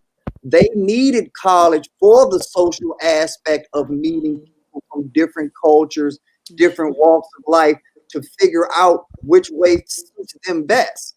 Our children today have met more people online than they're going to meet at the universities in a lot of cases. So the social aspect of going to a college for that isn't necessarily there the way that it used to be. So we can now streamline a little more toward what you actually want to do. Like you say, whether it's business, nursing, education, STEM, whatever, there are specialty schools for that. If you want to get into IT, you're wasting your time with college because right after you get that college degree, you're going to have to go back and get every certificate and take every course to get the specific Cisco degree or the specific Salesforce certificate. That's how that industry works. So we'll go right there if that's what your intent is. I mean, but even I wouldn't look at college as being a waste because once again, once you get that degree, even once you get those certificates, that's going to put you above everybody or a lot of people that's at whatever company that you're going to. So when you start looking for promotions and stuff, that's going to help. Tenure. The people that that's not always true. That's not always true. That go There's a lot of business, people that it still hold a depends. lot of there's a lot of people that still depend on the college network. I mean, right before I moved down here to Dallas, that's all I did was sell books, like 2 people for like the alumni books, and I made money. I made so much bank. And like when somebody, and I've had this confirmed, every single sorority, fraternity, any social organization, I had the Cub Scouts, the Boy Scouts. What's the ones that are above the top priority Boy Scouts? Eagle Scouts. That was like, if an Eagle Scout sees another Eagle Scout, he's getting that job. Hands down. They believe Eagle Scouts taught the best lessons. You the best of the best if you're an Eagle Scout. So that's just it. It's just like how military used to be revered. So I mean, that's still now. Do you know how to network? Are you socially adaptable? Can y'all hear me okay? You said I dealing hear with now. nepotism in the South Shore. In the South, you deal with a lot of nepotism because of family. They'll bring in who they know or stuff like that. So we call them the Plantation 12. They'll bring all. So the good old boy system. So teaching my child that Hey, system, but what's wrong with that? Nepotism. What's really wrong with nepotism? when it benefits another, that's why affirmative action kind of came into play to I give other never people liked affirmative opportunity. action. Like, why do black people, like us as black people, why do we love so much for white acceptance? Like, I get college is It's American acceptance. We would like to not be If we're shy. more educated today, how has it helped us as a black culture as a whole? That's just It doesn't because we don't communicate. That's a lie, though, sir. You're not more educated. You're not more educated. No, I know that. Hold on, big homie. I know that. I'm saying that to make the point. I'm saying this to make the point, big fella. Okay. Call out the dogs. Call out the dogs. But I heard Dwayne said something early about the chick, and it's still sitting on my mind. How much money did the church give her to go to college? I think $5,000. $5,000. Hell, now all of us. What could we do with that $5,000, even if we didn't go to college, to go make a couple millions? That's the only question. How was the church so the food. I mean, like so. I don't like, know oh, because we'll I've give her had 5,000 5,000. and I don't have $1 million right now. So I can be honest and say I've had no type of financial literacy ever in my life. All of my focus has always been in emotional capacity because that's the only thing that I could Okay, readily cool, Lance. control. I understand that, big homie. But in the That's sense most of people though. look I at mean, the church. But look at the church. He does said it- as a whole, they were willing to give her $5,000 to go to college. they operate on hope. They didn't ask her nothing like, "Hey, what you going to college for? You know, are you going to finish it? How does it help the church? How does it help the next kid coming up?" Exactly. Like that to me, no one, because as a whole, let's be honest, I ain't gonna say as a whole, for the majority, one thing is understood: the white. I don't want to say this because it sounds fucked up, but the degree matters because of status within the Black community more than it actually does benefit the Black community. Right or wrong? Because her mama's not ashamed that she I don't got a agree good with that job. point. Her mama's not Hey. ashamed. Go ahead. I don't. Go ahead. I don't Let me necessarily break agree because there was women going to college just to be good wives. So I mean, like, and they Hold on, didn't even want to go to Dwayne college. was You got a talking liberal about the arts lady and her degree though, mother. so Dwayne was talking about that the doesn't lady benefit and her any mother. I'm community. just saying. What are you That's what talking he's about? saying. Hey, artists, the back to the $5,000 though. What you have to realize is that the church is also a business, and I that if agree. the mother, Non-profit business, but a business. I agree. but if the parent and the daughter have been frequenting that church all of their life, They have. they've given more than $5,000 in service, in tithes, and so for them to get that $5,000 back in scholarship, that's pittance to them. They don't care what you do with it because they give it away. All they care about is that it's a write-off and that it now Tax lowers write-off. taxes because it's a write-off. When you understand how that you live in a capitalist society and that everyone that is really about this money thinks around capital, not civil, not social, not spiritual, even the church thinks money first. Right. And you know what, The B9? color of the day, You know what, class. B9? Hold on. B9, they kind of go back. You know what, B9? Me and Sean used to go to the same church, Friendship West Church in Dallas, right? And they used to put up on the wall how much they give out for scholarships. And the year that I was there, they put up on the screen, they had all the graduates come around. They gave away $1.3 million That's amazing. in scholarship money. That's crazy. That's amazing. 1.3 million. They ain't asked them what they was majoring in. They ain't asked them nothing. $1.3 million. They gave it away.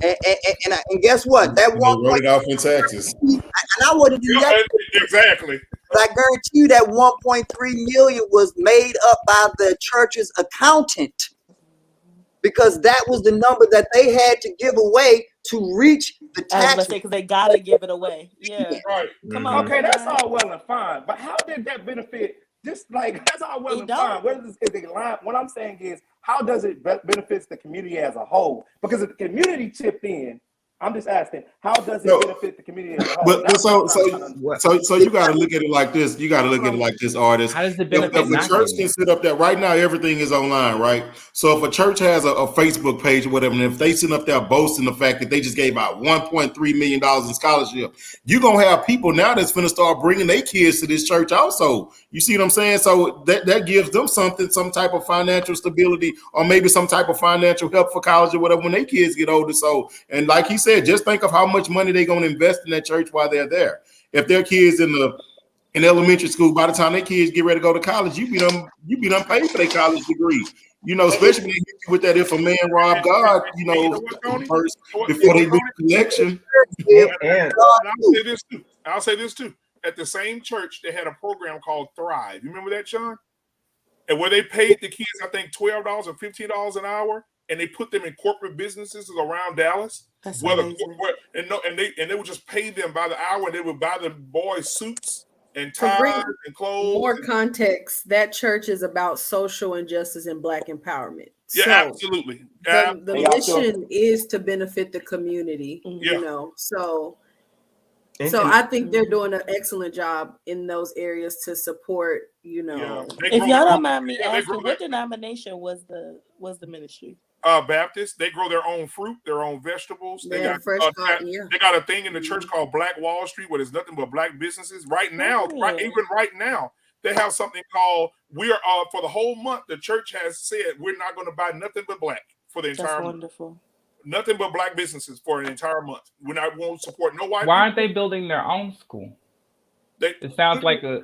Do they have their own school yet?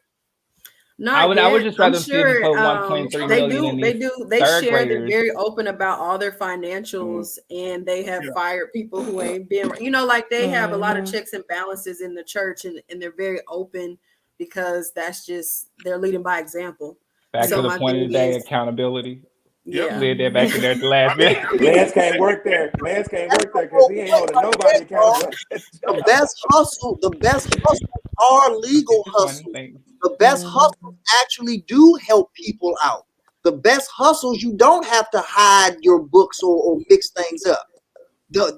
And that's what we need to do as a people, and that's why the generations before us were so much better off, because they did have that relationship with the church. We don't have that relationship, and not even talking about religion. I don't care what religion you are or whatever.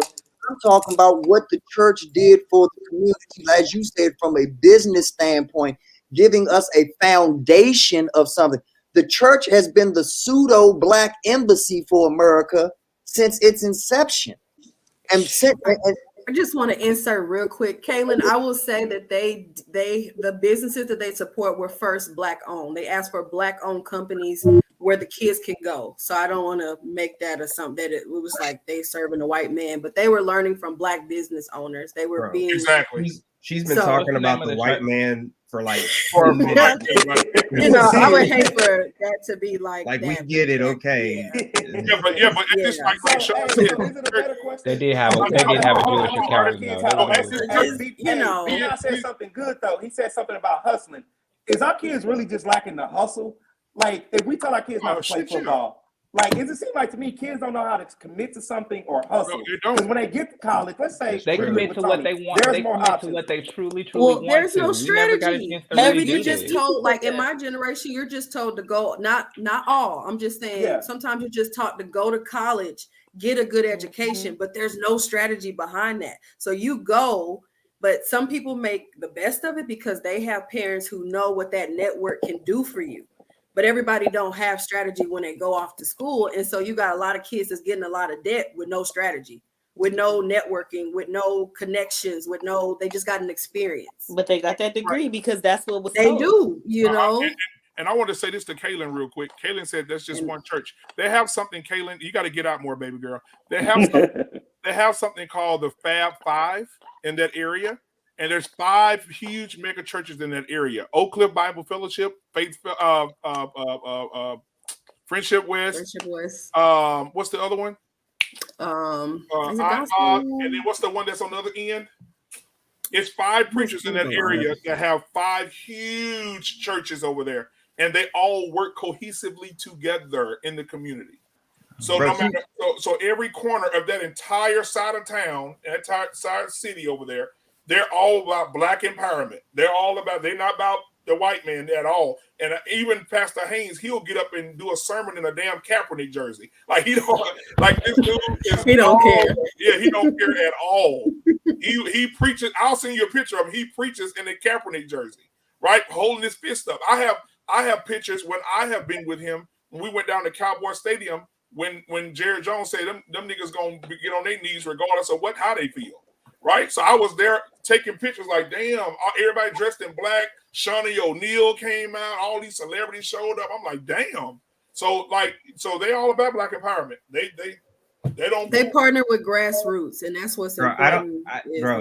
Y'all, when y'all first mentioned the church, she keeps moving the goalposts. Y'all first mentioned the church, right? Then she was like, what does the church do for the community? And then y'all named it. And then she was like, the white man. And then Sean, you came and explained. And she was like, well, that's just one church. When people are like that, bro, you don't need to explain nothing. You just gotta let them live. That's what I'm gonna take it a step further. Hold on, watch this comment though. She just sent another one. Watch this. Bro, I can literally go back and read. Anyway, I love you guys. This was fun. I have to go. Yeah, I gotta go too. But guys, I appreciate each and every one of y'all, man. This conversation was a great conversation, man. And Kayla's still going. She said, finally coming. I never said what does the church do. So, To be continued. Yeah. Anyway, so I appreciate you guys for coming. Candy Dam, thank you for coming. Lance, always, mother. Kia, hey, holler at me, Kia. Hey, hit me up, Kia, because I got to holler at you about something, girl. You did wonderful tonight. B9. Okay. I'll see you on Le Peep. When it's tomorrow? Yeah. No, yeah. Can you talk? Thursday. Burning the midnight. No. When you doing the midnight? Oh man, y'all went for 10 hours the other day, bro. That's crazy. Oh, wow. Yeah, we had a great time. hours. Yeah, Great. I was on there for like 30 minutes or an hour when I got off, and then I woke up and I was still going. I showed Tony. We was in the car together. Man, we've been on this one for 5 hours. I did too. I was knocked out. Oh yeah, you're right, Tony. Yeah, the time flies, man. So I We've been in appreciate there for 5 hours, man. I said I was finna go 3 hours ago. Yeah, and conversation got good, man. Tony, how your thank foot? you, man, for your resource. My knee Oh, Artist, I thought you named pushed your Chi. ankle. Thank you, Kia. Mhm. Hit me up. still Tony, jacked I up. love you, my brother. B9. I'll see y'all next Tuesday. Hey, this Friday, we're not going to do the Cooking with Kings because I'll be like out of town. I may do it while I'm in the hotel room or something. I don't know. But anyway, Bye, y'all. Thanks for having me, you guys. Nice meeting Thank everyone. you. Take care. Have a Goodbye. nice Good day. night. Nice meeting Everybody, everyone. Good night. yeah, enjoy All right, see yourself. y'all later, man. Good night. Hey, Queso, appreciate you, brother. All right, no problem, man. You always come through, man. And I'll see you next week, bro. And your research is always on point, bro. So I I appreciate try. I try, bro. Oh, yeah. Hey, I appreciate you too, B9.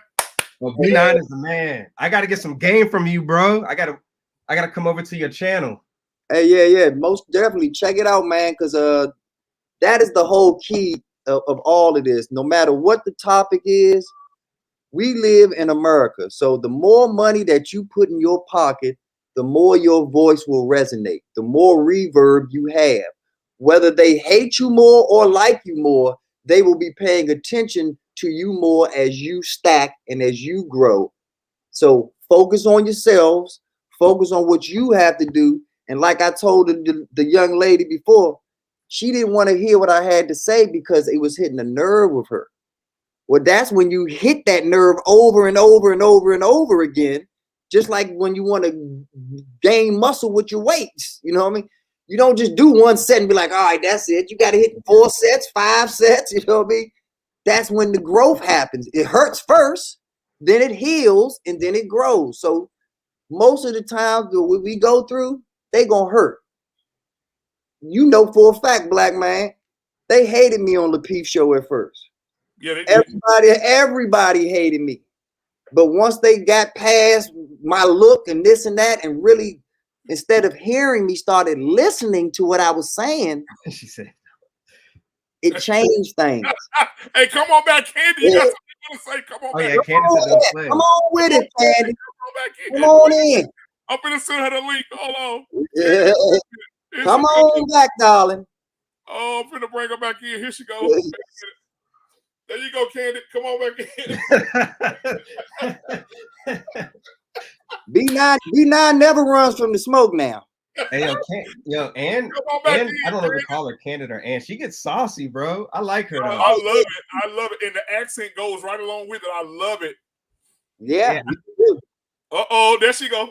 Uh-oh. Yeah. Come on, beautiful. Listen.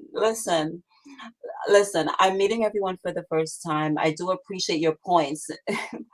I appreciate everyone's points, so this is my first time being on a panel, and I make an effort to acutely listen to what you have to say, especially, I have to tell you, I'm a Black woman. I've been married to a Black man for a while, and I pay attention to what you have to say. So sometimes I need clarification, because when you say I'm talking to, like, I made the comment regarding the tone, and we talked about that a little bit in the chat, I think, if I'm not mistaken. And so I just need clarification. So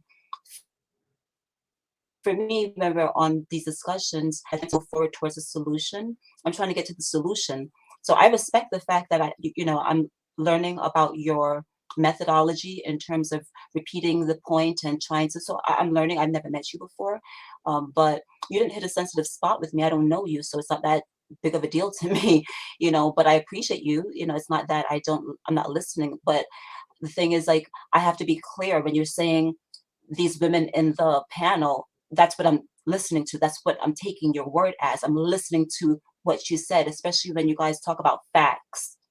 And you guys talk about that's not what I said. So I'm just responding to that. But you know, I'm game. You know, I love the discussion. I thought you brought some good points when you started off with where are we going with this. It was really a macro view, and then as you filtered it down and got down to the core, I was like, okay, you know what? I agree with what you're saying, but I just needed some clarification. You know, but I don't run away from.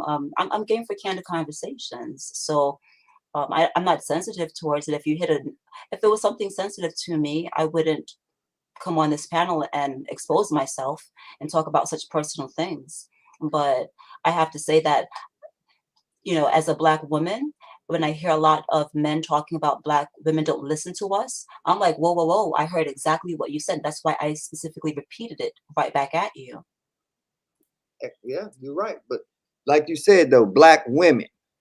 And then you see when you use when you use an example like Black women, you can't come back and then say, then I said or I did, because you're a Black woman.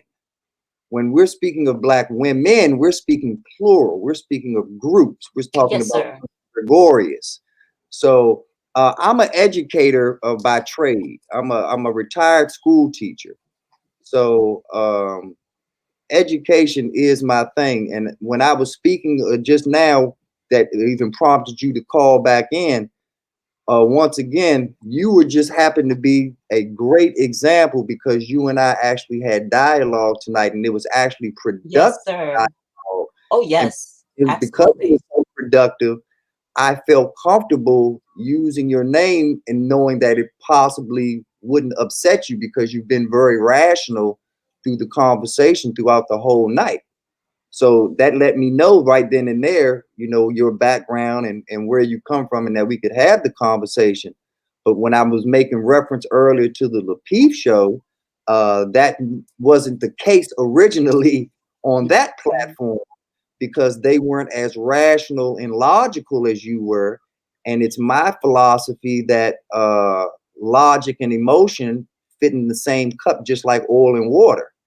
They'll never mix. So because of that, it took a longer time for them to transition and understand what I was saying versus being in their feelings. Right. Understood. I understand. Well, as you get to know me, I hope that you guys will invite me back. But as you get to know me, you'll know that I'm not the same. Oh, I'm a little different.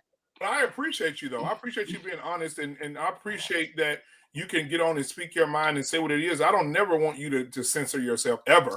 Oh yeah, I would never. I mean, I call myself Candid Ann for a reason, and my conversations are candid conversations. But one of the things that's important to me is that we do listen to our Black men, and that we do listen to our Black women, especially in this community, whether you're from the Caribbean, whether you're from Barbados or America or whatever else. And we have conversations. The conversations that I want us to have are not belittling and talking about your alpha and your beta and all these little stupid little things that I hear throughout other communities and other panels, but that we can really reach out and get some kind of understanding amongst each other. Otherwise, what is the point? We're just on here as talking heads. Yeah, I agree. Hey man, yeah, you know, I appreciate that. I know that like I am. Yeah, so I appreciate it. Thank you. I just wanted to come on here because I felt it a little bit funny when I got a comment. Yeah, are you guys familiar with New Growth 42? New Growth 42? He said you're a retired school teacher. He said, so you're the part of the reason our boys can't read, B9? Oh, shots fired. Whoa. Well, the stats do not lie. I'm actually based in Washington, D.C., so D.C. public schools are not they are not the example that I would use if I were basing an education system. But to answer your question on a macro level, B9 is not in every school. So the B9 can possibly not be responsible for all of the problems. The problems with the boys is that they do not have the school structured for boys. Schools are structured for young ladies because boys do not have the attention span or the lack of activity to sit at a desk for hours upon hours and learn. Boys learn on a better level when they are active. Boys learn better on the scenes. Boys don't learn better in books. Books only give you the knowledge that someone actually just wrote down of accounting what they actually did. We want to actually do it. We don't want to read about someone who actually did it. Women don't mind reading about that stuff. So they excel even as early as elementary school better than boys do in school. This is documented information. That's a fact. If you don't believe me, please check out a movie called Waiting for Superman. It breaks down how the education system is failing, especially to our Black boys, because there is information and data out there that they refuse to use because the sisterhood refuses to give up an inch of the power that they have. And I don't begrudge them for that because no human being wants to give up power. But when we look at things from a macro perspective and we understand that giving up some of that power to our young Black men will help us out in totality as a race and actually take some of this burden off of our Black women that they claim they want taken off of them, we have to change the education system to gear toward boys. That is why a lot of the schools were private schools for boys and separate schools for girls. There's a school here in DC that's an all-boys school that is mentored by Bradley Beal of the Washington Wizards. Because they're doing things differently and gearing things toward the boys, the results are different. They have a 100% post-education rate after you graduate from that high school because they're paying attention to the data. So hopefully that answers your question about what's going on with the Black boys, and it just follows throughout the whole education system. That's why another reason why so many Black women go to college versus Black men, because we were screwed up from jump. And they know it. They know how we learn. And look at men that did trade schools. Look at men that played football or basketball. You had no problem learning when you were doing the activity learning, did you? You had no problem with PE because you were doing the activity while you were learning. When you add that element to it, it's very important. And then when you have music and the arts and other things that go along with the school system, that gives you enough sugar to make the medicine go down. So even if you do have to sit still for an hour, hour and a half for trigonometry, there's an incentive to know that, hey, my next class is wood shop and I get to actually do something while I'm learning. B9, you right down the street from me, bro.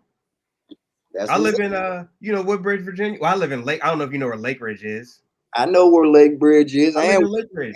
And Woodbridge. I got a lot of homies out in Woodbridge. Yeah, bro. That's where I live.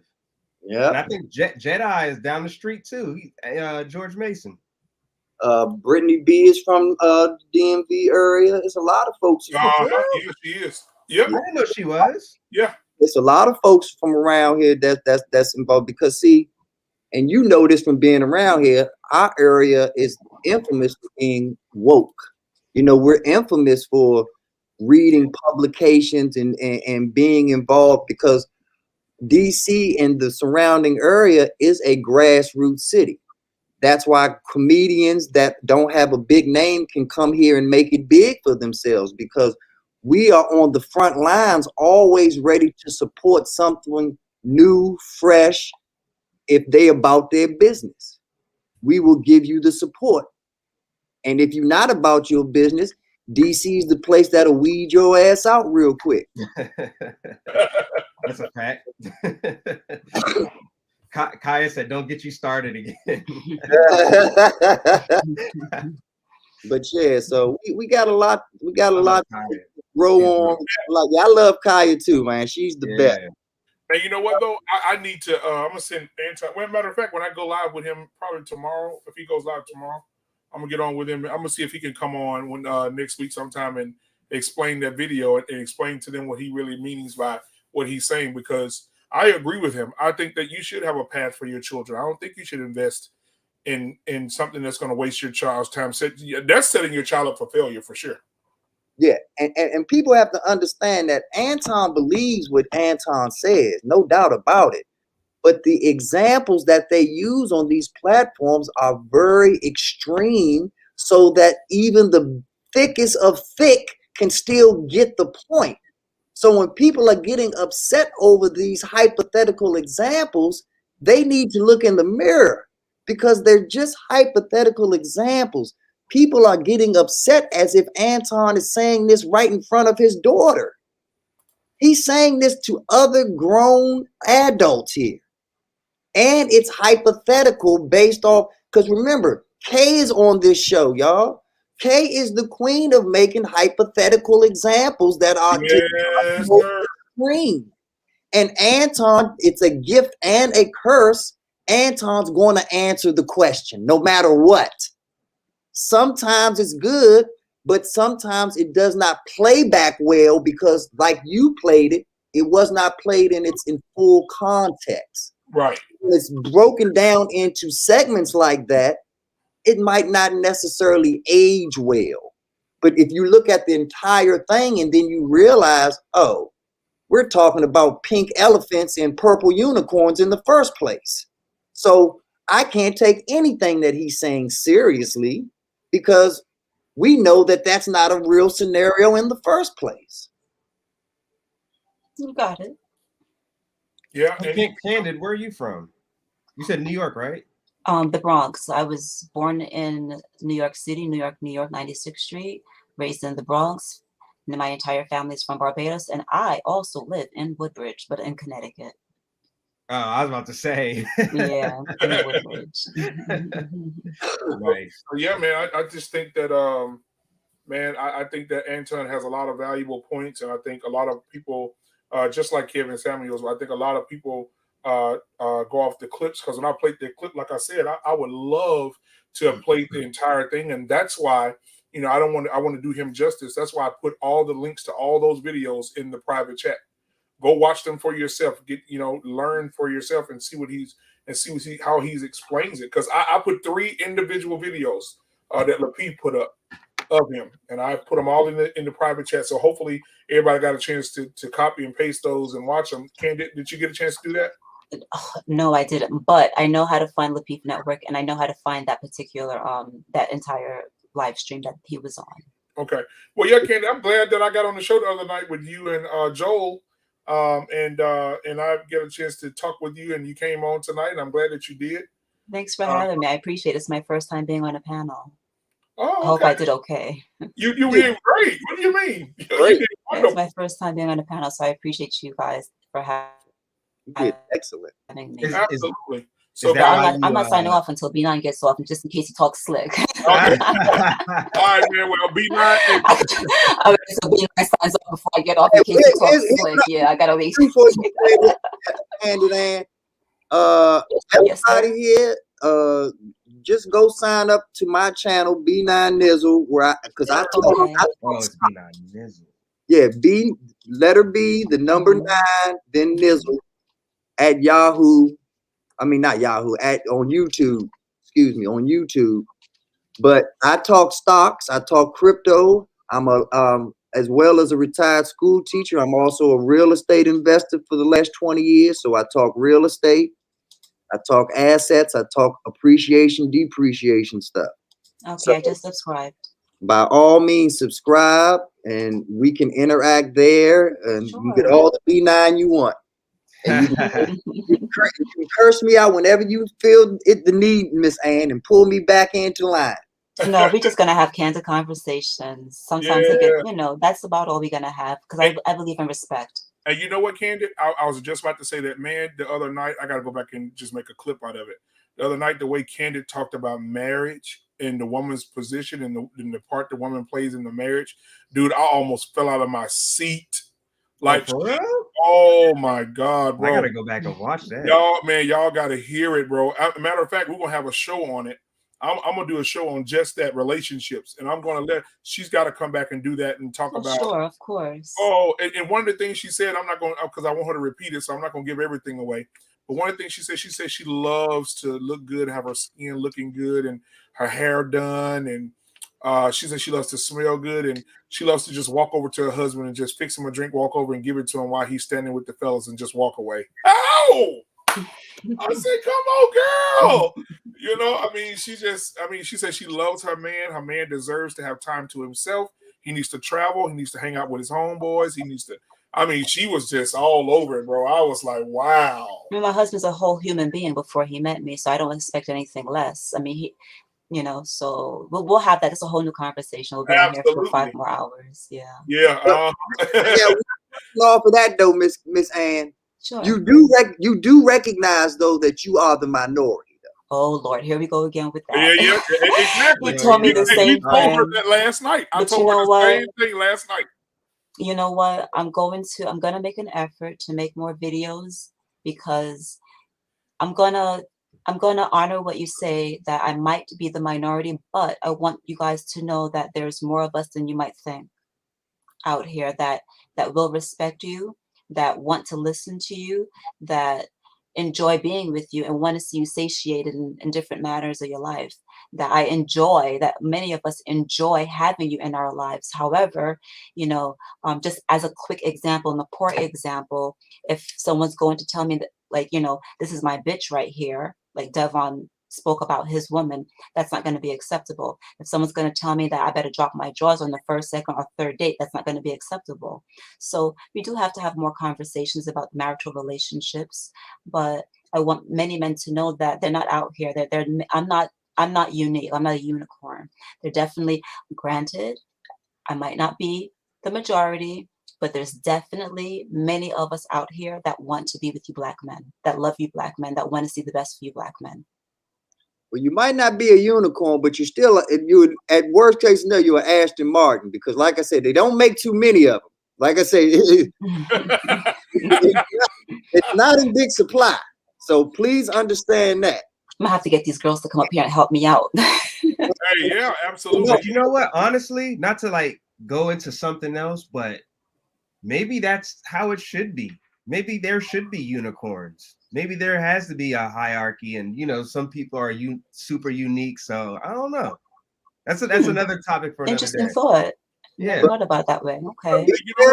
And because if you're going to make these videos, understand that the sisterhood is the second biggest mob in America next to the IRS. Yeah, absolutely. Sisterhood don't play no games, especially when they feel like one of their own is going against the grain.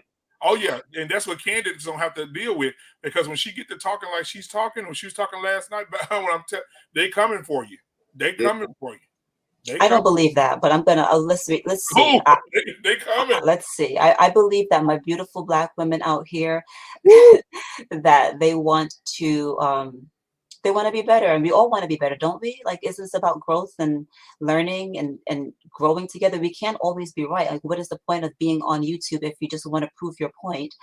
Aren't we on here to pull from each other and learn? So I don't know. Let's see what happens. But I'm game. I've been on YouTube for a while. Like I said, I'm from New York. I'm from the Bronx.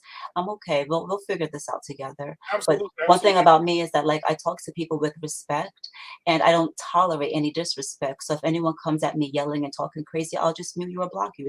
It's cool. It's simple like that. And I want to say thank you because, again, you had a couple of ladies on here tonight that I know personally. Sean is one of them. She's amazing, of course. And then you have Mother. They have extraordinary stories of how they grew up and the type of mothers they had, and how they turned their lives around to disconnect from the generational curses to become the wives they are today. That's right. So yeah, that'll be a great conversation to have with them as well. Yeah, absolutely. Looking forward to it. All right. Well, hey, I support you. Candy, you already know I subscribe to you. K Soul, B9, man, everybody. I already subscribe to you guys, man, and I appreciate you. And see you guys next week. All right. Much love. Take care, you guys. You got a channel too, sir? I do. Yeah, he does. Yeah. Oh, what's that? Is it K-Soul? It is. Yep. Okay. Exactly. Yeah. I will be subscribing to both of you all's channel, K-Soul and Candid Ann. Appreciate it.